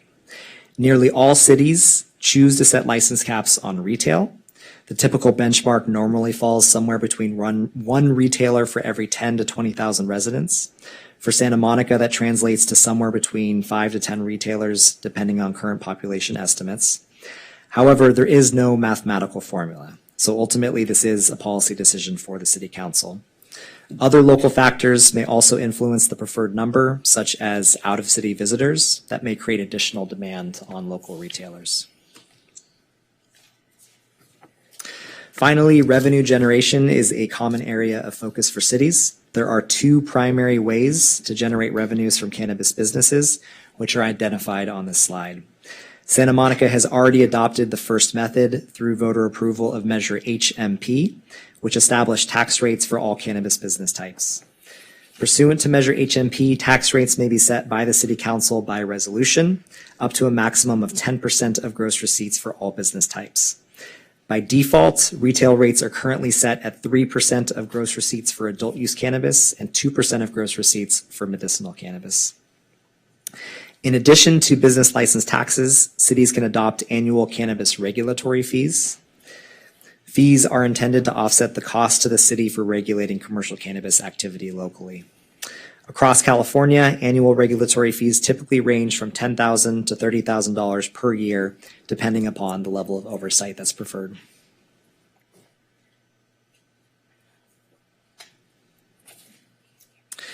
This slide identifies potential local tax revenues if you assume 5 adult use storefront retailers in Santa Monica. Please note that this is meant to be an illustration, not a projection, based upon industry averages that HDL has observed in the region. Using these averages, we assume gross receipts of $5 million per business. Actual gross receipts may be higher, they may be lower, depending upon the specific operator and local demand. If you assume an 8% business license gross receipts tax, that would translate to $2 million in tax revenues, plus $400,000 in sales and use tax revenues, for a total of $2.4 million in annual revenues for the city. Assuming a 4% business license tax, the number falls to $1.4 million. And if you assume a 2% tax, that number falls to $900,000 annually. As part of the motion to hold a study session on adult use cannabis, the City Council also requested information on the concept of cannabis social equity. Broadly speaking, the goal of cannabis social equity is to recognize the disproportionate impact that cannabis enforcement policies have had on minority communities. National studies have consistently shown that prior to legalization, minority groups, particularly African Americans, were disproportionately arrested and convicted for cannabis offenses despite similar cannabis usage rates.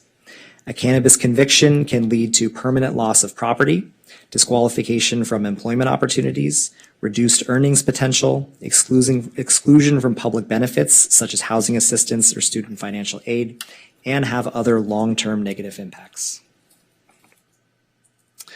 Recognizing this fact, California residents voted in 2018 to decriminalize cannabis activity through Proposition 64. However, one of the ongoing challenges of legalization has been that minority-owned businesses are significantly underrepresented in the newly regulated commercial cannabis marketplace. As a result, some California cities, including Oakland, Los Angeles, San Francisco, and Sacramento, adopted cannabis equity programs. Cities in other states have begun to develop equity programs as well, including Portland, Seattle, Detroit, and Denver. More recently, state legislatures have adopted cannabis equity programs, including New York, Illinois, Washington, and Michigan. The fundamental goal of these programs is to support economic inclusion in the cannabis industry for individuals who may have been negatively impacted by the prior enforcement of federal and state cannabis laws. While every cannabis equity program is different, many share common characteristics that are identified on this slide. First, cannabis equity programs typically begin with a local equity study, which seeks to identify community members who may have been disproportionately impacted by the war on drugs. Policymakers are then able to craft program eligibility criteria, which are informed by the findings of the equity study. For example, cities have consistently used income, geography, and prior cannabis arrest history as eligibility criteria in local programs. The next step is to design local program benefits for individuals who qualify for the program. This can include application and licensing benefits, employment opportunities in the industry, mandatory community reinvestment by businesses, and direct investment in impacted communities using cannabis tax revenues. Regardless of what benefits the city offers, it's important to recognize the challenges that other cities have faced in implementing local cannabis equity programs. These challenges can include predatory behavior by non-equity individuals taking advantage of the program, sunk costs for applicants who are ultimately unable to obtain a license, and limited staff resources to develop a comprehensive program. In addition, there are unique barriers to entry into the cannabis market that make the push for equity in the industry particularly challenging. These barriers include startup costs that can approach or exceed $1 million, intense competition to secure a finite number of licenses, and limited availability of real estate within eligible zones of the city. Although significant, these challenges should not act as a deterrent to creating a cannabis equity program. They simply point to the need for policymakers to carefully think through the parameters of an equity program. Most importantly, the key to success is through robust community input and participation facilitated through development of an equity study. For this reason, should the City Council wish to pursue a cannabis equity program, the first step would be to initiate an equity study funded either through city resources or a state equity grant. The final portion of the presentation will walk through key policy questions for the City Council. There are a total of 6 policy questions flagged for discussion. To the extent that the City Council is able to answer these policy questions, City staff will then be able to map out next steps for a program. The first question is whether to expand consumer access to legal adult use cannabis in Santa Monica or to maintain the restriction of medical-only cannabis. As a reminder, medical cannabis is restricted to persons 18 years of age or older with a medical ID or a doctor's recommendation.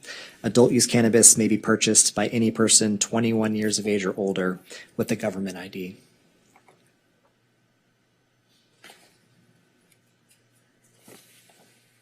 The second question is what business types will be allowed? Will the city license additional storefront retailers and ban all other business types, which would mirror the current policy?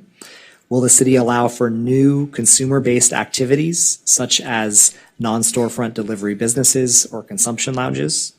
Or will the city expand the market even further to allow wholesale businesses, such as indoor cultivation, non-volatile manufacturing, distribution, and so forth? The third question is whether the city will set a cap on the total number of available licenses.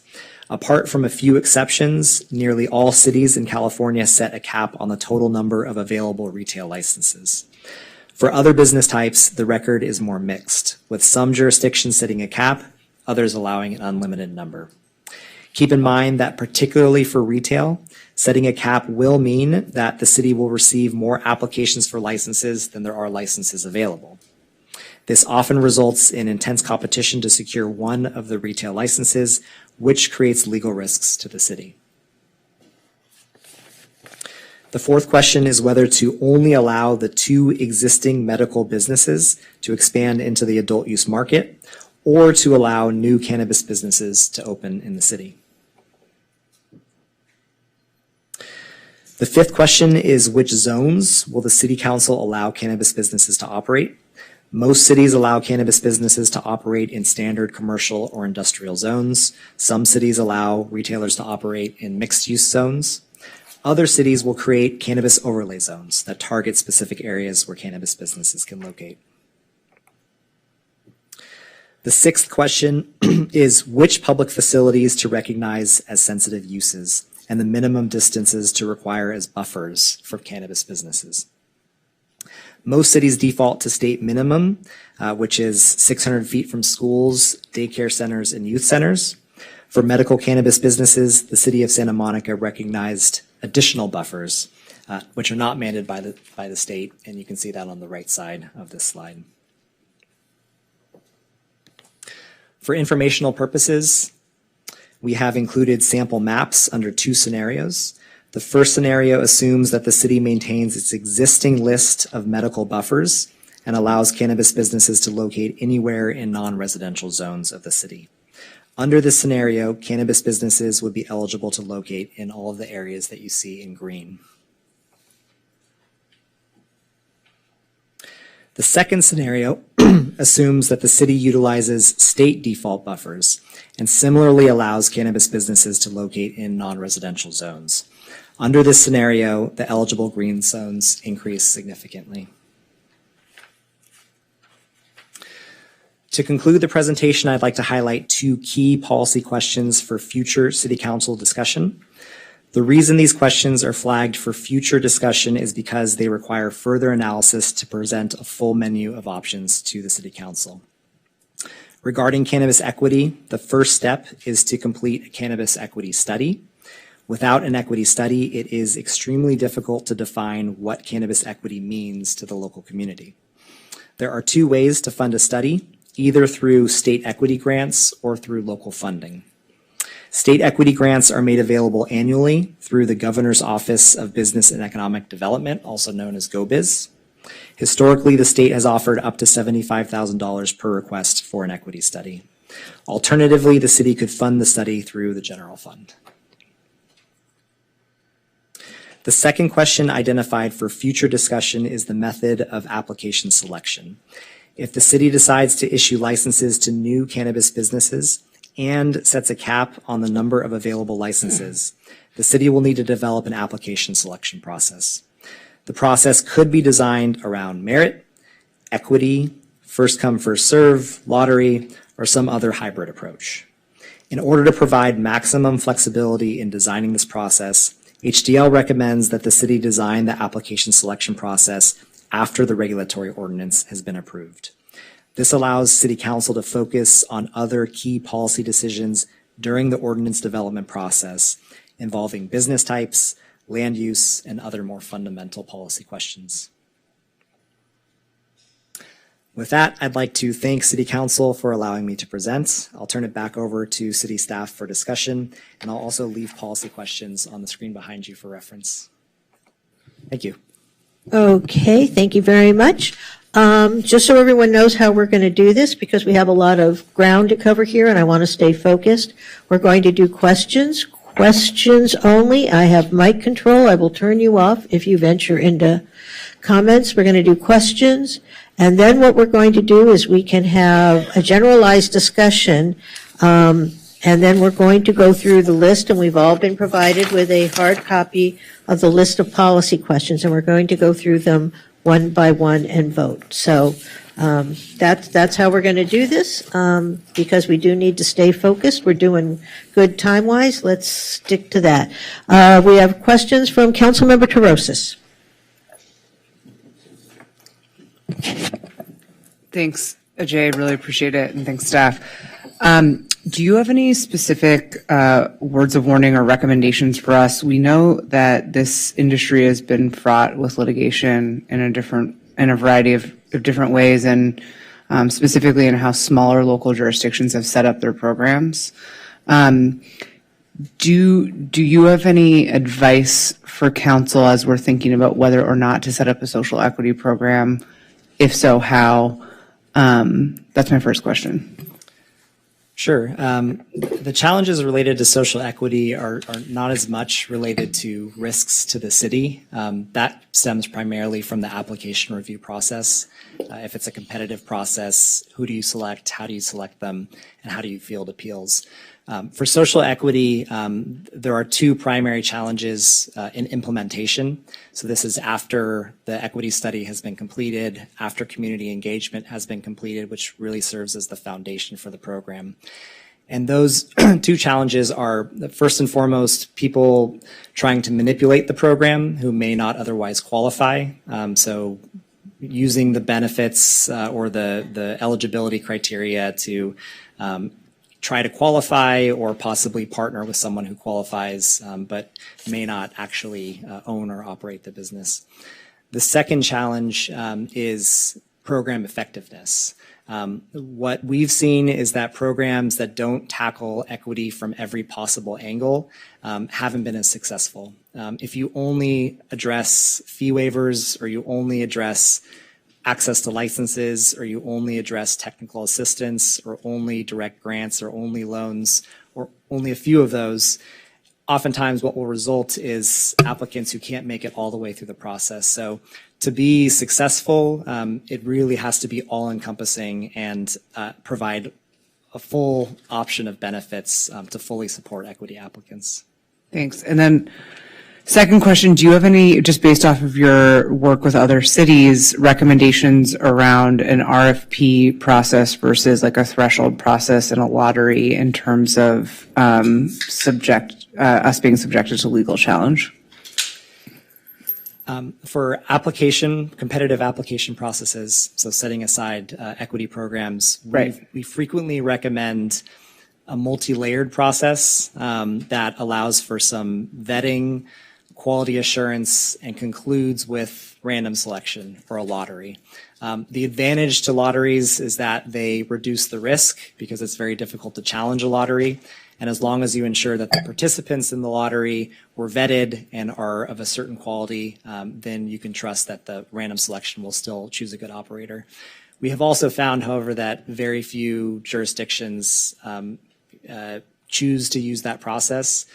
Most cities and counties have preferred a pure merit-based approach. The theory being that they want the best of the best operators using the selection method. That does, however, increase risk because that then is a discretionary process, and it's easier to challenge a discretionary process by arguing over each individual point that you either received or did not receive. Great. That's it for now. Thank you so much. All right. No one else seems to be in the question queue. I have a couple of questions then. Councilmember Brock. If you have questions, I go last. If you have questions, get in the queue so we can start to get this ball rolling. Councilmember Brock. First question would be to follow up on Councilmember Terosa's question about selection process. It seemed to me, I think, when we talked about this previously, that possibly the best process was to pre-screen applicants and then dump them into a lottery system, which reduced the possibility of lawsuits, correct?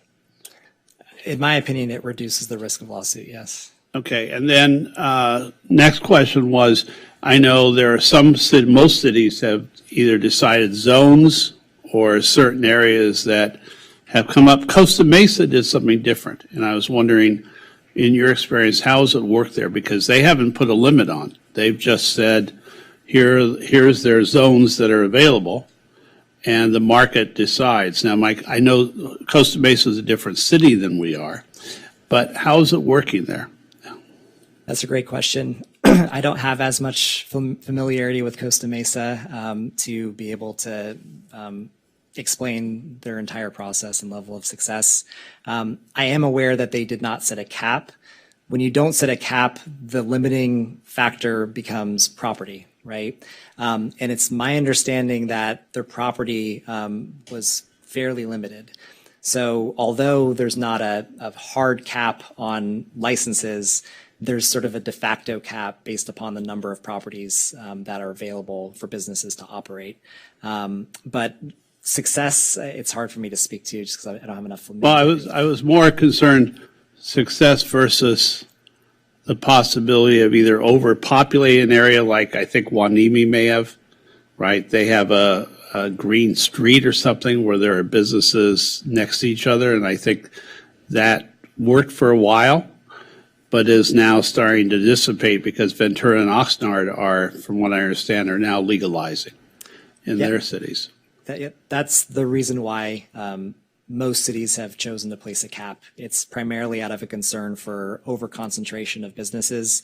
San Francisco is a good example of this. They did not have a cap. Just recently, they set a 5-year moratorium on the number of businesses because they have somewhere around 30 licensed and 100 or so moving through the application process. They did not put a moratorium on those moving through the process, so presumably they could have all of those get a license, but that is the concern, the main driving force behind cities setting a cap on the number of retail licenses. And my understanding is that all workers in all cities in the state are unionized? Is that correct or incorrect?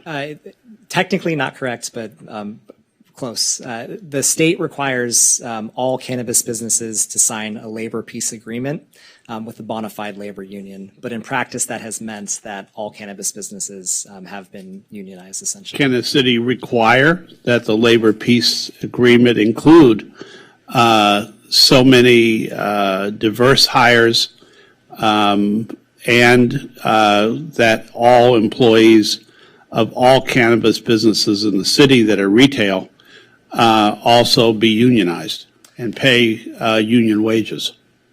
The city can require a similar standard of entering into a labor peace agreement.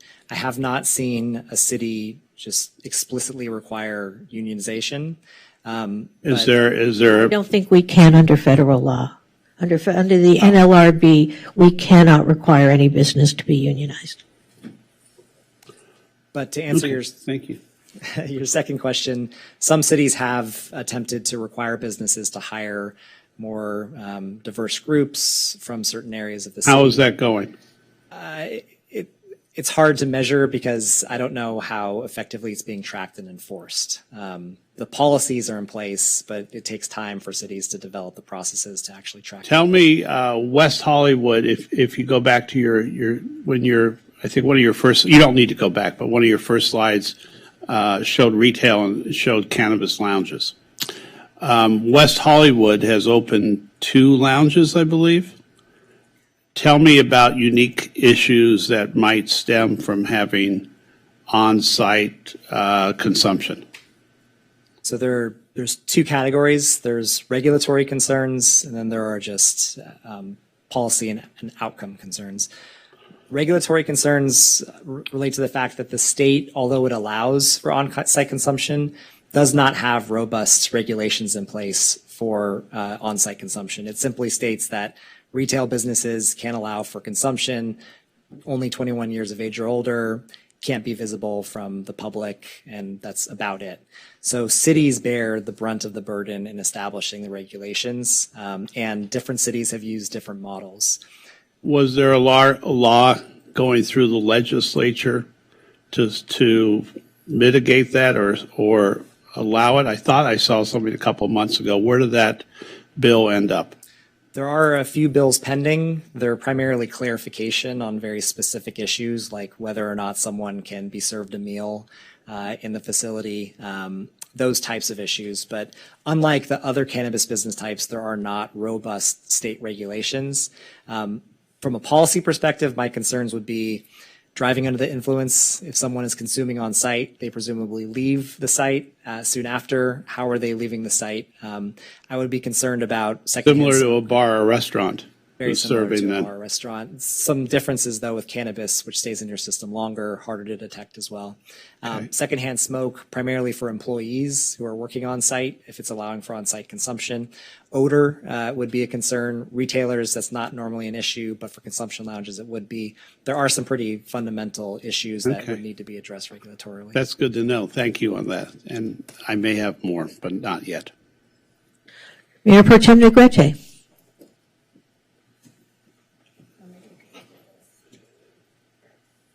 I have just a silly question, which I think was clarified, but I just wanted to confirm. On the map, I noticed on 16th and Ocean Park, across the street from John Adams Middle School, it's green, except that I guess the yellow, I think, was explained to me that I was wondering why that would be green, because it's right across the street from the school. But is the field not considered a park or after hours?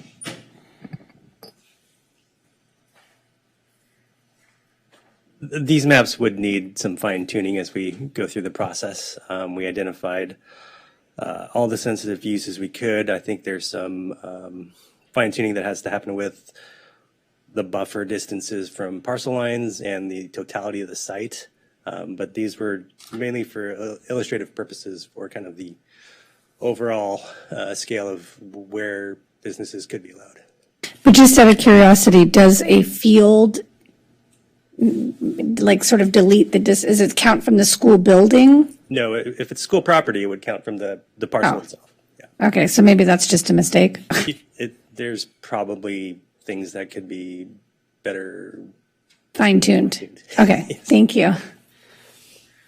Okay, I have a few questions. So the first question I have is obviously we're going to go through a list of questions, and as a result of that, staff is going to come back with some proposals about how to implement presumably the direction we give them tonight.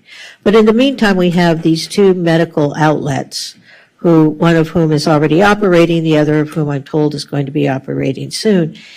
Can there be a two-step process at a minimum? And one of the questions we have to address is, do we want more than the two? But I want to put that aside for a moment. Could we allow the two current medical dispensaries to convert to recreational dispensaries? I mean, they could still be medical and allow 18 and over with a medical authorization in the short term, because we heard testimony this evening that they're not getting a lot of customers, because why should I go get a doctor's prescription if I can go down to Lincoln Boulevard on Venice and buy it without that? So I'm curious, is there and I don't know if this is a legal question or a land use question or some combination thereof, but is there a way to address the issue of the two that we have already vetted through a very tough process and allow them to convert while we study all these other things so that they don't go out of business while we're doing this other stuff? Other cities have done that. I would point to County of San Diego as an example. There are other examples that I could refer you to where they were considering the expansion of their local program to include new business types or include more adult use businesses, et cetera. But as the first step to that process allowed for what we call legacy businesses to continue operating. Maybe they were businesses that were initially selected for medicinal sales to expand to adult use. Maybe they were both, and they're allowed to continue operating while other processes are being put in place for new businesses. So there are a number of cities that have, and counties that have done that as a first step to a larger effort to allow for more cannabis activity. Okay, and I'll turn to our city attorney. It sounds like there's no state legal impediment. Is there any sort of local impediment? I guess we can do whatever we want. I can't think of any reason that you couldn't do that. Okay, great. And then a couple of other questions. So the difference between the two maps is stunning. We had a question earlier about how the Pier was going to make money, and it looks like if we let them sell weed, they'll do well.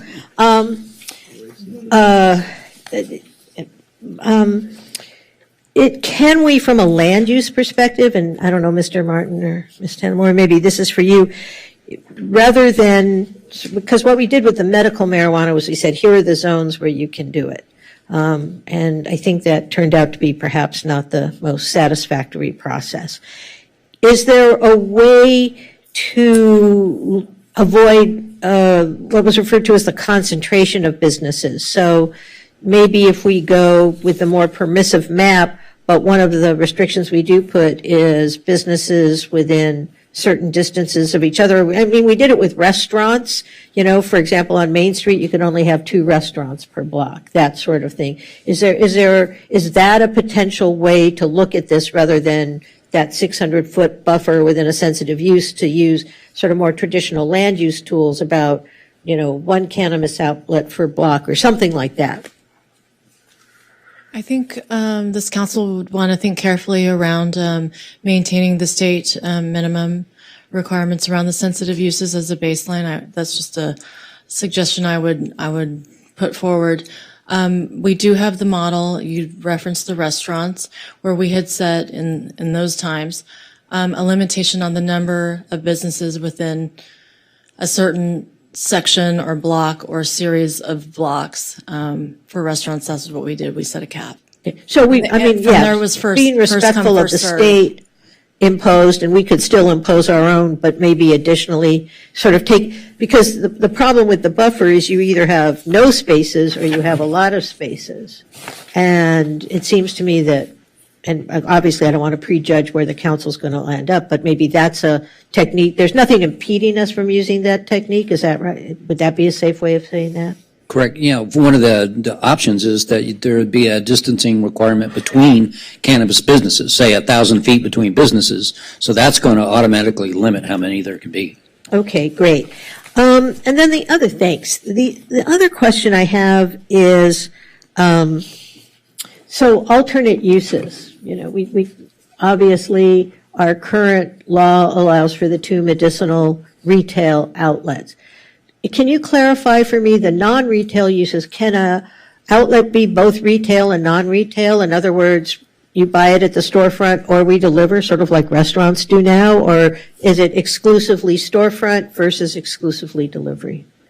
So the city has full authority to decide what it wants to allow at cannabis retailers. Under state law, storefront retailers that are open to the public also have the option to deliver. So if it's called storefront, but it has that as a ancillary use if it chooses to. Non-storefront businesses can only deliver, so they cannot be open to the public. But if the city wanted, it could state that storefront retailers are only open to the public, they can't deliver, and you could or could not allow non-storefront retail in addition to that. And then also there are, if you wanted to combine different types of businesses, retail with cultivation, with distribution, that's under the micro business framework, which some cities allow as well. Okay, great. So if we wanted to allow for delivery, we wouldn't necessarily have to authorize non-retail uses. We could just allow retail uses to do delivery. That's correct, but oftentimes they choose not to. It may not be part of their business model. But as I think, as you indicated, there were a number of businesses very close by on the other side of the jurisdictional line that currently deliver into Santa Monica. Is that correct? That's correct. And to your knowledge, I mean, I can't think of one, but you're smarter than I am. Is there any way to really measure that, gauge that, regulate that? Are we going to search every car coming into Santa Monica? Not as much as you would want or as other cities want. There are some tools you could use. Some cities have required out-of-delivery businesses to obtain a local permit. And believe it or not, they do obtain the local permit. They want to be compliant frequently, not always. But I'm referring to the legal licensed businesses that deliver right now. There are a lot of illicit delivery services that don't have a license anywhere. They most likely will not operate within whatever regulatory framework you put forth. So there's some ability to capture tax revenues from those businesses to have them obtain local permits, but it's very difficult to enforce, and ultimately the enforcement is what determines how compliant operators really are. Mr. Sloan, you want to weigh in here? Yes, I believe under state law that we cannot legally prohibit delivery that legally originates from outside the city. Okay, so, but we could in theory require them to get some sort of license that would allow us to regulate it or perhaps more importantly, tax it. Okay, great, thank you. Those are my questions. I don't see anyone else in the queue. So we are, I will at this point entertain discussion and motions. And again, we're going to discuss in general, but once we start to beat the dead horse, I'm going to start taking us through the initial key policy questions. All right, no one, Councilmember Swick. Thank you. Thank you for the presentation and for the questions from my fellow council members.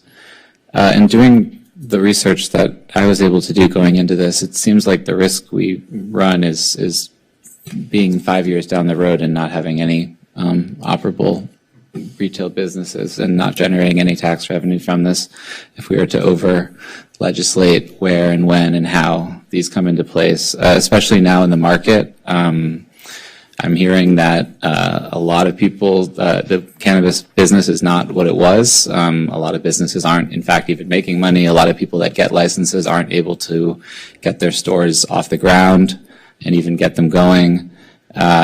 People sort of used to regard getting a license as a golden ticket, and now people are, it's a seller's market, it's a buyer's market. Every seller is trying to offload their license, and it's not a great time for this. So personally speaking, I mean, assuming, I don't have a lot of background on it, but assuming that our current medical operators are good actors, I would be in favor of letting them proceed through a process by which they could also do retail, but I wouldn't propose that we just close it at them. I think we should have an open process.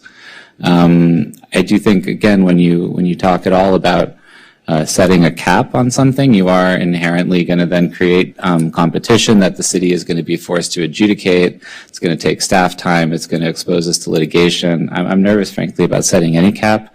I do see that LA County has a strong deficit when it comes to the number of retail stores. So, I mean, I don't think any of us want to see 237 located here. I think that's unlikely, again, based on the state of the market and the size of our city and the fact that we have legal retail cannabis available on 3 sides already in the city of LA.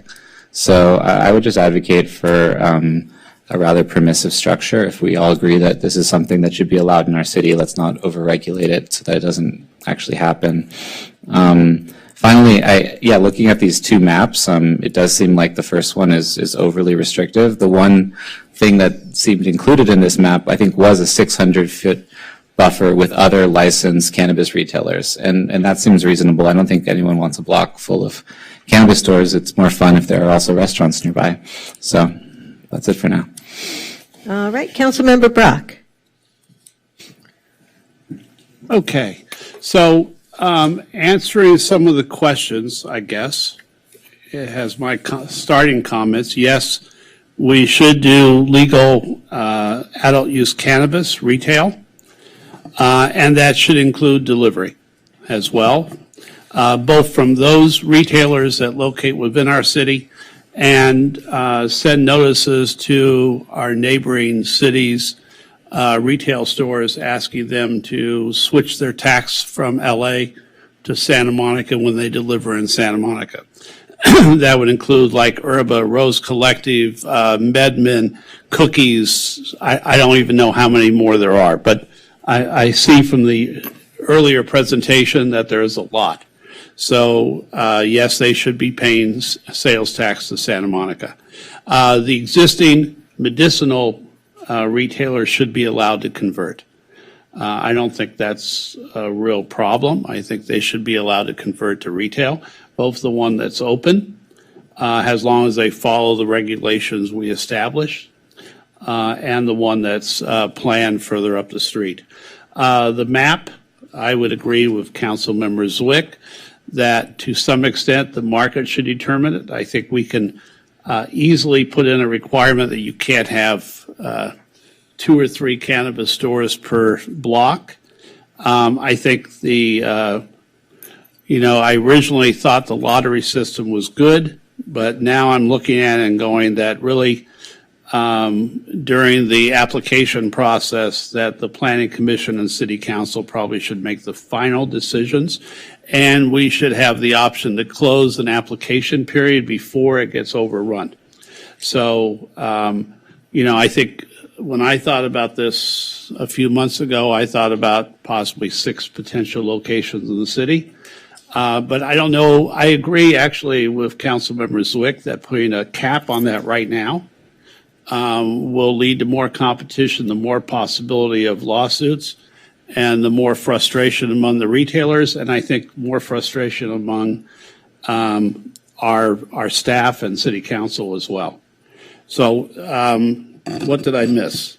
Well, you don't have to go through everything. We're going to go through them one by one. I'm just looking to see if there's anything else I have. Oh, and the buffer system. I think, look at the state requirement covers it quite well. And I think we should abandon our much more restrictive city requirement and use the state requirement as the method. Most cities are using that. It seems to work. It keeps businesses away from sensitive areas, retailers away from sensitive areas, but still allows for a wide enough swath of the city to be covered and not oversaturated. So that's my recommendation. And obviously, yes, the social equity process is important. And as we choose retailers later, making sure we have a robust community support system where those retailers are not only paying their business license fee, their taxes, but they're also finding ways, we're helping them find ways to make sure they're giving back to the community.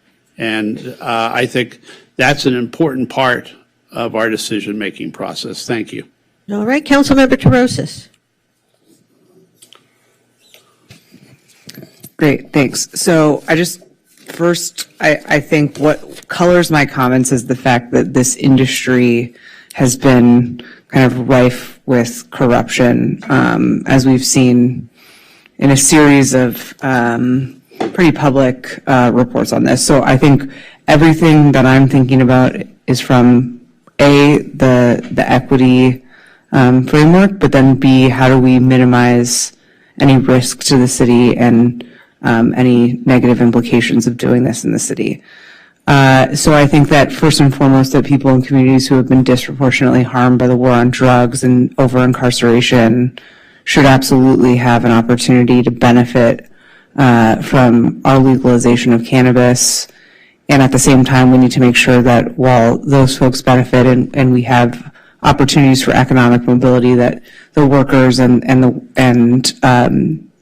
the conditions in which folks are working create opportunities for quality jobs.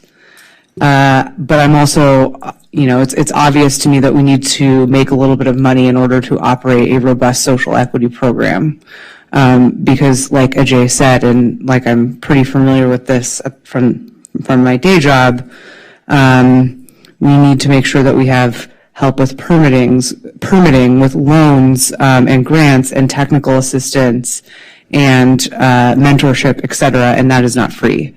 So with that being said, I think it's important that we do allow our existing medicinal operators to convert to commercial adult use. I think it's important to get some revenue coming in. And if I'm not mistaken, I think there are a few other jurisdictions who have looked at like a two-pronged approach, especially because of some of these constitutional legal challenges to the social equity program framework, to make sure that we have like the regular retail market who's able to come in and compete for a license, and then of course the social equity program. I also think the RFP process has proven fraught with issues in multiple other jurisdictions. I think it's really important that we have minimum criteria that folks need to meet. And then we have a lottery system. And I also think that to offer kind of carrots to folks who are good actors, I don't know if this is legal, but is there a possibility of a weighted lottery system? So for example, if folks are committing to hiring union workers from UFCW, there's a percentage preference in the lottery. I don't know, but I'm just throwing that out there as a potential option. I do also want to clarify that labor piece does not mean that the folks are unionized. It just means that you can't interfere with folks' right to organize. So I do know that not all of these storefronts are union. I also think that we should think about any money that we're generating from the taxation in the context of reinvestment back into the community and what we're going to be doing with that money, but I understand that that's further downstream. With respect to the questions, and I know we're going to go through them, I think I forecasted that I'm very pro retail uses. And I think I'm pro all types of uses, so if there are non-retail uses to be had here, great to hear about it. I'm inclined to say let's not artificially constrain the market. I also think that we shouldn't regulate cannabis just because we have gun control on the agenda tonight. Let's not regulate cannabis more than we're regulating guns. And so I think that we absolutely should adopt the buffer zones as set forth by the state. And I could be entertained into having zones where we would allow, if we don't have a cap of like, for example, 10 licenses or 10 retailers, are there specific areas? The Costa Mesa thing is interesting. I just would need more information about that. So I think I'll stop there, but it's really important to me that we do put forward some sort of social equity program for folks down the line here. All right, Mayor Pro Tem Negrete. I don't want to belabor the comments because we'll get into that, but I did have a question about license transferring, because I know that was brought up in the past, and if we are going to have a robust RFP process, it would be awful if people took advantage of that by then transferring their license, and then ultimately we get maybe a bad actor, somebody, is using the equity piece to get the license, and then somehow it's transferred and we no longer know who's using it. Would that be something, I'm sorry, this is a question, but is that something that would be regulated? Well, so we are actually looking into that right now. So the second medicinal operator who isn't open yet, actually hasn't even started construction, they approached us about being able to sell their entitlement to someone else. And so we're working with the city attorney's office to figure out if we can do that. It's a little bit awkward because there was such a lengthy process. We awarded them to the number one and number two, but of course the third person is still in the mix. And even though the list has expired, I know they're very interested in pursuing some kind of opportunity. So to allow someone who was awarded a license to sell it, it just raises questions for other people who were in the process that weren't selected. So. Yeah, it doesn't seem fair if you weren't in a part of the process. So that's why I was asking, because I heard that. So what is the current, what is the rule around that now? If somebody applies. We haven't concluded our research into that yet. We're still looking into it. We're working on and working with the attorney's office to figure that out.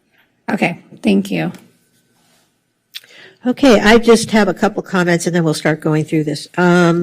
So I'm very much in favor of retail uses. I'm not a big fan of non-retail uses because I think we should let the retailers deliver. For me, one of the things to allow recreational cannabis is that it will fill up storefronts. And non-retail isn't going to fill up storefronts. You're not going to put a delivery-only service in a glass box on Lincoln Boulevard, likely. That's going to be in some industrial area, and to me, that's not what we need to do. It's a way to take some empty storefronts and give options. And that is one reason that I'm very much in favor of consumption lounges. It seems to me that some of these larger spaces in our downtown area, even on the promenade, but also on Main Street, and some of our other neighborhood commercials would be prime places for consumption lounges. But I think, if we're going to allow this business to come into town, I think what we need to do is think about how is it going to affect, for lack of a better term, the feel, the look, the environment of the city. And so while I support retail and consumption lounges, other things like cultivation, we're 8 square miles. We're not going to have massive fields of weed. And, maybe micro business, because micro business may be something that works on the social equity level. But I think the things that are sort of what I'll call back of the house, testing, cultivation, don't really have much appeal to me because they're not going to fill up our storefronts. The second thing I want to say about existing businesses is I think we should allow, however we can expedite that process, because we have already held them to a very high standard, to let them convert to recreational. If the second one is not open and they're trying to sell off their license, I have some hesitancy about letting them convert, because essentially now we've given them a bonus. They had a medical license, now they're going to have a recreational license, and they haven't gotten up and running yet, while the other operator has invested all the money and done that. So that I have some concern about that. But the one thing I want to make clear is that if we do allow existing operating dispensaries, we should also allow them to do delivery, because I think we live in the land of DoorDash and Uber weed now, I guess, and I think delivery is going to be a key part. People don't go out anymore. It just gets dumped on their front. I agree with Councilmember Zwick. I'm very hesitant to put a limit on the number of businesses. I think we should set our standards. If you meet those standards, much like we do with restaurants, and say if you meet those standards, you get to open up. But I do want to contemplate, as you bring this back, some restrictions so that we don't end up with Cannabis Row somewhere in the middle or on the fringes of Santa Monica. I think having them dispersed throughout the community might be better, and would not make it feel like one neighborhood in particular, to the extent they would view this as a burden, would be bearing that burden.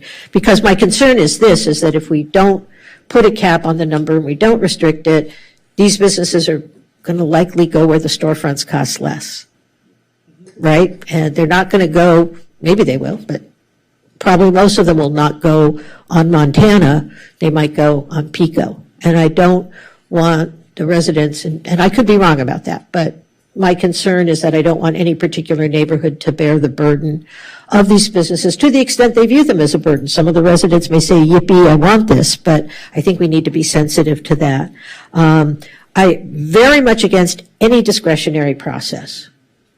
I just want to make that very clear. Maybe my colleagues don't agree with me. I do never want this to come before Planning Commission. I never want the allocation of licenses to come before City Council. There are people going to jail because cities use those discretionary processes, because there is a lot of money floating around, and I don't even want the imprimatur of that kind of corruption.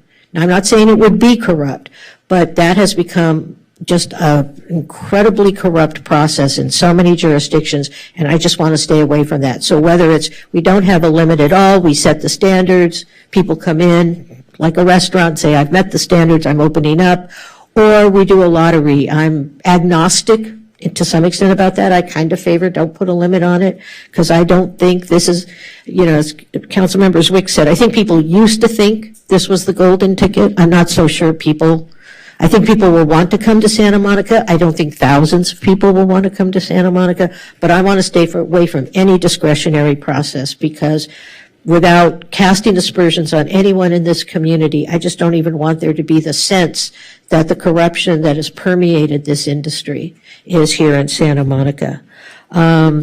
So those are sort of my thoughts. And so I think you have a sense of where we are, but just to make it clear so staff gets very clear direction, we're going to go through, see no one else in the queue, these initial key policy questions. And maybe I'll skip to the end first. I think you heard from everyone up here that some level of social equity will be important. We're not being asked to decide that, but I think we'll need to go forward and do the study. It sounds like that's the most advisable way to go, is to do the study, and then the selection process will decide maybe as you all work through all these other questions. So, one, should consumer access to legal adult use cannabis in Santa Monica be permitted, or should the city maintain the restriction on medicinal only cannabis? I'm just going to ask it this way. Is anyone against moving to recreational adult use cannabis? I believe you have your answer there. Retail versus non-retail uses. What are people's thoughts about that? Councilmember Terosas.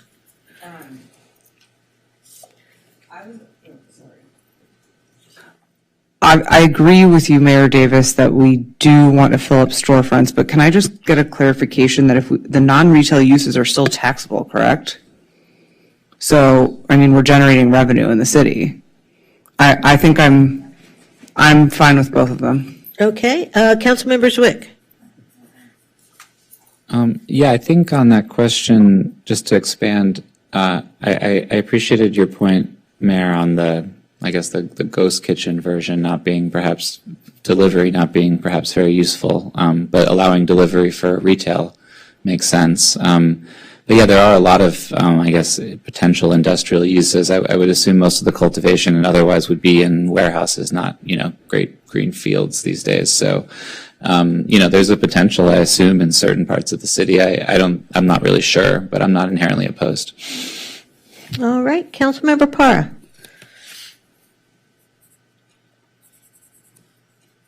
Oh, there you go. I just put myself. So I'm good with the retail, and in the way that I had read it, the delivery was also part of the option for the retail. In terms of the consumption lounges, I'm a little hesitant about that just because of all the regulatory, that there really isn't a lot of regulatory items or things in place. It's kind of an anomaly at this point in time, but I would be open to it if we set some pretty high standards in terms of what cannot be done, or what, some of the regulatory stuff, that we would put some very high standards in place in terms of what it needed to be and where it needed to be. So that's how I would be. It can't be a dive bar. Like, it has to be like a high-end lounge with all the, things in place so that it really is as safe and contained and all those things, if you will. All right. Councilmember Brock. After listening to you, Mayor, I agree we should investigate lounges. I visited one of the lounges in West Hollywood, and Bill Maher and Woody Harrelson's lounge, which is operated by Urba. Huh? No, I didn't. You didn't inhale. I did not inhale. I was there at noon. I did not inhale. But I will tell you, I was so impressed. It was really like Soho Club of cannabis, and it was really outstanding looking. So I would look at West Hollywood's ordinances and see what they're doing to regulate it, and then look at any other ordinances that are being put in other cities, and then take the best practices from there. So I'm not against lounges. I want to caution, I heard Mayor Pro Tem Negretti mention RFPs. I absolutely believe we do not want to go to an RFP process. That would take years. Doing a DA process or something simple would be good. And I'm also, as I said before, which I think our consultant has suggested the other day, was if we need to go to a lottery, it would be informed lottery. You know, people would be destined, and absolutely, you're right, Mayor, that I don't think we don't want to taint any selection process in the city. So that's where I am. All Thank right. you. Mayor Pro Tem Negrete. Just to be clear, I wasn't suggesting an RFP. I was just using that as reference to if licenses are transferred, however we select people, that we make sure we look at the next license holder and we make it fair. Happy to hear your comments on consumption lounges, because at times we've fought over hard liquor versus beer and wine, but we've had a change of heart. I just wanted to say that for non-retail, I want to just point out what Councilmember Zwick said.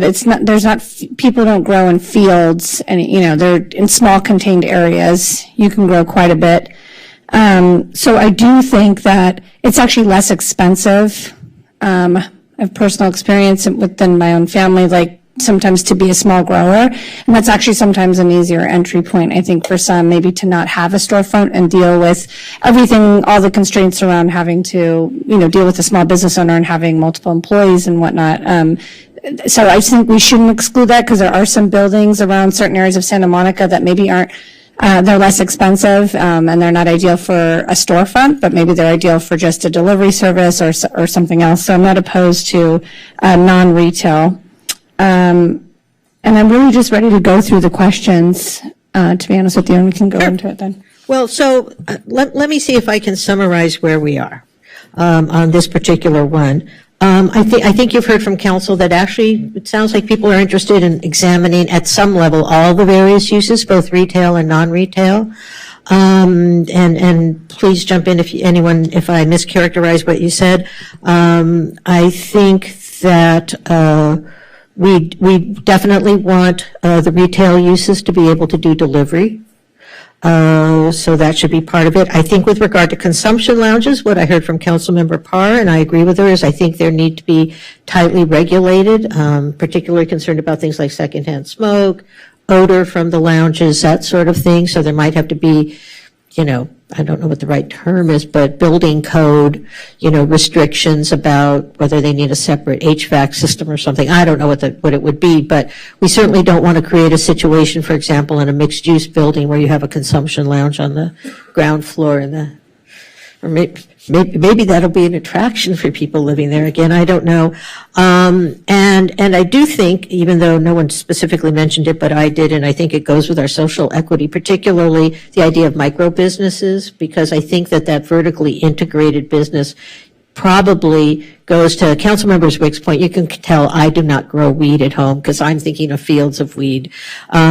But it seems to me that those micro businesses may be the best entry points for people that we want to touch with our social equity, because they can, for example, maybe not have to rent a more expensive retail front, but yeah, they could do pop-ups, or you could even think about it a little bit to go back to the analogy about the food industry, where I'm thinking of Heavy Handed Burger, which started out with a table in Surf Liquor, which you guys closed down real quickly, and then they went to a food truck, and now you have to wait in line 45 minutes to get a hamburger and a soft serve ice cream because they have a brick and mortar. So maybe that micro business opportunities are entry points. So I think there's at least interest in examining all the various uses, but I would say the three things I would take away is definitely allow delivery from the retail fronts, make sure we have appropriate standards for consumption lounges, and you might want to think about if we are going to have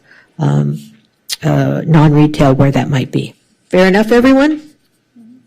All right, number of retailers. Should we set a cap? Yes or no? Yes. All right. No? All right, let's do a straw poll on that one. We're going to raise hands. We don't raise hands very often here. Sorry, can I just Sure. have it up there on the screen? That on one of the slides, based on population, is what the majority of other communities are doing, right? I would say they typically base it on population. It's just for where cities have set caps, It's sort of We have loose. found it's loosely within this range of one for every 10,000 or 20,000 population. But again, it's not a rule. It's just an observation. Did we have any comparison to who doesn't have caps? San Francisco did not until a temporary moratorium recently. I'm aware of Costa Mesa not having a cap at all. Paris, city of Paris, I believe, did not have a cap. Those are the No, like Paris. Oh, Paris. Paris, P-E-R-R-I-S. But there may be others. That's just offhand the ones that Barstow, I I know. think, has no cap right now. Wanimi had no cap, for instance. But, well, they're seeing an effect only because the two neighboring cities have just started. That's going to be they're going to have to adjust now because the two bigger cities surrounding them have started cannabis.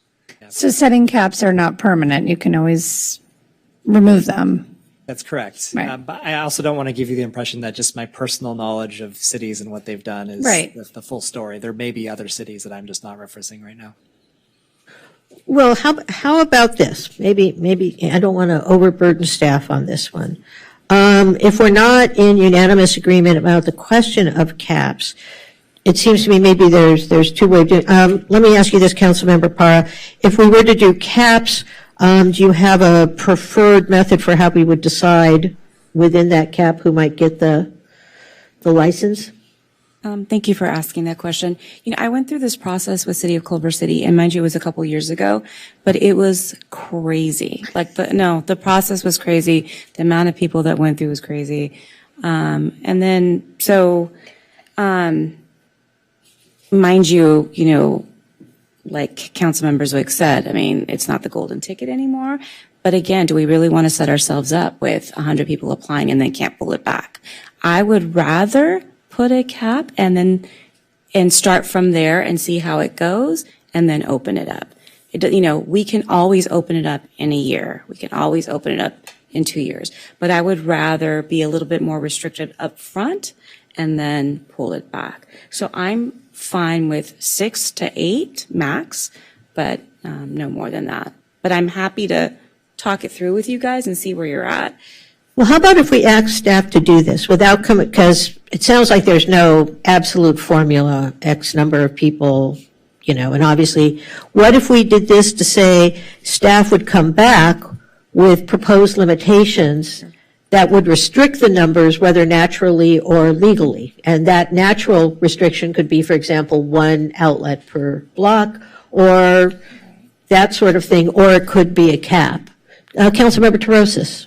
Oh, and I'm sorry, I skipped over you, Councilmember Zwick, but I'll come to you. Yeah, I guess the other thing I would think too is that if we set up a cap, you inherently have to have a selection process. So that is going to be more work and time for staff if we set up the cap first. Versus if we have these kind of like restrictions on the market where you say it's 1 every 1,000 feet, or maybe we say, I guess this is also artificially restricting it, but like, so we make sure they're not all in the Pico neighborhood. Is there some sort of way that we can spread them out, if you will, while not creating this like potential process that would open us up to litigation where we're choosing, I don't know, worthiness. I'm just talking it through. I just think it's more complicated to set up the cap process if we do that one first. All right, Councilmember Zwick. Yeah, Councilmember Torosis spoke to one of my points, which is that we can say we'll put a cap now and then we'll lift it, but in fact we'd be actually investing in a very large framework as to how to pick these applicants. And I do think there are a number of ways that we could ensure that we're not overrun. We talked about, as we've said, whether it's a 600 or 1,000-foot buffer between businesses, for instance. I think we could easily perhaps do something regionally as well, in terms of we have different neighborhoods, and we could easily say something in that regards, I imagine, too. The third thing I would think that we should consider, frankly, is that there should be a minimum qualification for those that are applying for a license. Just because I live in Santa Monica or don't even live in Santa Monica doesn't mean I can apply and get one. You would have to have it perhaps secured, or at least have an option on a property that you're trying to use, or things like that, that would, in some way, that staff would vet, whether you would actually be qualified to deliver on said promise of opening a store. So I think that there are all sorts of ways that I think we could establish minimum barriers to getting a license that could ensure that 1,000 people don't get one the next day, even if they applied. All right, Councilmember Brock. Yeah, I agree with Councilmember Zwick. You can pre-qualify people, and that eliminates some of the issues. I think putting a cap on at the outset is going to create, Councilmember Parra said that it was a nightmare in Culver City, and when they started. So I don't want to be a nightmare here. We want to be the simplest, cleanest we can possibly be. And I think saying that cap right now in advance is probably destructive. Thank you. Councilmember Parra. I actually have a question for staff. I'm curious to ask or to see what your thoughts are in terms of putting a cap or not. Yeah, I think what we can do is, once we look at the different locations where they would be allowed in the commercial districts, we look at the state buffer requirements. We look at some kind of distance between outlets. I think by the time we do that, we could come back to you and tell you what that would result in. I mean, I think if we did all that and we discovered, I don't think this would be the case, but it was like, oh, wow, we could have 75. Then we'd want to think about limiting it. But I don't think that's going to be the case. I think once we apply all those filters, it's not going to be that big of a number. So I think we can give you that information, and if we need to, adjust based on that, we can. Okay. So I'm okay without a cap. Well, you're okay with what? Without a cap. Without a cap. To answer your question. Okay. Yes. Thank you. So does that address your concern? Okay, no, good, okay. No. Well, and again, this will all come back to us in the form of an ordinance. So if Mr. Martin or someone on the staff comes back and, as he says, we see a map and it's all green, and then we can adjust that. So, sure, Mayor Pro Tem Negrete. Just to alleviate, because I know what the concern is, but I do know that also a lot of these people, even when we gave the few, had a hard time finding a landlord who would even who would lease a space, so. And then, Mayor, in getting this direction, I just want to make sure it's okay that we may bring different pieces of this back over time. So we may do the retail delivery first versus consumption, which I think is a little more complex. I just want to make sure there is an anticipation this will all be done as one package and that we have that flexibility. Sure. I mean, you can only do what you can do. We have limited resources. And I think, as Councilmember Brock pointed out, there's actually at least 2 bills going through the state legislature now, which might define what a consumption lounge can look like. It's, being able to serve food seems to be like a no-brainer. But in any event, so is everyone comfortable with sort of staff coming back with that, and then we can address that issue at the time? So I think that answers number 3. Number 4, existing businesses. And the way this is, it should the 2 medicinal cannabis retailers, but it sounds like we only have 1 operating. So maybe we should carve this up. The 1 existing operating one, or is there any objection to allowing them to move to the adult use market? Okay, and I want to make it clear, I think it's not just over time, but I think there's a desire that they be allowed to do so. I'm fine with that, personally. Right, and that they would be allowed to deliver? Yeah. Okay. And then with regard to the one that isn't open yet, it sounds like staff, you're still working through the question of can the license be transferred? So maybe we should hold off on that one until you've worked through that legal issue, because I don't want to say, yes, let them do recreational, which now gives them the windfall of their license being worth a lot more. And then we find out there's some restriction or something. So maybe we should just hold off on the one that's not operational. Does that make sense? Mm-hmm. Nope, staff is conferring. It's kind of like referees at a football game. Did you see the penalty? With respect to the 2 existing medicinal, we were just having a discussion that perhaps restricting the one that hasn't opened yet unilaterally may not allow them the option to perhaps retain their license and go ahead and operate under the broader use of medicinal and recreational. So that's what we're discussing, which is separate from transferring, right? The question Right. of transferring. Well, Didn't they sell their building? well, wait a minute, but they have a right to use medicinal now. This doesn't affect it, whatever, I mean, right, we're not changing any laws tonight. Right, that's correct, right. So to the extent they wake up tomorrow and go, oh, well, if we get up and operating, the city may let us go to recreation. I mean, maybe it's, I don't know. I guess I'm just a little hesitant if they haven't opened yet and we hear they're in the process of trying to sell the license. But I also don't want to get us in a legal conundrum. Yeah, I would hate to make any assumptions as to why they're not in operation yet, and to the certainty as to whether they would sell their license or not. I just would not want to preclude them from being able to have the same right as the other operator to convert to adult use. Could we give them that right by saying if they operate? So that says that if they don't want to sell and they open up their storefront tomorrow, because they've cleared all the hurdles, is my understanding, right? So if we say operational, does that protect us? Mr. City Attorney, I'm looking at you. Well, I suppose you could say if they were operating as of whatever date, then they can transition into They can't. retail. Can they still, the question was, can they still sell? Or would it have to be the original licensee that opens? So we would allow the original licensee to open, but not a transfer. Okay. Does that make sense? Probably, right. All right. And just, well, we're not passing an ordinance, but you're hearing our direction. So I don't want to say there's a certain date, but you guys need to. Are we all okay with that? Yeah. Okay. All right. We're moving right along here. Allowable locations. I think we may have kind of discussed this under the context of number of retailers. Do you need any more guidance? Also just using the state buffers, right? Yeah. I think there's a consensus that the current city buffers, the more restrictive map is too restrictive.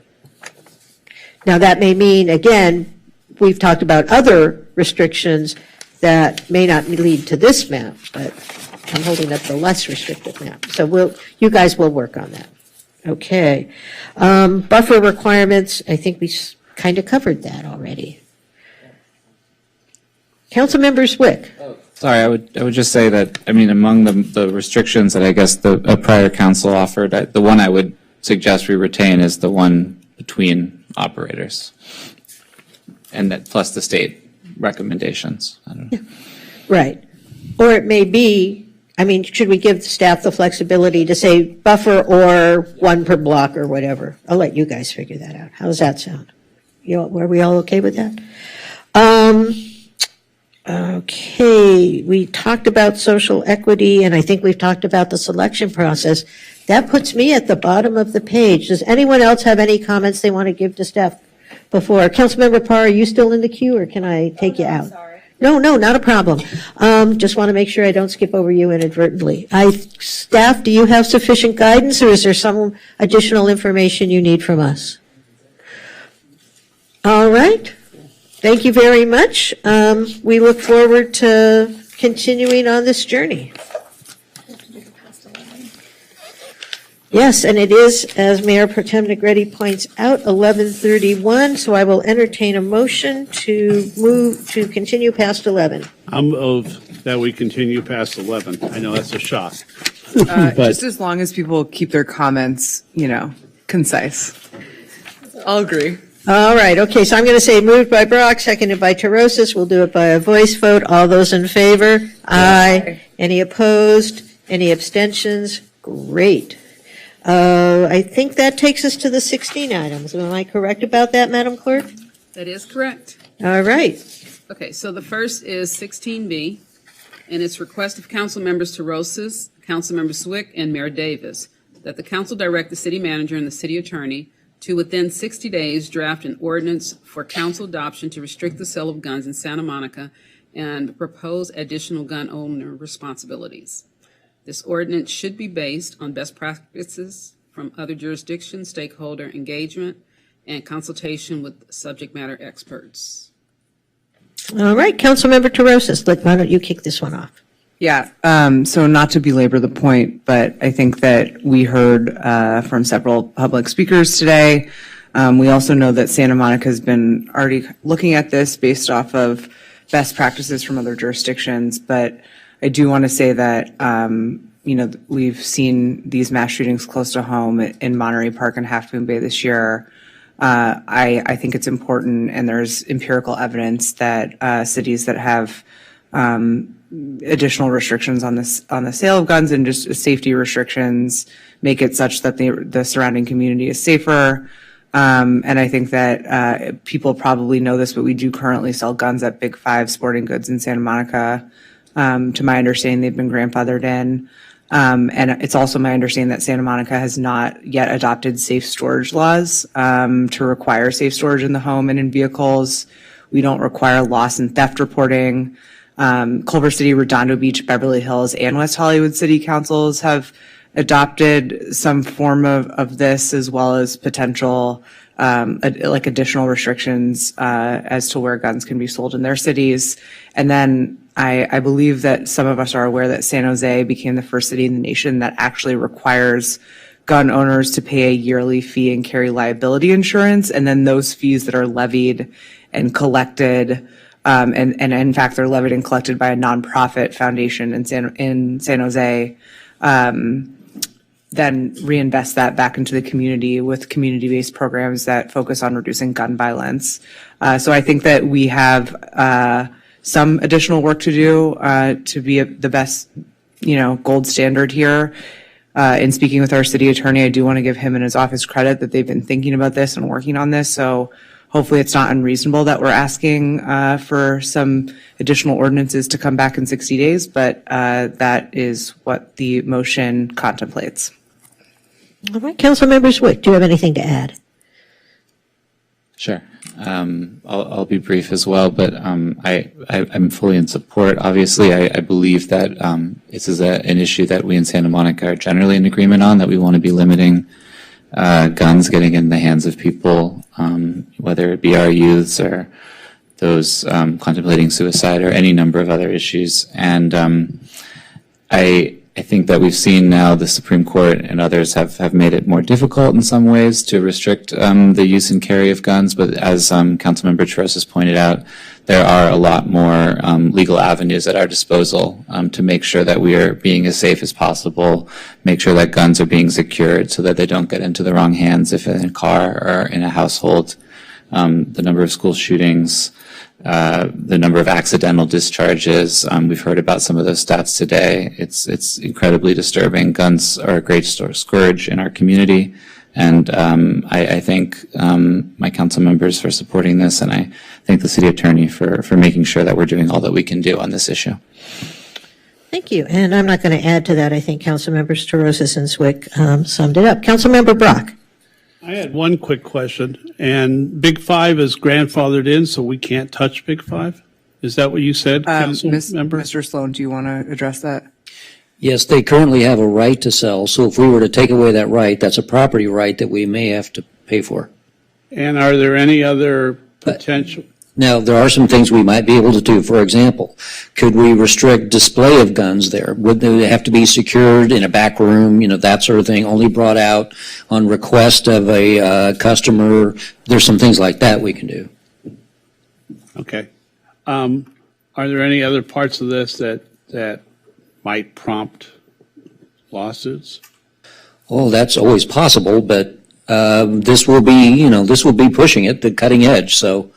We're coming close, though, to San Jose's regulations. Well, I hope so. Yeah, we're already working on, as a result of a direction from a few months ago, some of this. And we're looking at all of the restrictions that you all have discussed. Okay, thank you so much. Councilmember Parra. So I think I heard it in your response, but I just want to confirm, because I do know that during the riots, Big Five was actually one of the big department stores that guns were stolen from. And so with this write-up of this ordinance and what have you, that's some of the work and language that you're going to work on to be able to safeguard the guns. Yes, for example, they would not be able to have them on display. They would need to be in a locked room or a container approved by the police department Okay. and only brought out upon request. Okay, so you are going to work on that language? Yes. Okay. I just didn't know if you were just responding to his question or if that language was actually going to be included in the work that you're going to do. We were already looking at that. Beautiful. Thank you. Just a further question. I don't believe we currently require videotaping sales. Is that correct? Don't require We what? don't require any videotaping of gun sales currently, is my I don't think understanding. we do. We could look at that. Yeah, I just, the reason that we put this forward is to just create greater transparency and safeguards, I think, checks and balances here to make sure that we're making it as difficult as possible for these to get in the hands of folks who, might do something, just like we heard about the 2-year-old shooting themselves. We don't want any of that happening. All right. Does anyone want to make a motion? All right. 16B, moved by Mayor Pro Tem Negretti, seconded by Councilmember Para. Do we need a roll call vote, or can we do this by voice vote? All right, we'll do this by voice vote. All those in favor say aye. Aye. Any opposed? Any abstentions? That passes unanimously. That moves us on to 16C. 16C is Councilmember Brock and De La Torre request that the city manager evaluate various commercial development impact fees and best practices in American cities for tree replacement that can be implemented. In addition, the timeline for further discussion of the private tree ordinance will be established and best efforts will be made to increase the public tree canopy in Santa Monica. All right, Councilmember Brock. I had heard from numerous places that several cities, both in California, back east, other cities, have, I guess, what I would characterize as impact fees when development is put in or that mandates the replacement of any trees taken out, and adds fees to plant more community forests. So I'm trying to find some way that we increase our community forest over time. All this does is ask staff to take a look at best practices in other cities around the nation. And if they find something that's workable that we could then add, that they come back to us. I do have a question, because it's my understanding, and this may be unique to California under our lovely California laws. Impact fees require a nexus study, as I understand it. We had to do. Is there a different word that I should be using? Well, I mean, I think the problem is, I will tell you, it took 10 years to do the nexus fee for childcare and 8 years to do it for affordable housing. They're complex, they're In expensive. recreation parks, everything else. Yeah. So, I mean, Is there a different method? maybe what you want to say is look for opportunities for revenues that could be used to I would enhance absolutely the accept fee, that. rather than do specifically an impact fee. Well, and I think there's two parts of what you're saying. So there's the nexus study concept and an impact fee on new development, but then it is typical in what I've seen that there are fees associated with private property tree ordinances that would require, if you cannot replace the tree on site, that you would pay to the city a fee, for future planting. So that is something that would be part of any tree ordinance that we bring in front of the council. And so I think my understanding is is direction to sort of consider that as part of the conception of the ordinance. Yeah, and the second thing was that we had already looked at a private tree ordinance that was waylaid by staff shortages at the start of the pandemic, and I'd like us to look at resuming a private tree ordinance, because I understand, and I could be wrong, but about 70% of the work was already done. Not establishing a timeline, just a reminder that many of our residents were really enthusiastic about a private tree ordinance. One of our neighboring cities, at least one of our neighboring cities, has a pretty robust private tree ordinance, and there's several cases that have come up in Santa Monica where I can remember the sycamore tree on California, for instance, in 11th, things like that, where a private tree ordinance would have been really valuable. So that would be the second part, not establishing a timeline, but just reminding everyone that we want to get that done at some point when there's enough staff. All right, so would it be fair to say that you are asking staff to evaluate potential sources of revenue which might include an in lieu fee for the removal of private trees, to allow us to further enact, because we do have a tree policy. We already have an urban forest policy, and to take into account the fact that the community would very much like to have a private tree ordinance. Absolutely. All right. Thank you for rewriting that for me. All right. Is there a motion to that effect? I move. All right, moved by Brock.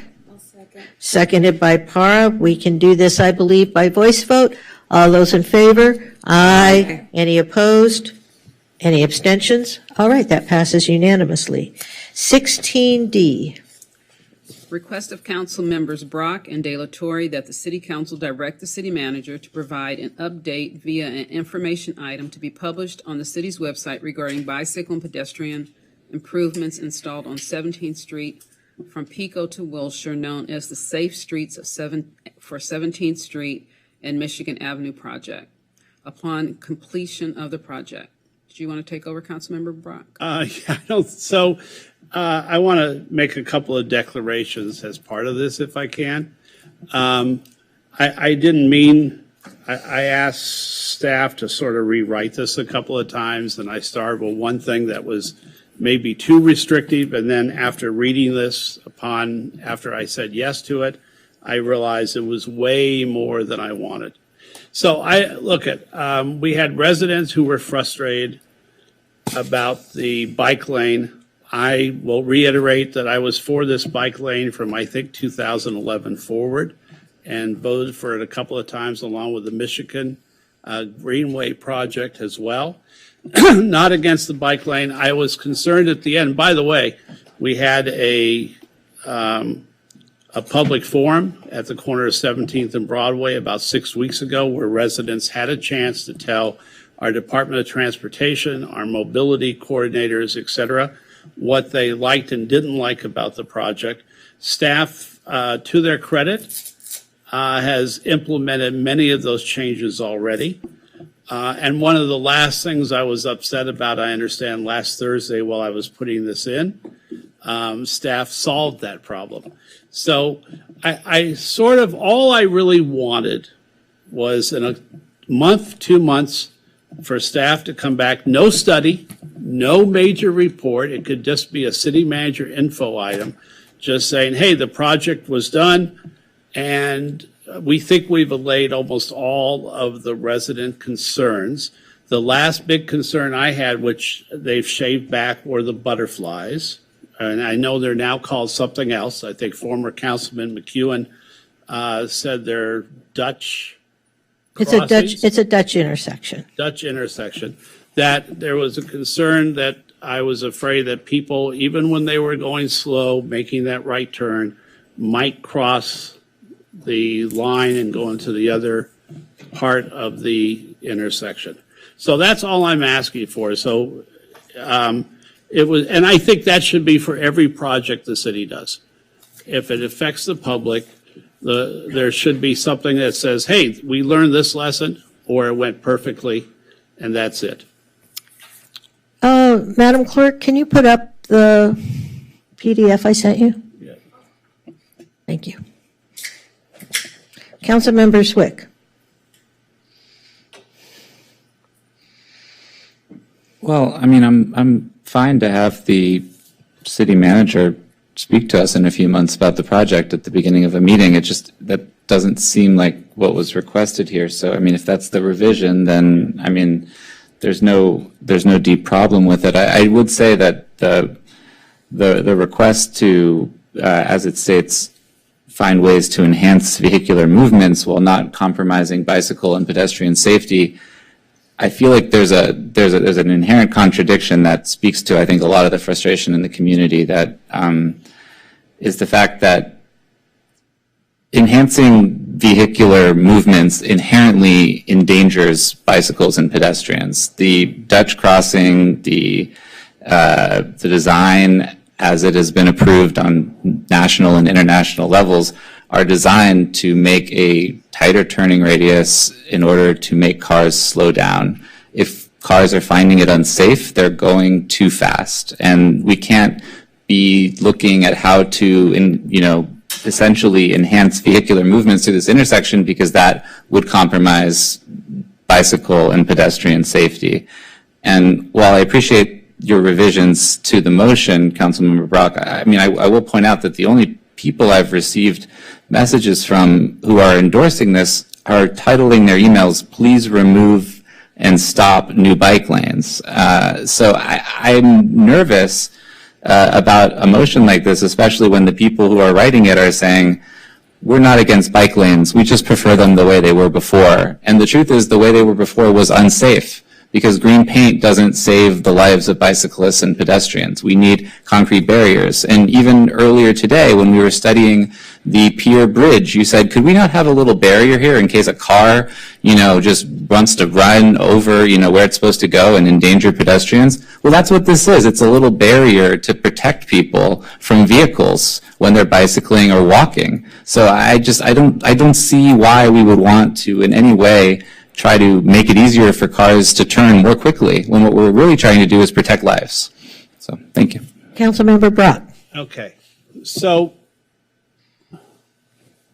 I didn't ask to remove the concrete barriers, and in fact, they were just installed on Ocean Avenue, and I think very well, in addition to the new 3D printed barriers, there's absolutely nothing wrong with that. And I never said, or have I ever stated that or during the town hall out in the street corner, that the concrete barriers should be removed. At the end, the city has put in reflective bollards. They've painted. They've gone through and tried to enhance the ADA coverage. There were people on the street who couldn't reach their houses because of the barriers. I'm concerned about that because now when they're parked there, there may be no way for a bicycle to get around them in the lane. But, and I'm also was concerned about loading zones for the convalescent homes on that street. So it's a relatively narrow street. And that's what I was concerned about, is making sure that it's not a matter of making traffic go faster. These are all traffic being safer. These are all great concerns, and they're all being addressed already by the city. So I'm wondering. You just interrupted me, Councilmember. So, but look at very simply, what I'm asking is, there were concerns about the butterflies, both by emergency vehicles, street sweepers, and automobiles. Most of them have been taken care of, but I believe in every project the city does that involves the public, there should be a reflection, because whether it's federally funded, state funded, locally funded, we spent money on it. And it does not mean at the end we're going to say, oh my God, take those away. That's not what I'm implying. What I was trying to do is make sure there were many residents who came out on that block who were concerned. I think they are just as valuable as our bicyclists, as our pedestrians, as our drivers. I don't think we include one group, exclude another. So, and that's not what I'm asking. So all I was asking for, we're making this into a mountain when it's a molehill, and it's very simple. The city manager can come back a month or two from now and say, hey, all the fuss died down, everything looks good. The butterflies, the reduction of the butterflies worked. The ADA issues on the street are solved. The lady can get out of her van and, get into her house now with her wheelchair. Bicyclists are not being clipped by drivers opening their doors.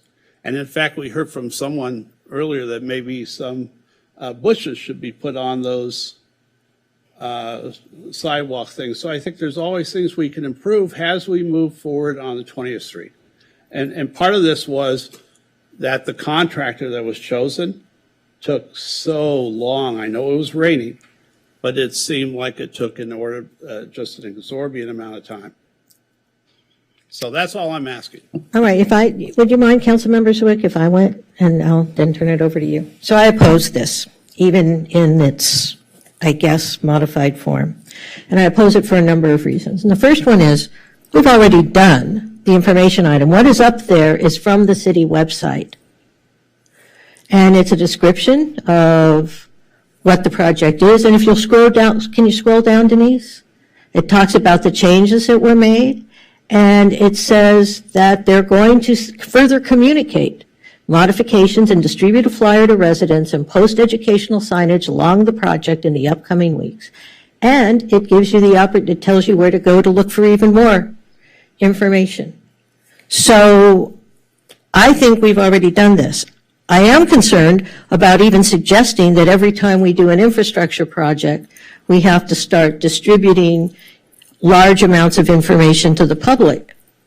We heard at the beginning of this evening, a lot of people come out and talk about public safety.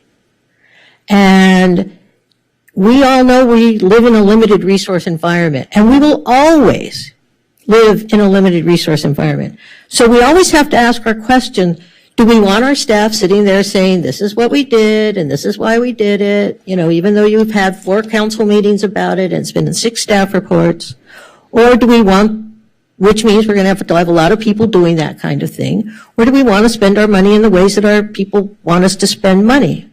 And it seems to me that in this particular instance, because it is a unique and actually very progressive policy, the city staff has already undertaken to share the information with the public, and I think requiring, and they've indicated they're going to be sharing more information. But I think the idea that every time the city sends money, they have to write a memo, I think is just, I don't even know what the point of that would be other than to waste a lot of resources. And I do concur with Councilmember Zwick, and I understand what you're saying, Councilmember Brock, that you're not saying let's rip out the concrete, but certainly the fact of the matter is that if you talk to civil engineers and if you talk to vehicular safety advocates, this is about making choices. And it's making choices between how fast a car is going to go or how safe a cyclist is going to feel. And the fact of the matter is you can't sort of have it both ways. And anyone who tells you you can is not telling you the truth.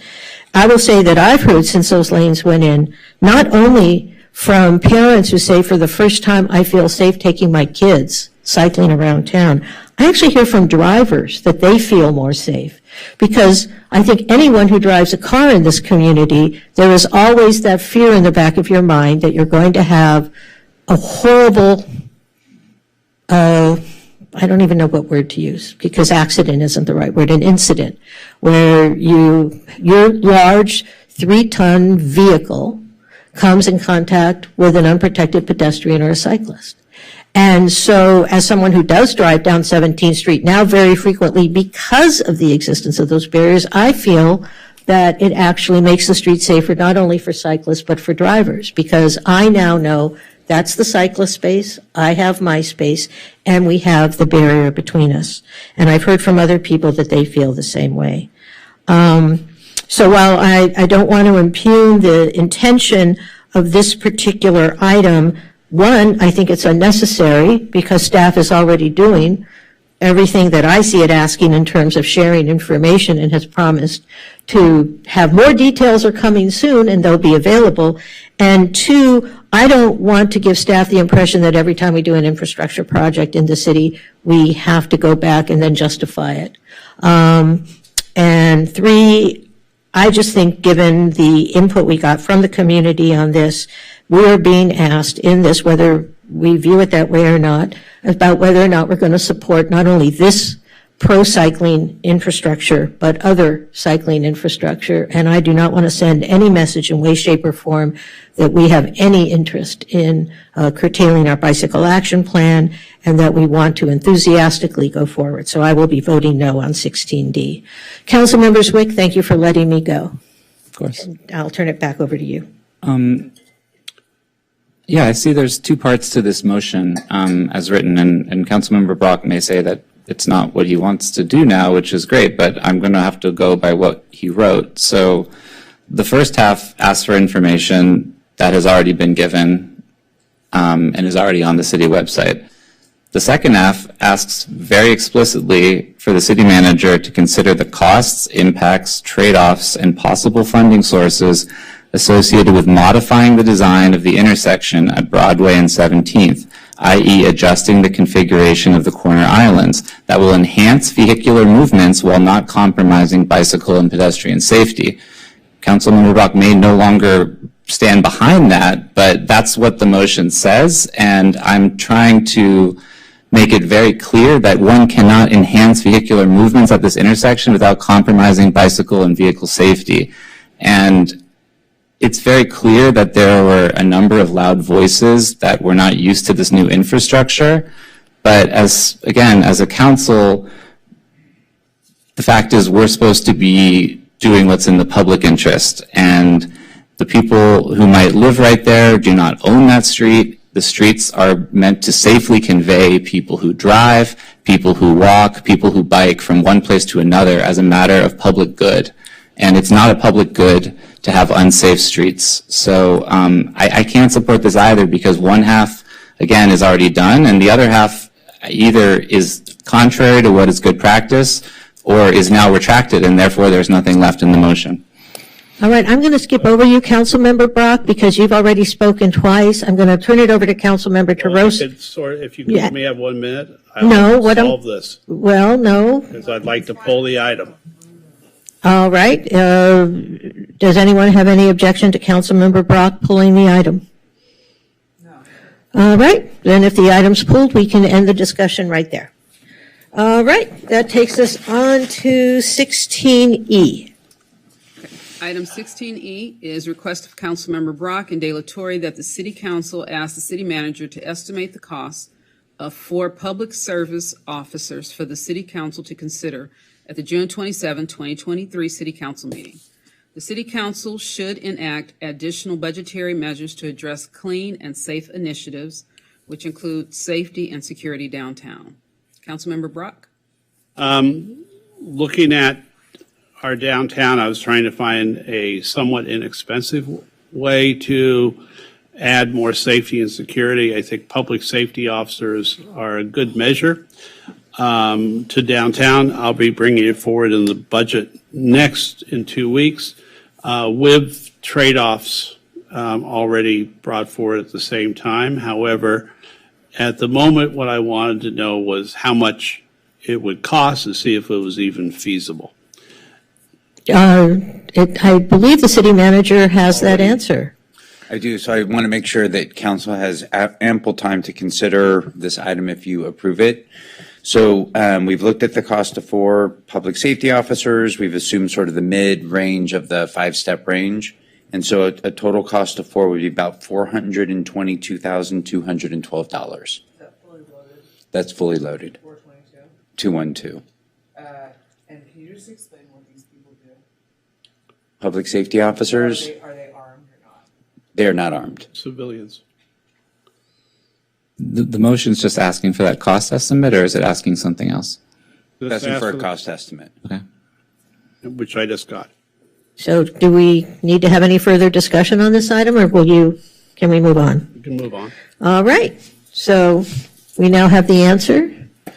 Thank you, Mr. City Manager, for being prepared. 16F, please, Madam Clerk. 16F is request of Council Members Brock and De La Torre that the City Council direct the City Manager to develop an estimate of resources needed to provide financial assistance to eligible families and/or partner with the community nonprofits to provide free and/or reduced cost swim lessons at Santa Monica Aquatics facility to ensure that elementary school age children have access to learn how to swim.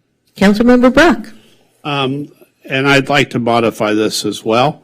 And instead of asking staff to do this right now, just refer it to the Recreation and Parks Commission to have the commission look at it and see if there is a need for scholarships. And if there is, they could then come back to the City Council at some future point. So I have a couple of questions. So the first one is, Mr. City Manager, do you know we currently offer swim lessons for youth, don't we?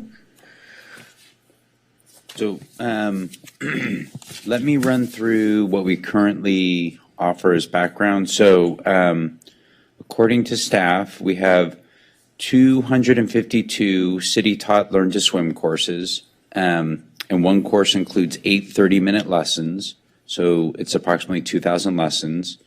The average cost of a Learn to Swim course is about $53 for residents, which generates about $145,632 in revenue for the past year. And I can give more background if you like. Well, I think the question is, if someone can't afford, do we scholarship any aquatics lessons? So yes, we had 70 youth were awarded financial assistance totaling up to $10,443 in financial assistance in this last cycle. And so there was one point that I got some clarification on. So you can't assume that every student got the same amount. So the amount varies by the need. So some students got little, where some students got, I think, up to about 90% financial assistance award. Yeah. Well, yeah, we're still using the Q buttons, folks. So Councilmember Brock. So some clarification, is that per lesson or per teaching kids how to swim? So the 70 some odd dollars was the total cost of teaching a child how to swim, or is that per lesson? So the average cost for a Learn to Swim course is $53 for residents. One course includes 8 30-minute lessons. All right, so that's really reasonable. I had heard something like $300 and some odd dollars. So that's very reasonable. Are there any cases, is it complicated for a kid to get scholarship? I'm not sure I'm best equipped to answer that question. We have a standardized process for applying for financial assistance, so it's a standardized process across the board. Mayor Pro Tem Negretti says she can answer. My kids had scholarships when they were younger. It's very easy. You fill it out online. I mean, like anything though, when you're signing up for the stuff, you got to hover over it at 5:59 a.m. But yes, it's pretty easy once you're granted a scholarship.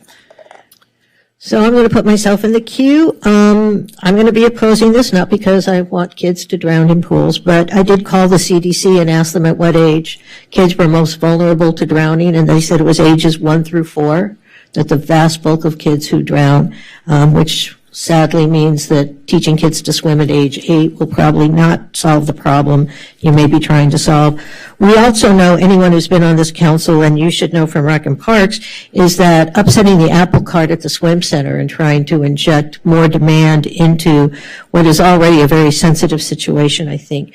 I'm not sure I would want to sit through the emails. We would get through that. It sounds like we have very reasonable swim lessons available to youth, and that they can be scholarshiped if they can't afford it. And so this seems to me one of those things, well, I think it's well-intentioned. I don't mean to belittle the intention. I just think it's one of those things, do we really need to have the Rec and Parks Commission? And because we all know it's not Rec and Parks Commission that's going to do the proposal, it's going to be staff. Do we really need to have staff spend time doing something where it sounds like we're already offering programming that addresses the issue you're trying to address? So I really am trying to be respectful, again, going to the idea that we have limited resources, and I'm just not sure this is where we should be spending resources. So I'm going to be voting no.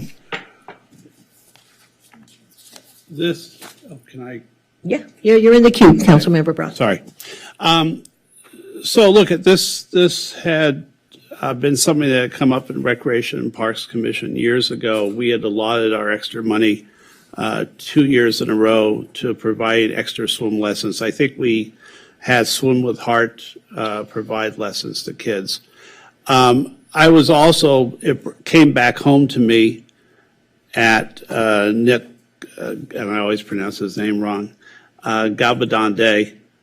And when I was talking to some of the instructors from the Black Collective and the Black Surf Collective down on the beach, and they reminded me something I knew from my teaching days, that there were so many black and brown kids who didn't know how to swim. Now, it may be less in Santa Monica, but there is still that stigma of kids who don't know how to swim.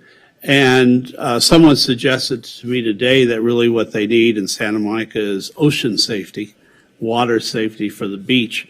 But I really think we need to make sure, as much as we can make sure, we can't make sure of it, but that all children in Santa Monica know how to swim. First, because of the ocean. It's a big ocean right out offshore. And there are kids in parts of the city that their neighbors or friends have swimming pools.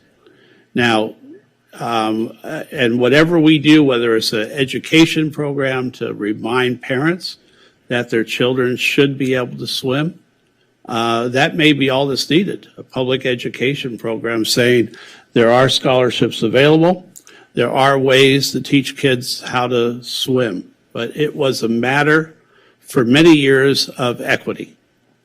And remember, back in the 1860s, 1850s, 1840s, black kids were not, slaves were not allowed to know how to swim because then they could swim away from their masters. So I taught in South LA, where many, many children did not know how to swim. And there were high schoolers and adults who were not swimmers. That's the reason I brought it up. Whatever way that we can encourage all of the children in our community to be able to swim, I think is a matter of social equity. I think it's a matter of righting wrongs from the past. I don't ever want to see a child in Santa Monica, for instance, afraid to go to the beach and afraid to go out in the water. And if we want to use the example of our first black and brown lifeguard, I want many to follow in those footsteps. And some of the kids who were down there the other morning for Gabaldon Day had never been to the beach before. Now, I know they're further away than we are, but I think it's a matter of equity. It's been that matter for 100 years, and I'd like to see that reversed. We did this on the Recreation and Parks Commission. I think we used to have a budget for each commission, and we were able to work it that way to help. So whatever way we can help, I didn't know it was as inexpensive as it is to have swim lessons, but that's why I brought it up. All right, Mayor Pro Tem Negrete. I was just going to say that it's roughly $6.62 per lesson through our Santa Monica Swim Center, which is pretty inexpensive. And then if you can get a scholarship, I think it goes down to maybe $4 a lesson. We have some of the greatest programs in the city outside of city lines.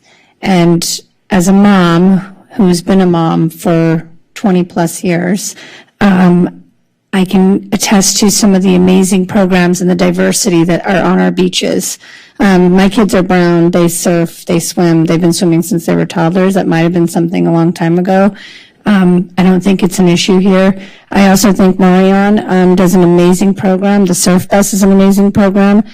I think some of these entities are already doing that work, so I appreciate it, but I was the one that brought up ocean safety because I do think that ocean safety, understanding riptides, those are things that make sense that we should be teaching our kids about and isn't something that's provided maybe in a school pool or whatnot.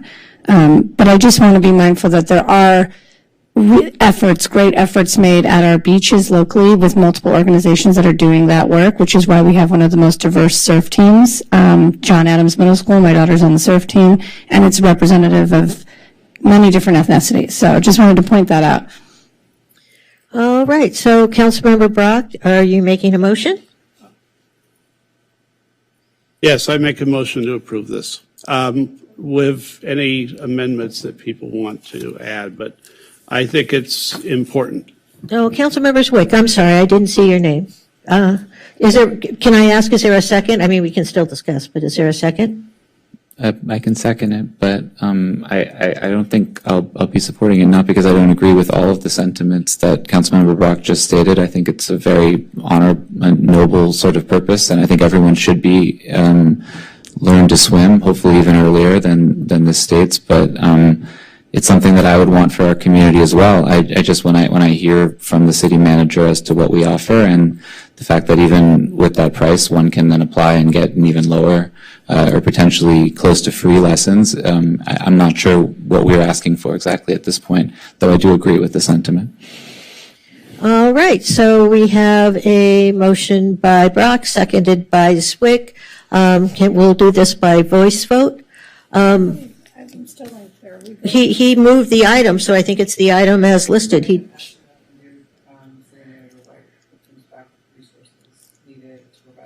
And it could be, PR, it could be something through Recreation and Parks. I'm just concerned that we make an effort to erase some of those wrongs. All right, so I'm not. I just want to clarify, are we talking about the 69 minutes of work order, or am I getting direction to do more public outreach and stuff like that in the context I'd of like the to give 69? direction to do public outreach. Well, that's not part of the motion that you made. Are you amending your own motion? If the seconder will agree with that. I think that's probably the most important part, is to make sure we're doing outreach so that everyone feels comfortable with their children learning how to swim. Yeah, I mean, seeing as we provide financial assistance, I don't see why we need to make an estimate of that. If I agree.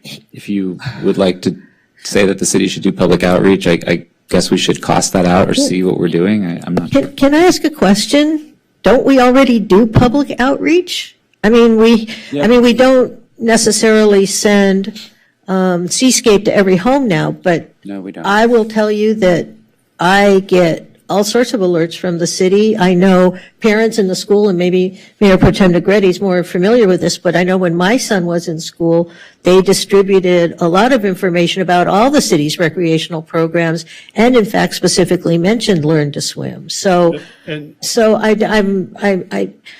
really am trying to be respectful of, let's not tell staff to do what they're already doing. Yeah, and my only thing is I just don't know the totality of the outreach we do. So if there are any easy to fill gaps, right, I'd like to do. So if there's social media we could do, or if there's some notification with the school district we can partner on that I'm not currently aware of, I don't know the totality of what we do today. Yeah, I'd be fine with that. And a reminder that, when I was going to school, and probably your son was going to school, You're a little older than my son. No. But if he went to Lincoln, they used to have 6 weeks of swim. Yes, that pool is closed now. I know it is. Yeah. Then that's another reason to do the outreach. I just want to say that if you're a parent, you know how to figure out what your kids need, whether it be swim lessons or whatever. We are very resourceful as parents, figuring out exactly what our kids need and how to get their services to do it. So there's Peach Jar, which is free. We get that information through all the public school systems. Councilmember Pearl made a good point that maybe we're not reaching, like the private schools and the charter schools who aren't a part. I don't know what system they use, but it sounds like maybe they don't get the city services that are available. However, if you just Google swim lessons, summer camp, the city pops up because we offer all those things. And it is the most affordable option of all the things out there that I'm aware of. For $6.62 a lesson, it's probably the most affordable. So I think the information's out there. I don't know if it's cost prohibitive to do an extra tweet as summer's coming up or whatever we use, Instagram, but I don't know if this is going to cost money, if we're talking about flyers or what are we researching the cost to be? Again, look, I don't care how we word it. I just want to make sure that every child in the city and every parent feels that it is something that is inviting to them to learn how to swim. And especially since that so many generations of kids did not learn how to swim and were discouraged from swimming. Now, I want that to change. That's all. Whatever way, City Manager White, if it's just more outreach and a couple of extra social media things every semester, and that goes to private school kids too, as well as public school kids, I'm fine. There's no financial impact. Let's put it this way, that there would be no financial impact if the seconder agrees to that. Suggestion for Yeah, yeah, because I'm You need obviously to, not why don't you doing a turn, good job. turn your mic on. May I suggest that we amend it to have the city council direct the city manager to evaluate our current outreach about our wonderful and relatively cheap swim programs and assess whether there are any additional ways that we could, without additional cost, make them more known in the community. I would accept that amendment. Thank you so much, council member. Is that clear to you, Mr. City Manager? All right. With that motion, I will support. Any other comments? Otherwise, since there's no financial implication, we can do it by voice vote. All those in favor? Aye. Any opposed? Any abstentions? All right. Yes, I know you do. All right, so that concludes our agendized items. Sadly, Mayor Pro Tem Negrete has an adjournment. So June Cecilia Stephen was my beautiful neighbor. I'm going to try not to cry. She was born 1944 and passed away just shy of her 80th birthday last month. June Stephen was from Guyana, and how I first met her was I live in an apartment building, and she is the water fairy. She would water all the plants and greet everybody with her sing-song Caribbean accent. That is what drew me to her, because she sounded just like my mother and always addressed me just like my grandmother by saying Miss Lana. So, okay, June Cecilia Stephen took her first breath on April 23rd, 1944. She passed away peacefully on March 28th, 2023 at Santa Monica UCLA Hospital. We just celebrated her life over the weekend at Mount Olive. She was preceded in death by her parents, Hector J. Bunyan Sr. and Winifred Bunyan, her brother Frank Bunyan, and her sister-in-law Pauline. She was survived by her husband of 53 years, Randolph Randy Stephen, her daughters Shani Childress and Annika Stephen Wilbur, her brothers Wendell, Hector Jr., Keith, and her grandchildren Nathan and Malia, and many other cousins, nieces, and nephews. She was born in Georgetown, Guyana, South America. June was the eldest of 6 children and the only girl among 5 brothers.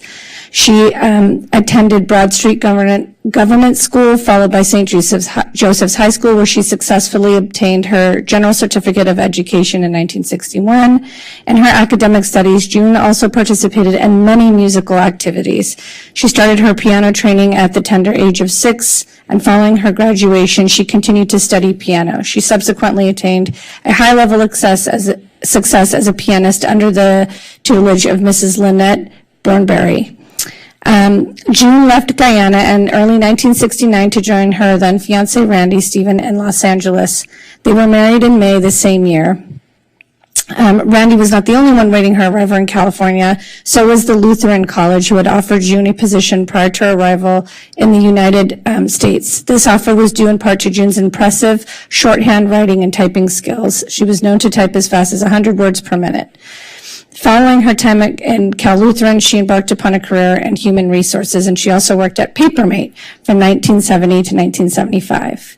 In 1975, they had their first daughter, Shani, and they returned to Guyana for 3 years.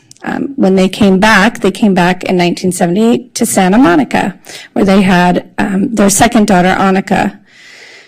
June continued her career in human resources, working for various companies such as Delphi Communications, National Medical Enterprises, Salic, SDNA Teleservices, and then retired from SDNA in 2018.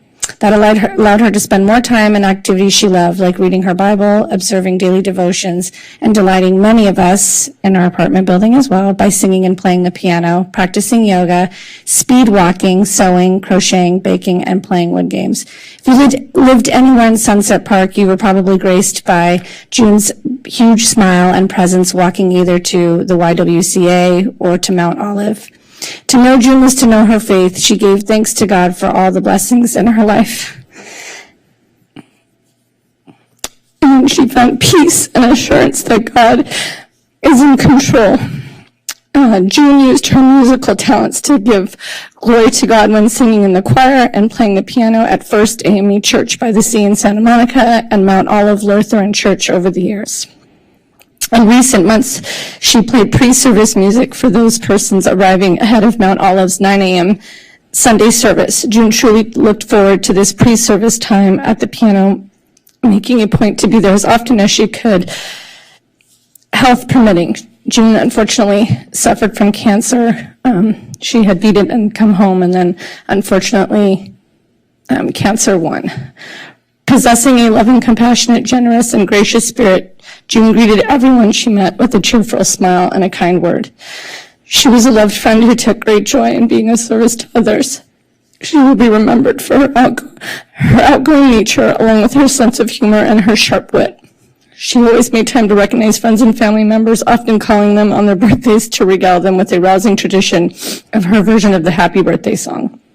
June was loved by all who knew her, and she will be greatly missed. I just want to point out that First AME Church and the Mount Olive congregation is truly going to miss her.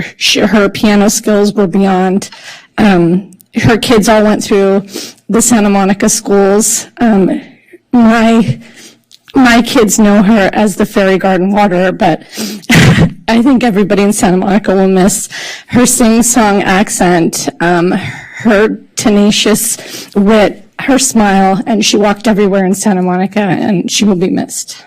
So thank you. Thank you for sharing that with us, Mayor Pro Tem Negrete. With that, we are adjourned for the evening. Our next meeting will be Tuesday, June 27th at 5:30, where we'll be adopting our budget. Thank you.